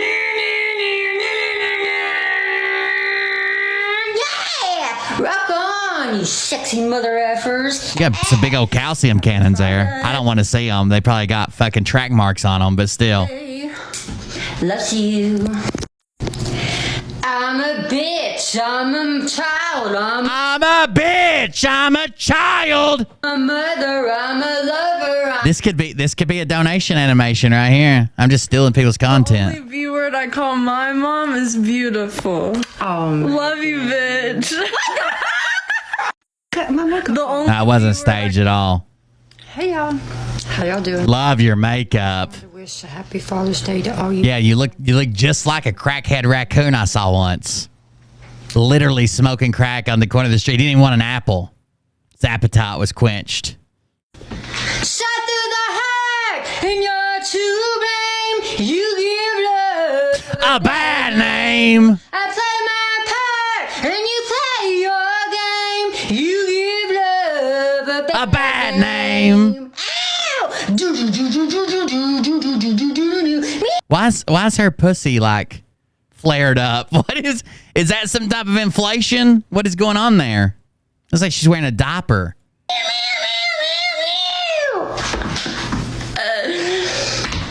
Have a good night.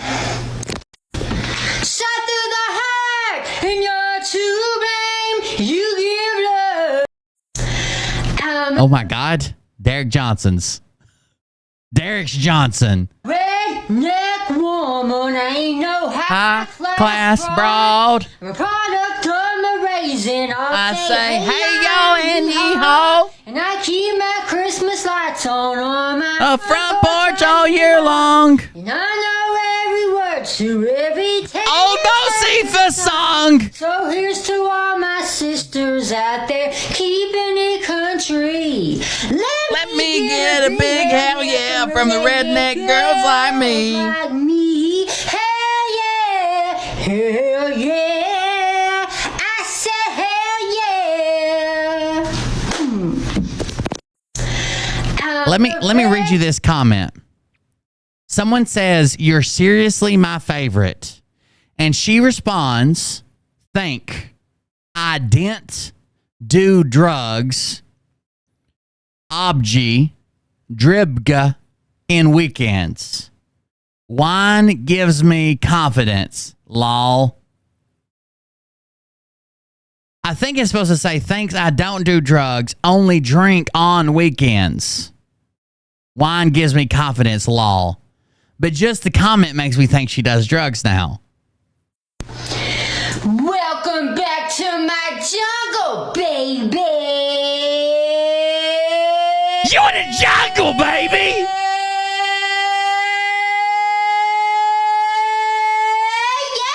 Yeah. Look out. Happy Memorial Day weekend. Oh, no. 2,800 bits. Jesus Christ. Thank you very much. You're a sick bitch, Pebbles. You are a sick bitch. Thank you for that. Thank you for the donations. You want to see the butthole animation? I'll play it for you. I'll play the butthole right goddamn now. You want to see this fucking butthole? Hold on. Hold on!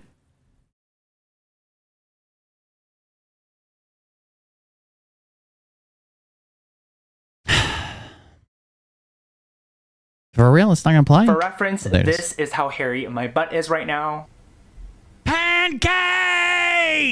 Just for you, Pebbles. Just for you. Too late. Butthole's already been sent. You'll receive it in 3 to 5 seconds. You sexy mother effers. Ah! Thank you very much. Welcome back to my jungle, baby. She don't know what to do with her hand. Her tit's about to fall out. Her tit's about to fall. What? Jesus Christ. Yes, lift that hand higher. You're about to lose some jubblies. Your content's going to be on the floor.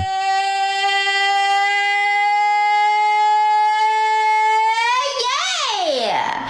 Happy Memorial Day. She's headed to a PTA meeting. Sexy mother effer. I'm tired of those fucked up books in the school. That's what I'm saying. Let's burn them. Yeah, her pussy's been out the whole time, but her boob almost fell out. Just because like the pussy's on the floor doesn't mean we just throw all dignity out the window. Her boob was about to fall out. I can't do nothing about her pussy. It's already out. Hey y'all, how y'all doing? I got my hair did today. I'm blonde. I got blonde on Jesus Christ. Farrah Fawcett. Hey y'all. Did y'all miss me? If y'all saw my last video, you had a death in the family last Thursday, and my house was full of people last week. Hey y'all. If you're new here, no, I'm not on drugs. I just like to dress up and act crazy. Lobster soup is... I found out who caused the death in the family. I found out who caused the death in the family real fucking quick. God damn. Lobster soup is my favorite soup. Someone in the comments says this woman used to watch my kids while I was at work. 'Cause it's got terrifying. chunks in it. I love lobster soup. Sorry, I fucked Lobster soap? my meds. The crazy is back. What is? Someone else in the comments says, "Thank God, finally a creator who gets me." What is lobster soap? Y'all, I got an early Mother's Day gift. Megan and her dad pitched in, and they both got me earphones to listen to when I'm at the Headphones. It says it right there. Don't say earphones. This is not the world's first fucking telegraph, okay? It's headphones. Y'all, just let me tell one more story, okay? Okay, tell it to. When your parents were gone by 16, and they weren't out of town, but they went out for the night, and I threw a party, invited all these people to my house, and had a party. Well, is there any punctuation in this story? All I remember is my parents coming home. I was drunk.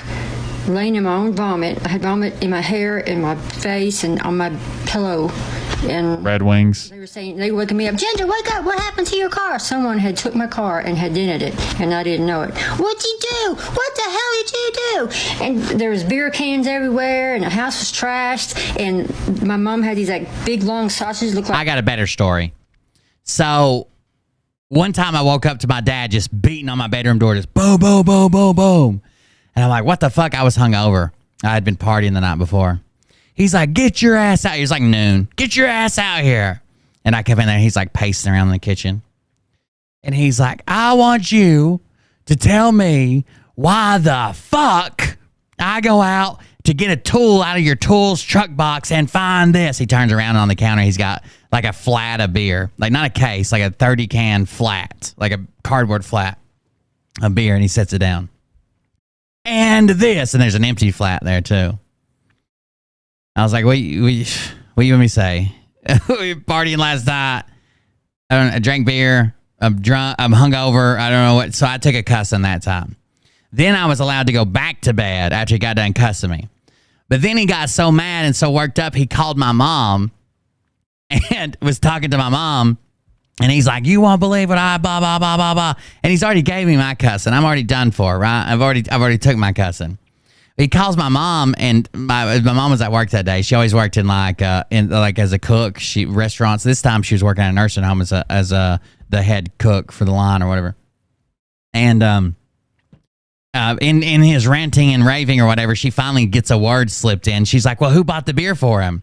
And he's like, I guess it was him. I was 18 at the time. That's why I didn't get in more trouble. But I guess he fucking did. He's 18. Blah, blah, thinks he's a grown-ass man. And she's like, no, you have to be 21 to buy beer. I guess where he had to be 18 to buy beer when he was a kid. He just never really thought about it again. They didn't pass the law until years and years after he was, 21. So then he comes and beats on my fucking door again and gets me back out of bed and makes me come back in there and gives me another cuss. And I got 2 cussings for the same incident. And I didn't really think that was fair. So there's a story. One more story, and then I'll shut up for the day. Oh my God, just shut up. Where's the dancing videos? Is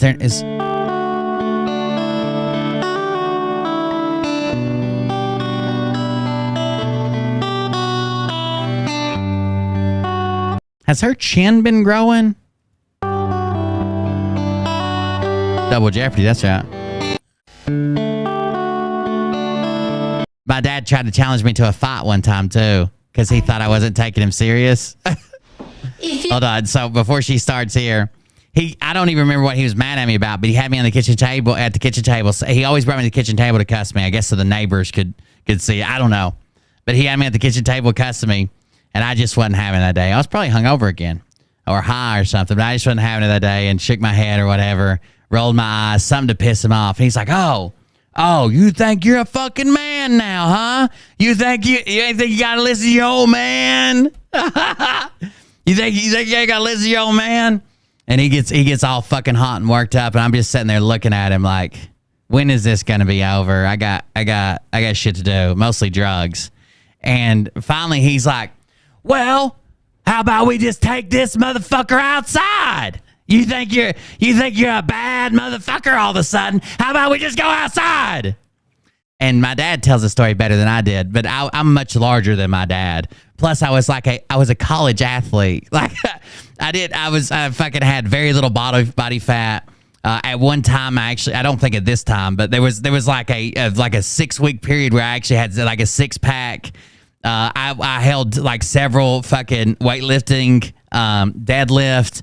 God damn it, what's it called? I had several weightlifting records. Power clean. I had several weightlifting records. Like I was a big kid, and my dad's only like 5'9" or something, and I'm 6 foot even. So I'm a full set of eyes taller than he is. And he said I was so mad. He didn't tell me till years later. But he's like, I was so mad. All I wanted to do was punch you in the mouth. And he's like, then I finally said something. And he said, when you started standing up, it was like it took 3 minutes for you to get all the way up. The next thing I know, I was looking up at you like this. And then as soon as I stand up and I was like, all right, let's go. He goes, well, no, listen. We haven't reached the point where we can't finish talking about it. We can just sit back down and we can talk about it like two men. It was very fun. I don't think I would have hit my dad, but it was very funny. If you like pina coladas. I like pina colada.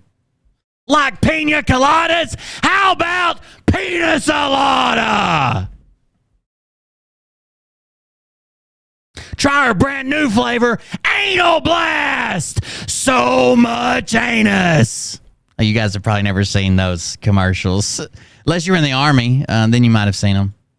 And getting caught in the rain. If you're not into yoga, if you have half a brain, if you like making love at midnight. A metabolized sports energy drink for only gay men. You guys ever seen that? Power Thirst commercials? You probably don't have any fucking idea what. How about Brown Eye?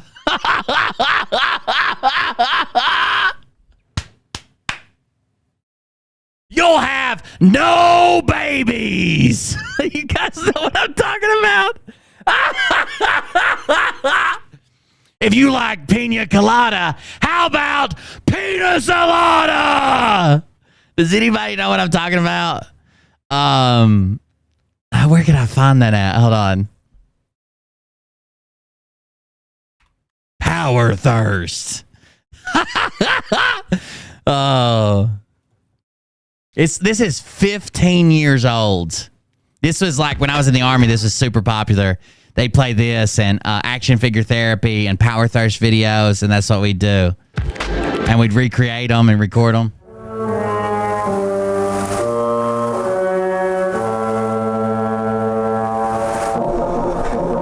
What are you waiting for?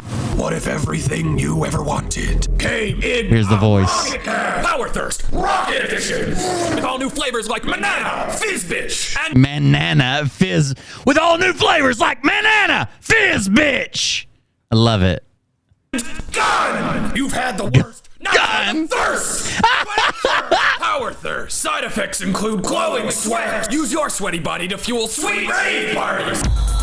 Power Thirst. Anything is possible. Air blasted. Sport you'll invent because you'll be too energetic for normal sport. You'll feel like a fighter jet made of biceps. What about me and my blue collar? Juice.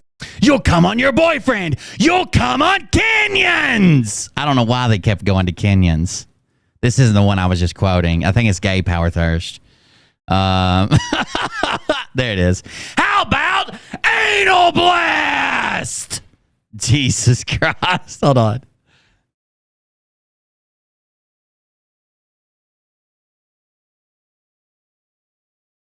This is, by the way, this is not like PC for today's time. They are going to be coming on Kenyans while they're running through Kenya or something. But here we go.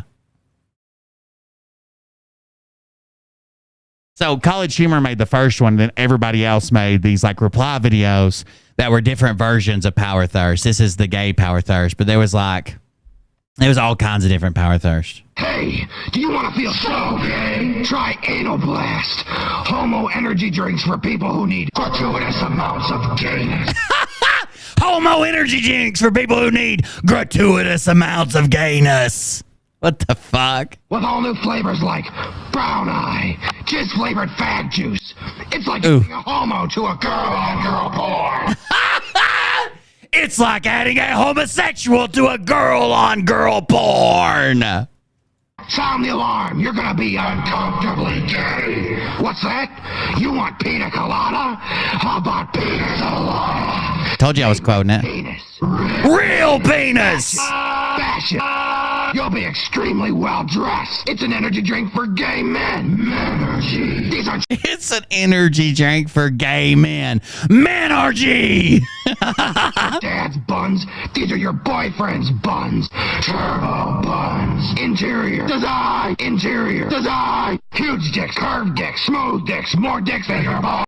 Huge dicks, curved dicks, smooth dicks, round dicks. You'll be so fat. More dicks than your body has room for. You'll be so fast that your boyfriend will be like, slow down. Then you'll be like, fuck you, and jizz on his face with your energy dick. You'll be so fast, your boyfriend will be like, slow down. And you'll say, fuck you, and jizz on his face with your energy dick. Man, YouTube used to be wild, dude. So much energy. Energy. And you'll be coming all the time. Homo walking, homo talking, homo stalking, homo eating, homo laughing, homo dating, homo spawning. Babies. You won't have any babies. 0 babies. Give brown eye to your partners and they'll be good at butt sex. They'll make your partner come abnormally fast. They'll come as fast as canyons. People will catch them coming and think that they're canyons. They'll suck them off like canyons. They'll come on an actual canyon. And they'll want to tie the knot and they'll be deported back to Kenya. Hey, go with the sure thing. Don't gamble on your butt sex. I used to say that all the time. Don't. And when someone would be like, when people would ask me, should I get this one or this one, or what do you think I should take, or any type of question where they had some type of product in place, I would be like, hey man, don't gamble on your butt sex. Try Anal Blast, the homo energy drink that will make you gay. And then there was another one that we used to quote all the time. This will be the last video. We'll bring it up. I think it was the Ranger promo, Ranger School promo. 14 years ago. That's it. Are you tired of the same old military? Are you a high-speed death machine? How about becoming a Ranger? Then cut the bullshit. Pick your vagina off the ground and go to Ranger School. Ranger School will make you tough. So tough. You'll be so tough, you'll shave with a chainsaw. You'll get to use them. Big guns, small guns, future guns, old guns, stupid guns. Unacceptable. Ranger School will give you skills. Ranger skills. Is that George Bush eating a baby? Yes, it was. Skills like rock marching, mountain tossing, super rappelling, One of them was rock marching, mountain tossing. volleyball, and death blossom. Death blossom. Blossom when you fight. Man, will you fight? You'll fight back. Oh, that was that looked like some troops from Atsuko's homeland. Parachuting, volleyball, and death blossom. You'll use death blossom when you fight. Yeah, I thought so. Man, will you fight? You'll fight bad guys, terrorists, Darth Maul, women, Optimus Prime. Women. You'll fight women. Tyrannosaurus Rex. You'll choke the shit out of people. Tigers. You'll fight tigers. You'll fight them on the water. You'll kick them in the face with your ranger legs until they're retarded. You'll kick them so hard their skin will fly off and you'll use it to make tigers get underwear. You'll be one scary motherfucker. You'll be one scary motherfucker. Cats, horses, women, babies, more cats. Arnold, fuck you. So scary you'll make hell look like Chuck E. Cheese's. Protect America from terrorists. That's Rangerific. Join an elite league of warriors that includes Master Chief, Jason Bourne, Hitler, Jesus. What? Caesar, Walker, Texas Ranger. We didn't include the fifth one because he's not a ranger. Defend the world from cosmic destruction. But what about special forces? Fuck special forces! That's my favorite part, in case you can't tell. But what about special forces? Fuck special forces! You don't got what it takes. You can eat ranger shit. I don't know why we made these videos. But what about special forces? Fuck special forces. I am too sexy for your party, too sexy for your party. The way I'm disco dancing, I'm a model, you know what I mean? And I do my little turn on the catwalk. Yeah, on the catwalk, on the catwalk, yeah, I do my little turn on the catwalk. Wait a second. Is she going to lose a nipple? Hold on. I can't show nudity. Getting awful close. God, her nipples are gigantic. Wait a second. What is going on here? So, hold on just a second.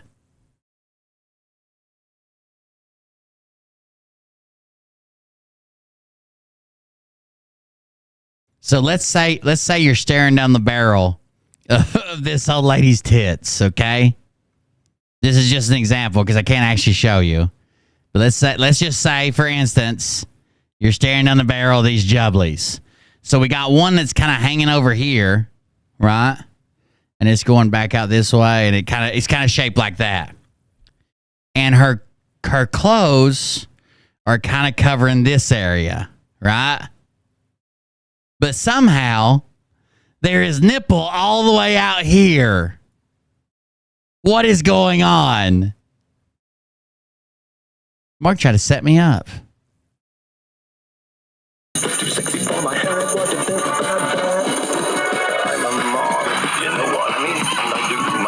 What the fuck is going on? She's still dancing. At least he's not shaking them anymore. I can't do that. Sexy? I'm not sexy, you fool.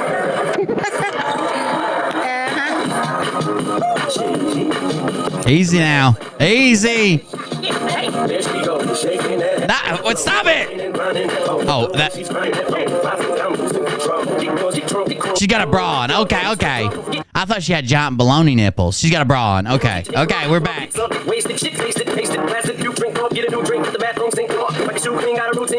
She is a rap god. Look at her.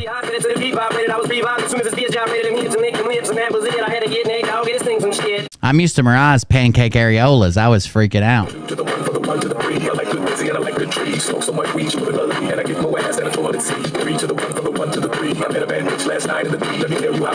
She doesn't understand a single word that's being said. Yeah, not only baloney nipples, that motherfucker was thick cut. If I ain't got a weapon, I'm gonna pick up a rock. And when I bust your ass, I'm gonna continue to rock. Get your hands on the wall with your 2 left feet. It's real easy, just follow the beat. Don't let that ride girl pass you by. Look real close, cause strobe lights wanna have a party. Turn the music, let's get it started. I'm looking for a girl with a body and a sexy strut. Wanna get it? Baby, step right up, they got retarded. Some of the body. Showing off that bling. Look out. These are literally just TikTok grifters. Basically, they either use sex or stupidity or just sitting there to get donations.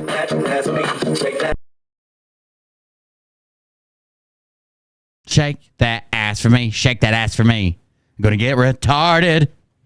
I don't even know if you can use that word anymore. Can we even use that word?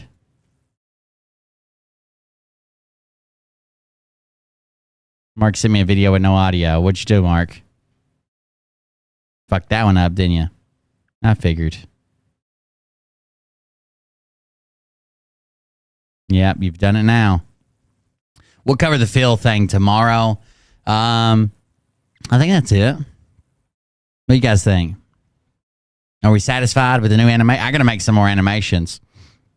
I'm thinking about if I could make a bunch of them at like a, let's say, what is a decent, like my buy me a coffee's like $5. So if I can make a bunch of them at like, I don't know, maybe $5.55, like a bunch of funny ones, and then I can make them random. That way people could donate and it wouldn't be like you're getting the same ones. It would just be random to see which one you got. I like the new donation animation, to be honest with you. The butthole one. And that is a clean butthole. If you haven't seen that video, go check it out. We will, if you'll remind me, we'll do action figure therapy. We'll do the strip club etiquette, and then the MMA bull rider extravaganza at Best Buy or whatever it's called. We'll do both of them on the next one. What do you guys? You guys like the new animation? I think it's pretty good. $5.50 in honor of Scotty. Yeah, maybe. I need to make some more. What we used to do is we would have generic ones that were all right, and they would be from like, let's say from like $5 to $6. But at like 555 or 666 or 777, that would be like the special ones that I knew you wanted to literally activate that when you weren't just making a random donation of $5, because no one picks numbers like that unless they're trying to do something. So like the ones with like 123 was one of them, like the lowest one, something like that. Yeah, those are the ones that we had that were like special animations. Man, that one where I was Hunter Biden's dick while he was getting the foot job, that one was wild. That one was wild. I might get banned for that now. That motherfucker is wild. I was literally Hunter Biden's penis. Like, it green screened me in as his dick while he was getting a foot job from a Chinese spy. It was crazy. I don't know. That might get me banned. Either way, thank you guys for joining us. I appreciate it. Thanks for hanging out with me. Thanks for the donations and support tonight. I appreciate it. Go join our Patreon. We're going to do some extra Patreon content. We got some new members last night at the lowest tier, and that's fine. You'll get a lot of the shows, not all of them, but you can join at any tier. There's all the way from $2 up. $2 a month isn't much to support the show. To make a contribution to the show, keep it going. Donate to the show if you want to support us while we're offline. You can also, I'm gonna start doing cameos. I don't think I'm gonna use the Cameo website just because that's just a way for them to take percentages of it. But I think I might advertise it to you guys at least. Other than that, thank you guys for joining us. I appreciate it. We'll see you around the next one. Have a good night. Don't do anything that Tim Ballard would do. There you go. Don't do anything that a trafficker would do. Thank you guys for joining us, and we'll see you on the next one. Stay safe with you got storms coming. Sure. I didn't know there were storms coming, but yeah. Happens to see this particular show. I thought that was a pretty good show. Coldbeer.fun to support the show while we're offline. Make a contribution. We'll see you around the next one. Tell them exactly who they are and tell them the rest of the world who they are. You don't have to fork and ball. We had decent numbers. I mean, they kind of fell off towards the end, but yeah, we had decent numbers tonight. Here we go. I think I started some shit. All the way through the Tim Ballard stuff, we had great numbers. You know that stage is set. I figured a lot of people would get mad and leave. Cause you ain't seen none yet. Here we go. I think I started some shit. Piss them off, it's about to get lit. Get the place in them beds, you know that stage is set. You better buckle up, cause you ain't seen none yet. And they say that I'm a lunatic. Well, listen, bitch, I came equipped with a quick wit and a 6th sense for the stupid shit. Where my true believer? Y'all need Jesus. Praise the Lord, head to the extreme. All these false fucking prophets who profit off of gossip. Worshipping drums, cocking, begging for a throat deposit. Swinging fucking meat hammers like fool in a thong. He's strapped to the shaft, eating his chest like he's King Kong. Starving for attention, I'ma make your gut burst. I'll be your huckleberry, I can quench that thirst.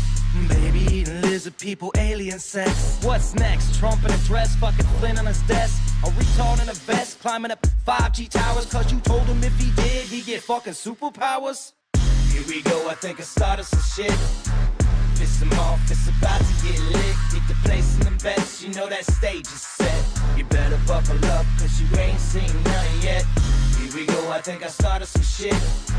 Piss them off, it's about to get lit. Get the place in them beds, you know that stage is set. You better buckle up, cause you ain't seen none yet. I used to find clues too when I was high on shrooms. I found myself a tunnel that led to Jason Q's bedroom. Open his closet, I found some of his meat rockets. I strapped it to my shoes and then I flew through the roof. I found myself in orbit strapped to an F-16. High on amphetamine, with Trump in between. Put on a light coat of baby oil and saluted the troops. He tapped me on the shoulder and said, "This is gonna be it." Whoa, wait. Stop. What? I'll get my files. Wait, what are you doing? Stop. Hold on. Fucking stop. Dude, come on. Seriously. My mom's an alcoholic. Oh, give me a... Oh, my God. Damn it. Here we go. I think I started some shit. Piss them off. It's about to get lit. Get the place in them beds. You know that stage is set. You better buckle up, cause you ain't seen none yet. Here we go. I think I started some shit. Piss them off. It's about to get lit. Get the place in them beds. You know that stage is set. You better buckle up, cause you ain't seen none yet. Round 3. Down goes Nino. Please say it isn't so. Got him backed up on the ropes, trying to ram it down his throat. Now things are getting rocking. He was doing so well. It's all over. Hands on his shoulders, they ringing his bell. You got Frog News Network doing No damn research, they be working copy on cocks that came first. Ninth inning, second string, and they acting like they know hitters. Assholes throwing bullshit, sending runs to the shitter. All this nonsense on my conscience, it's hard to sleep at night. Who the fuck is in my window with this time of the night? These parasites, these leeches, with all their secret meetings, teaching all you fucking cretins about baby-eating heathens. Believing in reason with no meaning is bullshit. Will Bird motherfuckers out here busting the grifts. Here we go, I think I started some shit. Piss them off, it's about to get lit. Get the place in them bets, you know that stage is set. You better buckle up, cause you ain't seen none yet. Here we go, I think I started some shit. Piss them off, it's about to get lit. Get the place in them bets, you know that stage is set. You better buckle up, cause you ain't seen none yet. You don't have those guts, cause you're a pussy. All right, guys. Thank you for joining us. Thank you for everything. I'll see you on the next one. Everybody have a good night. And I won't even give out your dime store handle, because that's really pathetic. See you guys. It's my ringtone. This song is my ringtone and my alarm sound. If you ever call